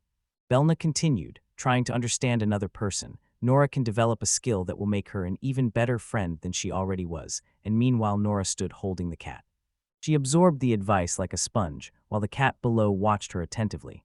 Cats seemed to understand everything. They thought they could learn this themselves, and then Nora suddenly realized this approach could work with friends too. She simply beamed with excitement, told Berna that she would try, and gratefully thanked her sensei. Berna smiled from behind, and Nora hugged the cat tightly. Meanwhile, Jack approached Lars and asked him to help with what he could. Someone confirmed Jack's skill was cooperation. Jack explained that one thought had been bothering him. What if he cast a cooperation spell through reuse? Maybe now he could use those spells that were previously closed to him, or in which he was weak. Lars asked, wouldn't someone else be better suited for this? But someone noted that their class was overflowing with skills that by themselves gave power or endowed special abilities. Another voice agreed, because there was indeed considerable truth in that. Then he asked if Lars meant cooperation, a kind of lacked excitement. Berna nodded with interest, but immediately remarked, Jack was not at all exhausted by her Spartan training. One of the girls smiled and said she would do everything herself. She already had everything under control. Suddenly Jack, filled with determination, clenched his fist and asked Berna to look at him. He said this was their chance to prove they were capable students, and that on the first day the most important thing was the first impression. The others just wondered, where did he suddenly get such motivation?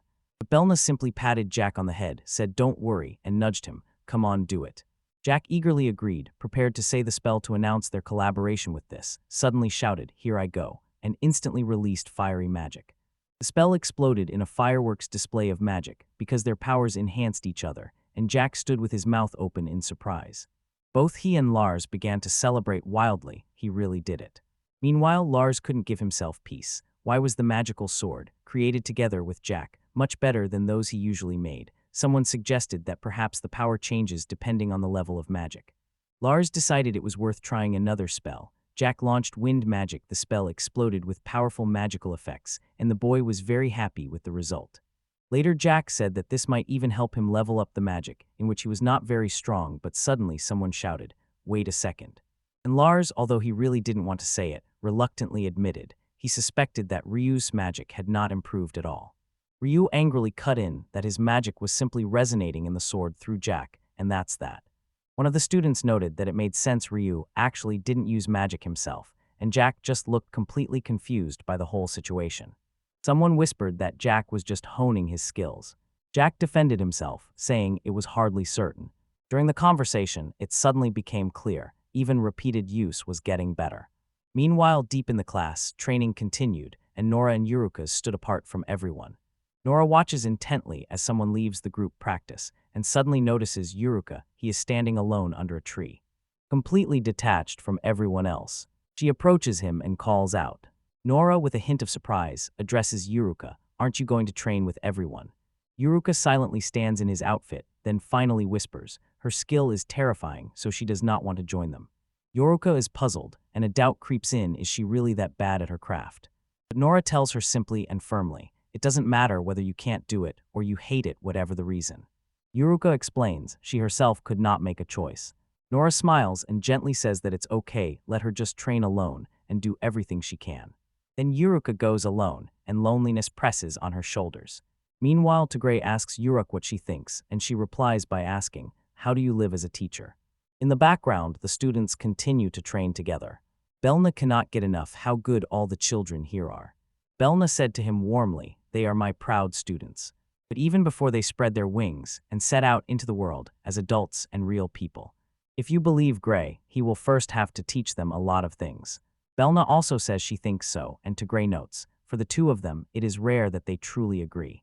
He says he heard Berna lives deep in the mountains and asks, why did she choose such a remote place? Berna admits she just ran away to escape from all sorts of problems and worries. Suddenly Berna realizes with surprise that it is grazing exactly the same way as she is. Tigray quickly tells her, forget it and pretend you didn't hear. He admits at first he had no idea how all this would turn out, but he really believes that Berna is perfect for teaching, and Berna asks if that was supposed to be a compliment. Thus began the days after Berna was welcomed at the academy. She has Spartan toughness, but she is such a beautiful and wonderful teacher that the students quickly become attached to her. The children enthusiastically talk about how wonderful her explanations are and how much they love her, wonder where she learned magic and everything else, even dancing, and Lars dreams that those peaceful days would last forever, but they were not destined to stay. Lars was walking down the academy corridor, calling Professor Berna, stopped and looked around and suddenly felt that something was seriously wrong. Berna disappeared. Lars just stood there, trying to comprehend it, as if everything had dissolved into thin air. He turned sharply, his face twisted with furious rage, and demanded to know, what the hell is this supposed to mean? Meanwhile, Yogas appeared, crossed his arms, and told Lars directly, it means exactly what it sounds like. Lars staggered forward, choking with despair, but Yogas shouted, wait, and grabbed him to hold him back. Yogas dryly reminded Lars, I already told you this before. Because he was always rushing and throwing himself forward, his bad habit. He gently asked Lars to calm down a bit, and Lars quietly agreed. So since Lars was an old acquaintance of Berna's, Yaga promised to tell him exactly what really happened. Yogas explained, Berna left the country with someone. He added that these were just his guesses, he was not sure about the details. Behind Lars appeared an image of Berna, as if he himself was drawing what Yogas described. Nora said that Berna was taking a break, and asked if Lars knew about it. Side by side stood Lars and Yogas in front of the academy building. For several days now, the students had noticed someone was missing. Earlier, Nora anxiously asked if Mrs. Berna had disappeared again, and Yogas replied that a whole week had passed, no one had seen her at the academy. Meanwhile, Nora asked Luzher, did you hear anything? Lars replied no at that moment. The three of them were standing together in the academy library. Lars wondered what had happened to their teacher, thinking maybe Tigray just caught a cold or something like that, and Lars admitted she was starting to worry. Yogas explained that Tigray was not the type to skip classes without warning, so he became worried about his health and went to his home, but no one was there. Lars asked maybe they just happened not to be here, but Yogis frowned and dropped bad news. The room was turned upside down. Nothing remained in its place. Yogas decisively ordered the others to quickly comb the surroundings, while they incessantly questioned people if anyone had seen anything. Witnesses say they saw a woman resembling Berna. Supposedly she got into a carriage with several men, as if torn from the night, and headed towards the border. Lars suddenly understood everything and blurted out that she was kidnapped, but Yogas hesitated. Maybe so, but there is something else. The room was turned upside down, and despite this chaos, there was no sign of resistance. Lars asked what that meant, and Yogas explained. Probably she agreed voluntarily. Lars pondered, if Professor Berna really escaped, there should have been traces something burned or broken from her offensive magic, and the fact that the attackers already had a ready carriage only shouted. This is not an accident. They were chasing Professor Berna from the very beginning. Then Yorgis turned to Lars. What do you even know about that man? Lars honestly admitted almost nothing. Yogas asked when they met, and Lars replied 5 years ago. Lars apologized. Everything happened so suddenly that he couldn't hold back. As he thought, memories of Berna flickered in his mind, and suddenly he realized that he actually knew almost nothing about Professor Berna. Yogas sighed deeply. All right, whatever the case, Berna probably had her reasons to keep silent about the past. But Lars insisted they must be found here and now. Yogas told Lars that the adults would take care of it, and that it was time for him to go home. He himself would start the investigation. But Lars, thinking the director might know something, disagreed. He spoke passionately that Professor Berna was like family to him, and that he was going to. Yogas reminded him of the promise. Lars nodded in agreement, but Yogas still warned, don't rush ahead. Then Lars asked Yogas to promise as well, and repeated. They told them they would inform if they found out anything. Meanwhile, the action moved to the facade of this magnificent building, and suddenly someone's scream sounded from there. At a place resembling a waterfront, a solitary figure stood, and nearby something was thrown or accidentally dropped. Lars came looking for his teacher and called her, but realized she was no longer there. He noticed how probably confused she had been. Then his gaze fell on something on the ground, an earring. Lars wondered, could this be a gift? Suddenly an image of a woman with long hair flashed before his eyes like a vision, like a memory. Determination flashed across his face. He decided to find it at any cost. At that very moment, the chariot rushed through the area at a furious speed. It seemed it had no intention of stopping, and Berna stood before the guards and the chariot with a gloomy, serious expression. She asked what they even wanted from her now. The guards were silent, and Berna only observed this silence. 2 knights in armor stood nearby. The guard told Berna, whatever happens, she will soon return here anyway. But Berna simply clenched her fist and, throwing a challenge in her mind, thought that he would never return. Meanwhile, in a luxurious room where several influential people had gathered, the guard remarked that if she knew why she was called back, she would not behave so confidently. Maid trembled with amazement.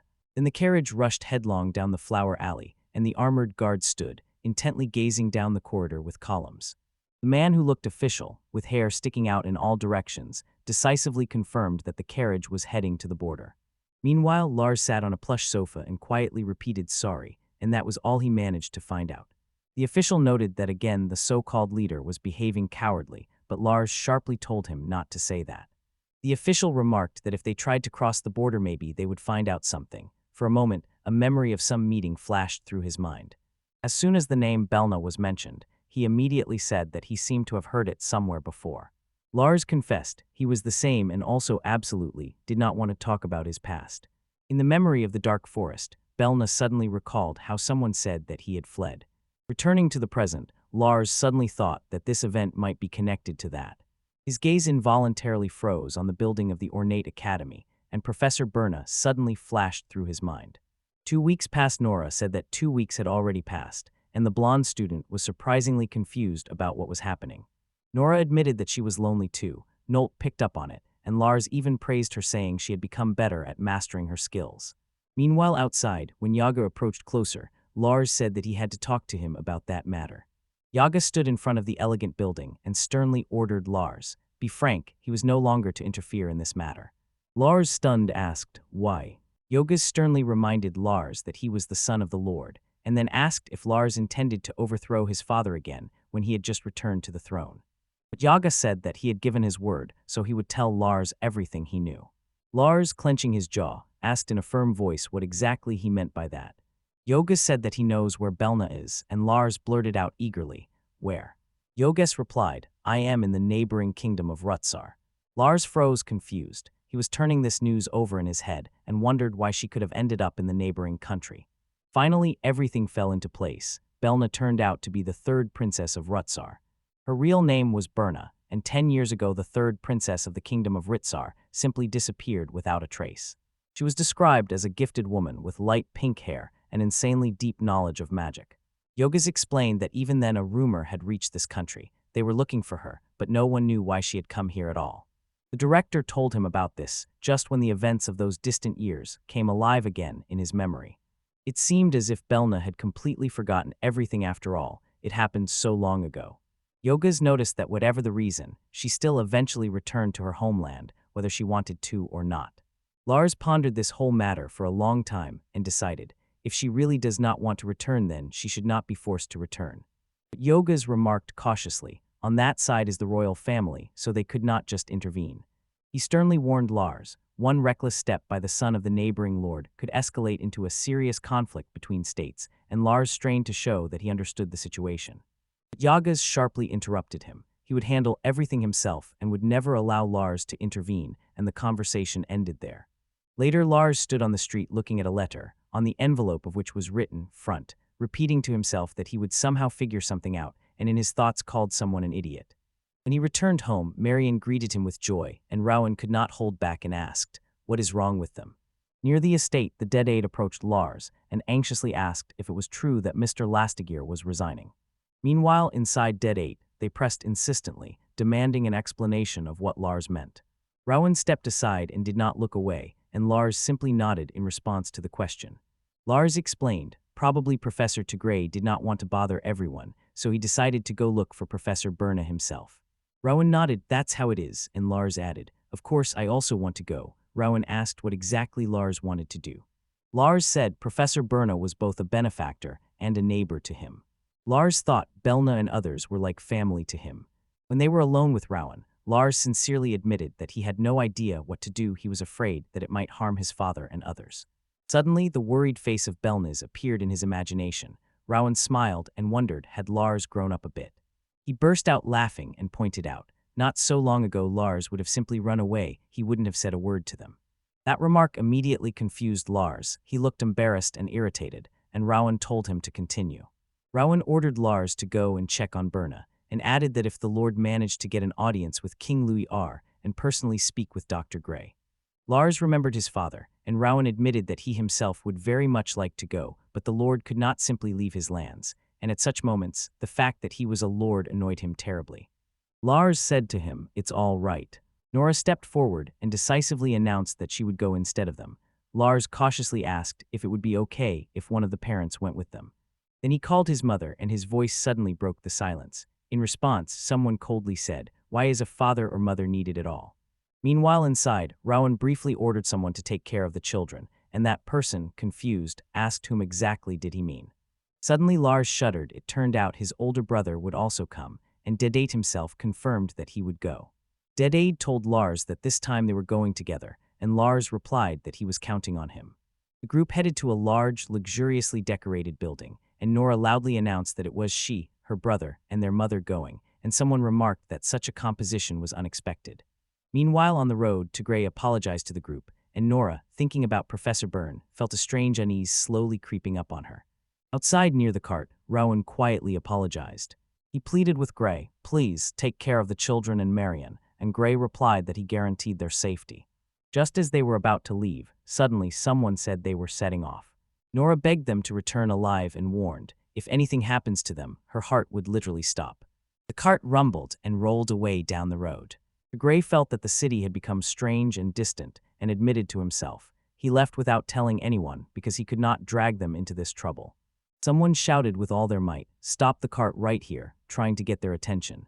Lars asked Nora not to say that, explaining that long ago he himself had been a student of that professor, and Nora hinted that her brother might stay. Meanwhile, the pursuers caught up with the cart, and someone exclaimed excitedly, "Finally, we got him." Lars froze with surprise when he saw who had come, and then noticed Gray's equipment in the cart. Someone whispered, as if hearing that Gray would have an audience with the king. Gray asked to convey to the king that he accepts it with gratitude. He sadly explained that from his days of adventure, he had few good memories left, so he gave the equipment to the director, and someone asked if the sensei had ever been a traveler. Outside the academy building, among a pile of barrels and crates, a fair-haired girl asked in surprise what this pile of things was, and the boy explained that the rector said it was rude to appear without at least a small gift, and then someone apologized to the rector. Later the group sighed heavily. They had made trouble for themselves, so they could no longer scold Lars, and someone added, "What a kind director, doing all this for the sake of the teacher who even wrote a resignation letter." Meanwhile, inside someone addressed them, "Please check the gifts." Lady Marian, examining something, made strange sounds. Lars felt there was nothing strange here, but suddenly he was interrupted. Another person thought that they probably would not want to help Professor Bernie like that by writing a resignation letter. Looking at the gifts, a tall, fair-haired character said he brought two just in case, but knowing the director, there was probably something interesting inside. Someone simply could not help but praise the arrangement and excellent taste. And another voice noticed, "He really exudes intelligence." Suddenly Lars asked about that box over there.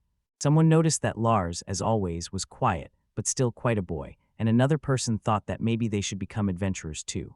Suddenly the box seemed to come alive. Strange sounds came from inside, and it moved. Dead sharply warned, if someone kept talking like that, she would get angry, and when she got angry, she would be much scarier than him. Then the box dramatically tore open and showed the people inside. One girl screamed that she was done for and complained about the unbearable heat, and the one standing in the middle felt dizzy from the crowding. Someone else froze in complete shock at what they saw. Lars immediately recognized Machina and Nora and called them.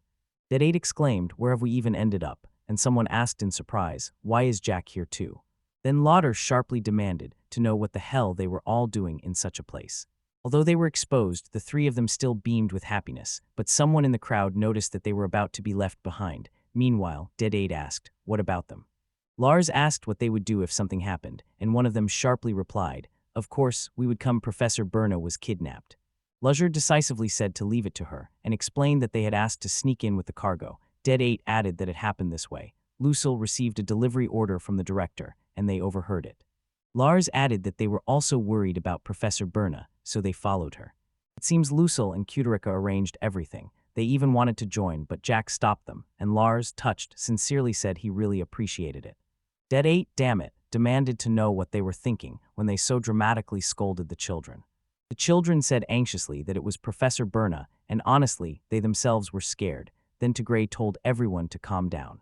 Someone said, "Since we've come this far, you can't just send the children back. Maybe we should go further." And here Dead picked up, "I'm here too, so everything will be fine." At first, the children were glowing with joy, but as soon as someone said it was better to stay silent, anxiety froze on their faces. Meanwhile, Machina, of course, loudly shouted that she would also go into battle, and Lars calmly nodded. "We have Lars with us, so everything is fine." But Lars thought to himself, "Honestly, I'm not sure if I can protect everyone when there are so many people."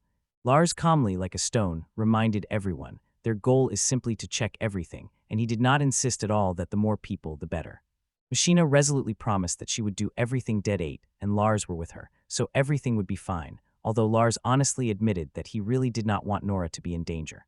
Jack threw his arm over Lars's shoulder and heartily greeted him, and anyone watching immediately noticed that Jack was even more reckless than Ruse. Meanwhile, someone else loudly objected that he was much better than that guy, so the large group set off together to the kingdom of Rutsar. Stopping for the night in small towns along the way and fending off monsters defeated by Gray and others, the group finally reached the first city of the kingdom of Rutsar. Although the neighboring country, it took a whole 3 days to get there. Jack was glowing with excitement when he first saw a foreign country, but Lars warned, if he got too carried away, people would think he was some kind of country bumpkin, and Jack replied that actually it was not so different here from their native country. Then Helena was shown in a light summer outfit, and it immediately caught the eye. On the southern continent, both people and customs are different, and her swarthy skin is a legacy from her mother, who was from the south. A local woman with long light hair approached the group, saw that there were quite a few children with them, and asked if they were travelers. Dead smiled and explained that he is a teacher from the kingdom of refraction. They combined the journey with campus classes. Essentially, it was a school excursion, and the woman finally understood why children were with them. Then the woman could not resist and asked if the charming lady next to Dead 8 was his wife, but Dead 8 immediately explained, "No, he is the guardian of these children." Someone threw a remark, "The timing is unfortunate," and it is true. Later on the road, Dead 8 told Lars that his country might be a bit dangerous right now. Meanwhile, as if in Berna's residence, someone whispered fearfully that Tajer Sarge had disappeared. Another voice asked what happened to Ra, and yet another anxiously kept repeating the name Sarge. But that person pointed out, "Sarge is right there, very close." They said that Rihanna was really worried about him. She sighed with relief upon finding Sarge, and another person warned her not to go too far. Berna, also known as Renée, sat alone in a luxuriously decorated room and looked anxious. The guard reported that he had brought her, and the king responded with a brief nod, praised him, and dismissed him. His Majesty the King waited in the throne hall. In heavy armor, the silhouette of the king grew. He told Berna that he had not seen his daughter for a long time. Berna looked hesitant. The king asked to be alone for a while, and the guard instantly agreed, stepping back and leaving them alone in the huge hall. The king said that she heard that during Lord's attack in the neighboring kingdom, some young, unknown sorceress simply stood out. She asked to check based on some feeling, but never expected that she would actually be found. Berna looked at her and said that a lot of time had passed. In the spacious throne hall, the king asked if she was all right. Berna replied that 10 years had passed since then. Berna looked around, wondering who it could be. The king quietly made a sound, and she turned, saying that she was glad to see His Majesty, as always, feels well. The king said reassuringly, "Rachella is fine, and so is Berna's sister-in-law." Berna said she was grateful to the king for letting her go back then, but in reality, she would rather he left the child of common people alone.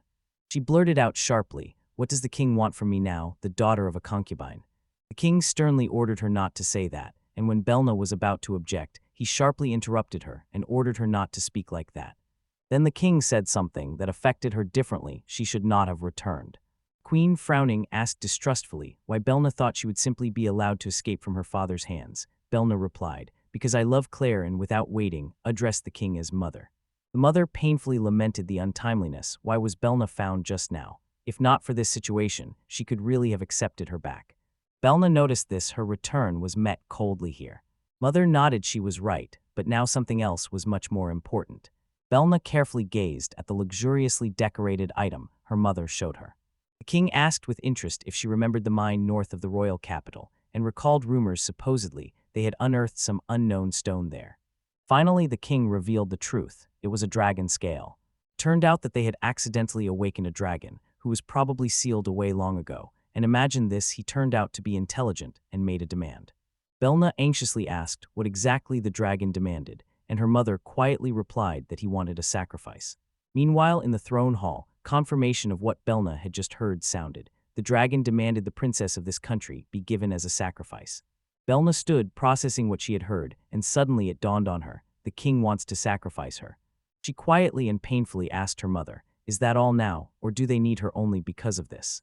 Her mother began to protest, but suddenly someone in the throne hall sharply interrupted her and asked how much longer the two of them intended to talk, and then someone called for their father. Someone, not believing, asks if it is really Berna standing there, and another woman exclaims with relief how glad she is that Berna is safe. Berna greeted Lady Grace, "Long time no see," and with a smile added that Lady Lachala and Lady Sheena also seemed to be doing well. But Lady Grace smiles and says not to stand on ceremony, asking her not to use honorifics. She quietly, barely audibly, reminds Berna that she can call her mother instead of the late mother, just as she told her long ago. The blonde could not hold back tears and said emotionally that she was so happy that the sisters could finally live together again, like in the good old days. "Berna, thank you for that." Then someone began to tell how they were all torn apart by anxiety and could not find peace since Berna disappeared. But the real problem was that their grandfather was pressing. He wanted to force Berna to marry some lord from afar. Someone addressed Lady Sheena and said that they were sincerely glad for her safe return. Berna smiled and whispered, "Thank you. For all this now she could become useful to the family by sacrificing herself." Someone exclaimed in shock and demanded to know who dared to say something so cruel. The man behind bars spoke. He told Berna that he brought her here this time not to make her a victim. But Berna honestly admitted there was one thing she would have to ask him for. The woman in armor says that the knights are now preparing a hunt for the dragon and insists that Berna go with them, while someone nearby grumbles angrily that the damned dragon dared to demand they give him the princess. Who is he to allow that? In the blonde in the royal dress, apparently an important person, reports that her husband, the Knight Commander Grave, will also take part in the mission. They have gathered the best warriors from across the kingdom, so they simply cannot lose this battle. Lady Grace sharply turned to Berna and blurted out, "Will you take it? Because if Berna supports them with her ability to enhance magic, victory is almost guaranteed." Belnavic nodded, said that she understood everything, and thanked them with all her heart for taking care of her, even though she was just the daughter of a concubine. And then someone whispered, "I am doing this for the sake of my family." Berna firmly said, to participate, she needed one thing, that they also fulfill her request. The father behind bars said, "I am listening." Berna clearly and coldly stated her demand. If they really killed the dragon, she did not want them to ever look for her again. Suddenly one of the sisters shouted at Berna, "We are finally together again, and you are already going to leave." Determination blazed on Berna's face, although her eyes shone with tears. She had long left the castle and lived her own life, and the children were waiting for her. She said, as long as they do not destroy that way of life, she would gladly cooperate. Lady Sheena digested Berna's words, held her breath, and asked if she was married, and Lady Lucella, even more shocked, immediately demanded to know who her partner was. Everyone reproached her for marrying before them, but Berna blushed and quickly corrected herself. She was a teacher at the academy, so those children were her students, not her own, and she got confused in words explaining who her partner was. From the throne box came malicious laughter. Someone teased probably some man there, and then they laughed again, saying Grace should try too. She was already at that age. Someone asked, if defeating the dragon gives them a chance to do it, then why not? Another voice picked up, if she says so herself, then what is the problem? But Lady Sheena said to her mother, that sounds a bit harsh. The man explained that he had just received a report Berna was found, and Lucella thought that if it were her, she might even fight the dragon. Berna bitterly admitted she knew she was behaving selfishly. Still, if only she could stop this trouble at the start, she would do it. Then the father, a little embarrassed, apologized for the suffocating trip and said that he left her room as it was, so he quietly asked, "Please use it." Suddenly someone had a thought. Even a dragon would not be invincible if all the knights fought together. Berna simply said, "Understood." Meanwhile, Lars and his group reached the huge castle, and Lars, excited, exclaimed, "This is what they call a castle." Someone could hardly believe their eyes. It was even bigger than Dodato's house, and another remarked, "After all, this is a royal place." And then terrible news thundered. A dragon was found in the northern mountains, and it demanded the princess be given to it. Someone whispered that their country might face danger, and Lars cursed their bad timing. They appeared just when it was happening. I am shocked it turned out that these dragons are really that strong. Someone explained that dragons who openly show themselves are rare. There are few of them, but among them are also evil ones who demand sacrifices. Usually such people are strong. Meanwhile, in Lars's head, everything was spinning. They had to be more cautious, but the danger remained, and he could not bring himself to sacrifice his daughter. Then Lars suggested, "Let's quickly finish everything and head home." His companion also admitted that he was shaking with nerves, and then a female voice coldly reminded Lars that it was better for him to stay in the tavern, saying that people like him are usually not allowed into the audience hall. Nora began to speak, but Lars immediately ordered her to be silent. She obeyed and apologized for being scolded, and then some man addressed Lars with a question. "Did you come to help Professor Berna, and were you already about to return to the hotel?" Lars decided to be frank. Although it might sound rude, he heard that they were teachers from the Academy of Oblivion. Lars finally revealed the truth. They were here because one of the Academy's teachers was kidnapped, and they were looking for where he was. The bearded man asked with interest if the teacher had the same name as their princess, and if it reminded him of anything. Lars rushed to deny that such a person existed, but he did not manage to finish. The man simply said, "All right." Lars thought it all over, and suddenly it dawned on him.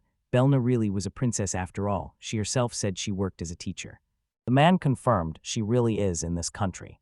Lars knew this from the first moment, but the bearded man shyly admitted that he was embarrassed to tell them all this. Berna was the son of a concubine, and his father, the previous king, did not hide his contempt for her at all. He no longer had the strength to protect her. The best he was capable of was helping her escape from the castle and thwart the unwanted marriage proposal. Until that moment, everything was fine. Someone asks tensely, "What about those rumors about the dragon?" The man admits that he had to bring her back by force. Lars says that now he truly understands the situation. Then the man explained. The question about the sacrifice turned out to be just a misunderstanding. They were not going to give Berna to the dragon at all. Lars throws in, "With all due respect, isn't that a bit selfish?" Lars continues, there could be certain circumstances, but shouldn't they respect Professor Berna's wishes? She has her own life now, and taking it away by force is wrong. Isn't that the same as when she was once simply expelled because it was convenient for them? Suddenly another person sharply intervenes, angrily demanding an explanation of how Lars dared to disrespect His Majesty like that. Lars bows low and sincerely apologizes for his insolence. Marion boldly approached and introduced herself to the king and courtiers, explaining that she was the wife of Lord Gast from the Kingdom of Reflection and the mother of Lars, who is a student of Professor Berna. Then she continued, telling that before meeting them, Berna lived alone in the mountains, hiding from human eyes for a long time. Marion was sure that those years must have been terribly lonely for her. She smiled and added that they had a faint suspicion, as if Berna was not from their country, but she was still pleased to meet and talk with them. Marion went on because although they had known Berna for a relatively short time, she had already become an indispensable presence and a good neighbor to them. Over many years, they had gathered so many memories together, and in each of them now lived the real Berna. Therefore, when Berna stubbornly refused to return here, Marion insisted that she be allowed to decide for herself where her place was. Berna's father, who was still in prison, finally responded and admitted, yes, everything was exactly as Marion said. All this trouble happened because of his lack of decency, and he begged not to be mocked so cruelly. Meanwhile, Marion resolutely said that as soon as she returned, she would immediately fulfill what Berna said. Then Lars asked when she would actually return. But suddenly someone spoke up, saying that Berna was now in a completely different place. Finally, it was explained it turned out they were setting out to tame a dragon. Then someone hiding behind a bookcase whispered, what is the real scale of that power of subjugation? Another voice picked up with excitement, saying that the queen goes around telling everyone that Verna's magic is insanely powerful, and if she extended her hand to them, they would definitely destroy the dragon. In the squad stood 5 highest-level mages and Princess Verna herself, and that's not to mention 50 knights with their commander and deputy. Lars's face froze in complete shock at this news, and he shouted, why did you even think the dragon was sealed? To which someone replied, if these were mages, it would have taken 30, and if warriors over 100 to defeat the dragon. Obviously, they did not have nearly enough strength. Then another voice interrupted, agreed, and stated that if it really was dangerous, it just needed to be killed, and why this was not done earlier remained unanswered. Finally, someone caught the gist. The previous sealer could only seal it, not kill it.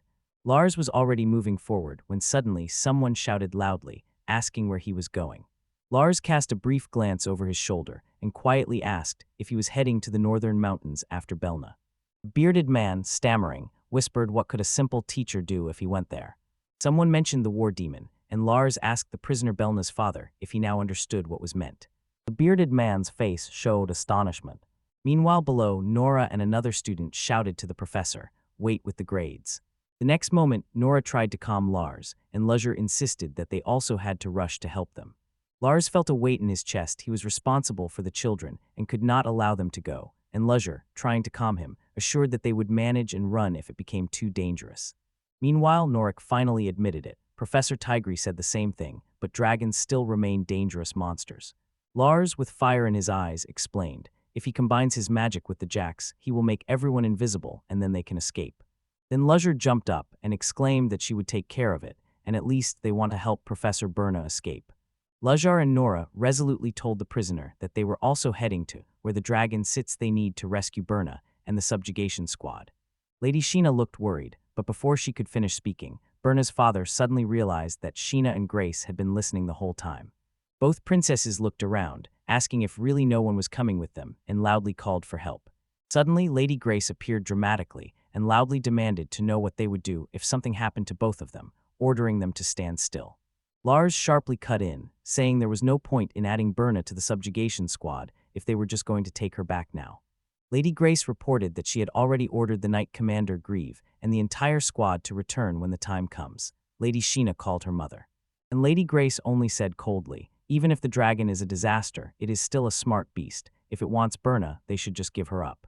And Lady Grey decisively cut in, saying that this girl should not even exist in this country, and someone hotly objected in response that even if she is the daughter of a concubine, she is still a princess of this kingdom. But Lady Grace asked with burning eyes, if one life can save the country, isn't that a real bargain? She stood with outstretched arms and loudly said that they, as the Berna's family, must make sure she is used properly. Lady Lucella screamed in panic, and Lady Grace only smiled. She thought that Berna herself probably went there on purpose, knowing she would become a victim. Lars froze in complete shock. One thought was spinning in his head: what cruelty this is. And then Lady Sheena resolutely declared, "It is they who will bring Berna back and accept her as their own." Lady Grace desperately tried to stop her and asked if she was even listening. Lady Sheena firmly said that this is exactly why they must go and save them. Meanwhile, Lars and Nora spoke. They swore before everyone at home that they would definitely bring them back, and asked to be taken with them as well. The blonde girl spoke about Mr. Byrne, a strange neighbor, she said, but so reliable. Then the dark-haired boy added that sometimes he is a real Spartan, strict, but so hard to understand. In the background, Berna stood elegantly in a black dress, and snowflakes slowly fell around her. Lars loudly exclaimed that Berna is their teacher. Someone asked what his skill consisted of, and Lars smiled and explained he is a jack of all trades. But the maid quietly admitted that she understood his feelings. A child would just be a burden. She declared without hesitation that with such a worthless skill, there could be no talk of it, and Lars admitted that no one had told him this for a long time, but he had already suspected she would say so. The servant strictly clarified, if he has no truly useful skill, then that is how it is. Someone else explained that his skill is mirror clarity, which can project his reflection and show it to the enemy. Lars smiled, said he understood, and asked if he just needed to be useful. Below them, Lars amazed everyone with his abilities, and suddenly someone noticed people were raising their heads up and wondering, when is their turn? Lars cast a spell of invisibility and levitation on the group. One of the girls reacted with surprise. Then Lars threw fire magic, and suddenly a huge flame rose. The girl smiled and said that it was all thanks to Master Bernie, and someone added that both the brother and Nora had been learning magic from Master Bernie since childhood. Later, Lars asked her if it was normal for her as his mother. She shrugged and said that it seemed he listened to no one, so nothing could be done. The girl agreed with a sparkle in her eyes, but made Lars promise not to do anything reckless, and then said that it was time for them to go. Below the panel, Lars and his companion, without hesitation for a moment, decisively said they would wait for Professor Byrne. Meanwhile, in the forest, someone leaned toward their companion and with anxiety in their voice whispered, "Are you okay?" The wounded man stubbornly assured that he was fine and that it was nothing, begging the other not to move. Healing magic gently touched the wound. Recovered, he apologized and admitted that he had never imagined another person could be so strong. The blonde sharply ordered them to rearrange. The light-haired boy skillfully prepared his weapon, and Lars briefly confirmed he was ready. Below stood Knight Commander Graves and Sheena, while someone fervently protested that it would never work. Sheena begged Lord Graves, "Please, take everyone and run away." And then someone confirmed who he really was. Below, the blonde shouted to the group, where they ordered to retreat in exchange for handing her over. The maid explained that she was not going to let them capture her without a fight, but also did not want to drag everyone into it. Smiling, she added that, knowing her mother-in-law, she was prepared for this. Lars told her, "You can tell them the truth, everything will be fine." The maid revealed her plan, gave the signal, and sharply ordered everyone to run simultaneously. But Lars felt they were definitely underestimated. The maid reacted with surprise. The Knight Commander Greaves said quietly that it was true there was no one among them who would run away, and Lars agreed, none of them would ever flee. He added, moreover, if they did so, Sheena would give them a severe scolding. Lars noticed, if they only angered Sheena, she becomes truly terrifying. The maid only smiled as if to say she already knew. Then she laid out the real plan. At the next signal, everyone scatters and attacks the enemy from both sides. She assured that there were no problems with this approach, and someone asked Lars if he was ready. Suddenly, a dragon appeared before them. Its huge head loomed, and its eyes gleamed ominously. Lars and Knight Commander Greaves stood their ground firmly. Standing opposite the monster, both held their breath and tensed, preparing for the upcoming clash. And then the attack struck them like lightning. Lars reacted at the very moment the dragon hit. He quickly cast protective magic, and geometric patterns sparkled around him. The dragon's attack did not subside, but Lars stood unshaken. The battle flared up for real. Meanwhile, Lars held his ground like a Knight Commander Grim, and the maid suddenly burst into the air. Magical patterns flared up when their joint attack hit, but the dragon's huge paw struck down, and the creature said mockingly, "What happened? Is this all you are capable of?" Knight Commander Graves shouted, "Not yet, we attack together." Lars responded briefly, "Ready." The maid dashed forward lightning fast, and together with the Knight Commander, they launched their attacks simultaneously. Crackling energy enveloped their strikes. Their strikes hit, and the dragon howled. Lars and Knight Commander Grave fell to the ground immediately after their strike. A close-up of the dragon's eye appears. It calls them fools, although it just received a hit itself. The dragon spread its wings and said grimly, "No matter how much they try, it's all in vain. His body cannot be pierced. Understand the difference in strength." Meanwhile, below, the knights shout at the top of their lungs, defending the captain and the princess. Lars reacts sharply to the dragon's boasting, and the dragon coldly orders, "Leave Ryan and go home." Suddenly, memories come alive of Lars and the maid happy, in quiet, peaceful days among the sheep. Then the threatening jaws of the dragon suddenly fill the entire frame. Someone shouts, "Ryun," and the maid instantly looks back. The dragon asks if they really hate even the very thought of Renai coming there. I can't help but wonder, are they going to seal it again? Amidst their guards in heavy armor stands the maid. Someone hesitated, overwhelmed with uncertainty. Someone asked, "Who is Ryan?" The frame showed her walking through the landscape, and the dragon did not take his eyes off her. He spoke, saying that even so she probably returned to him out of pity, and added that it was probably then that the reason for which he was sealed was born.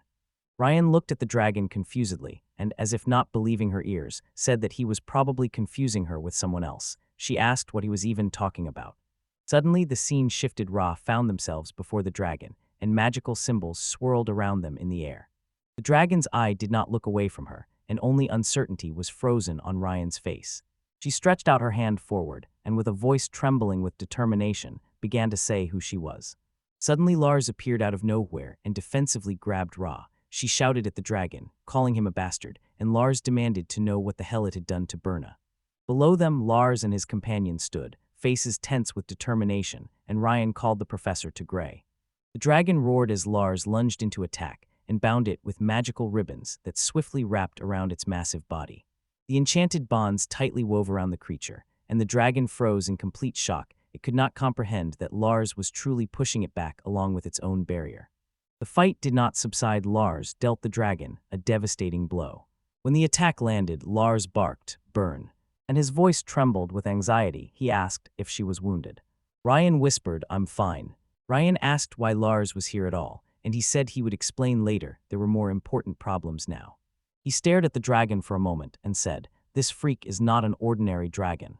And then Lars finally revealed before them stood an ancient dragon. Standing next to Nenah, he admitted that he was not even sure if he would succeed this time. But suddenly the dragon shouted, "Lars Tager." And he was accused, supposedly. He was about to kidnap Ryun again. He threw a tantrum over some broken promise, shouting that loud phrase, "I will definitely return with Nenah." The dragon's disappointment simply burst out. He admitted that he believed this person Tager, and he was sealed without even being told why. The dragon asked who this hell tiger was at all. Lars shouted back that he didn't care about the dragon's position.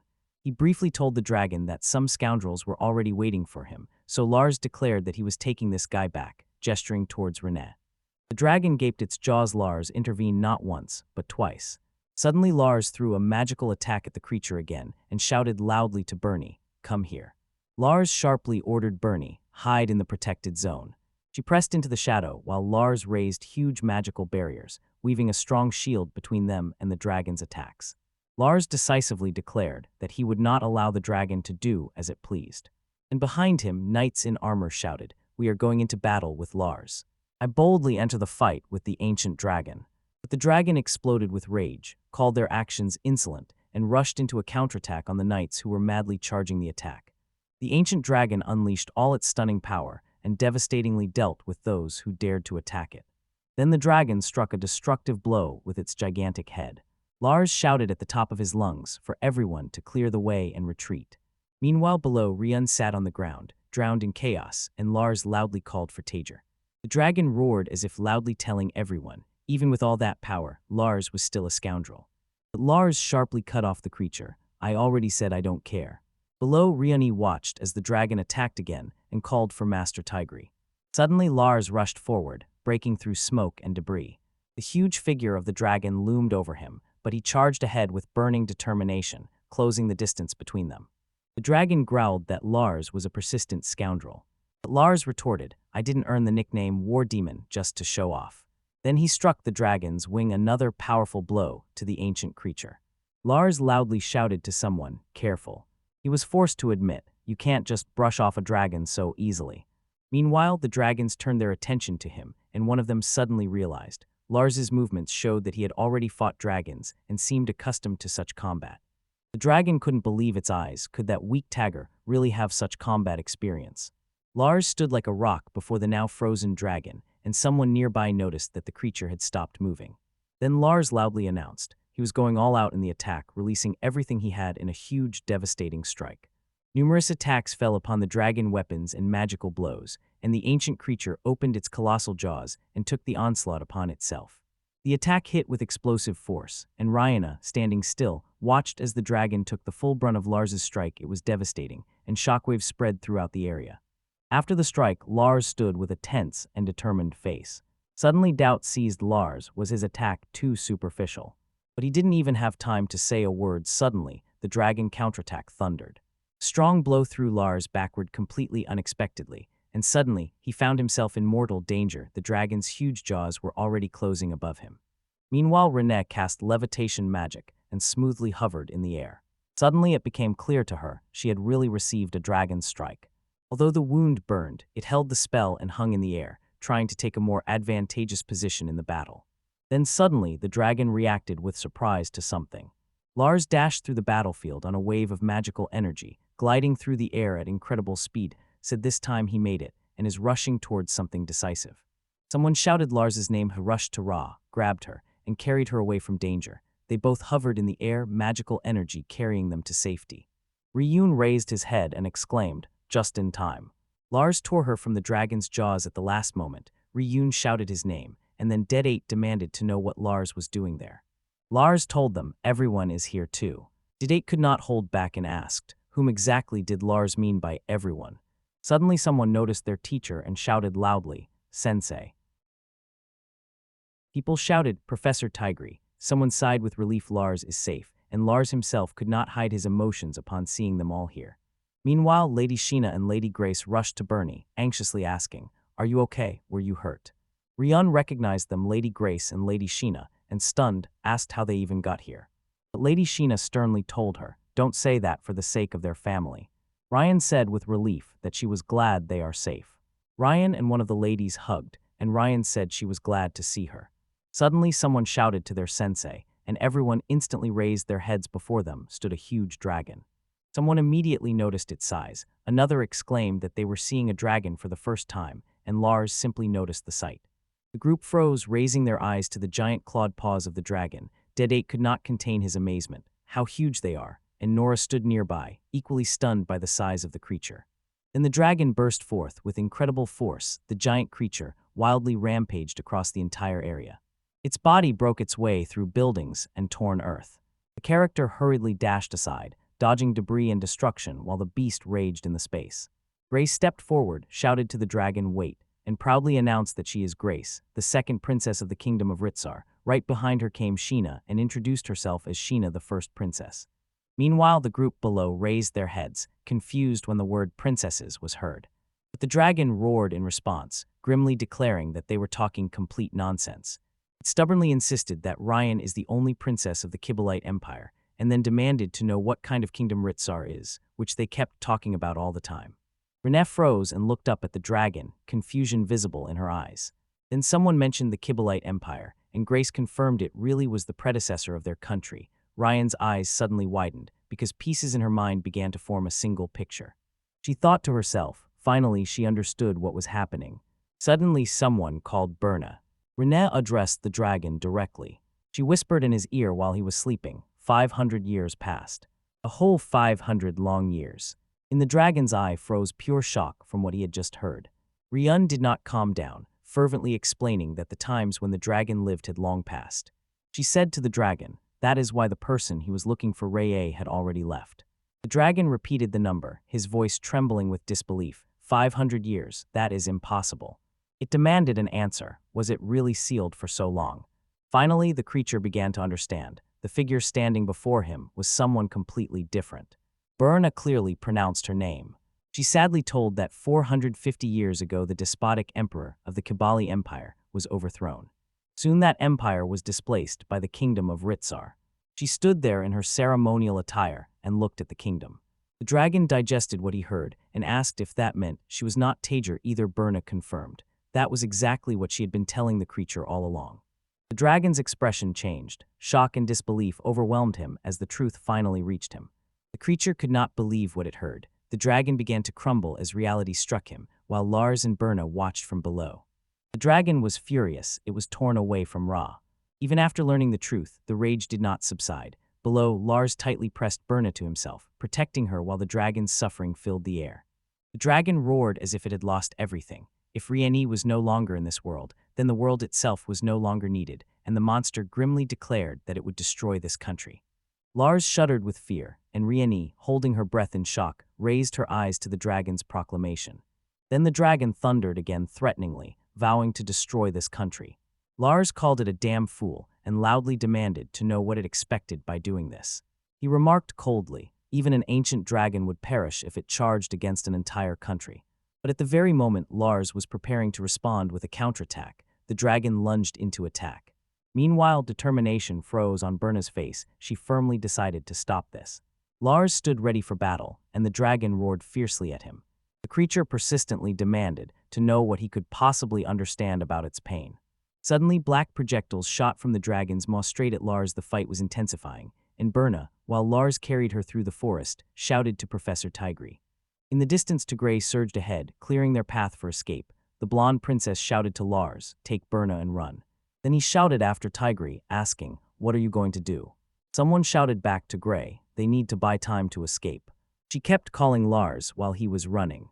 The princess shouted loudly for everyone to hurry and come down the mountain, then turned and addressed her mother. The soldiers replied, "We will come to help." One night everything became clear. They really were on it. Suddenly a huge magical slash tore through the air straight towards the dragon. Lars loudly shouted to the knights, "The dragon constantly maintains a magical barrier around itself. This is a warning that it is under protection." Lars clearly explained, "Half-hearted attacks will not break the dragon's barrier." Someone sharply commanded the others, "Take the princesses and retreat." Meanwhile, Tigray and the princess watched anxiously as the battle grew increasingly fierce. He apologized to Gray and said, "I leave the rest to Lars." "Leave it to me," Gray said to Lars. An unshakable determination froze on Lars's face. He was preparing for what was about to happen. The dragon's eye gleamed ominously, not taking its gaze off the people bustling below. Suddenly the dragon roared as a huge magical attack hit its barrier. Complex magical symbols flared around the shield, and energy from the attack burst outward from the point of impact. The barrier withstood the coordinated strike. Gray stood with his sword ready, determination burning in his eyes. The massive dragon's eye gleamed through the cracked stone, and someone shouted that it was attacking again. The dragon roared, spat the word bastard at the heart, and the confrontation only intensified. Meanwhile, lying on the ground, Lars shouted to Professor Tigri. Gray cast a condescending look down at him, and Berna disdainfully asked, "Who else is a fool here?" and sharply ordered them to leave immediately. One of the blonde princesses loudly called out, "Wait," and someone else sharply shouted, "Berna, come with us." Two blonde royal sisters clung to Berna, and one whispered to her that everyone had come here to save her. Berna struggled and begged to be released, but someone sharply ordered everyone to step back and hurry. One of the sisters loudly announced, "I am Lady Sheena." She said it was dangerous and they needed to run away quickly, but another sister insisted she could not just leave her sister. Sheena sincerely, with pain in her voice, apologized to Grev for making him obey their mother's senseless orders. He calmly replied as if everything was under control. There was nothing to worry about, but someone else interrupted and asked to postpone flirting until their safe return. Through the trees emerged a huge dragon, and the blonde princess shouted that they also needed to get out of here. Tigri and the princess rushed through the forest, while two students scrambled away, screaming in panic. The blonde classmate called Jack and Machina to come over, but the dragon quietly sneaked up on the Machina, and Jack stood shoulder to shoulder and faced the threat. The blonde student found herself in flames and, overwhelmed with horror, said, "The fire is too strong, I can't move." Suddenly Great Cursor realized the children were in danger. He loudly shouted to the dragon, "It's me, the one you are fighting." Without hesitation, he rushed forward, breaking through flames and debris. He shouted that he would never allow the dragon to reach them. Someone made a sound of tension, as if a gray something was breaking through. A fierce determination raged on his face as he fought to protect the students. One of the girls, whose voice trembled with anxiety, called him by name.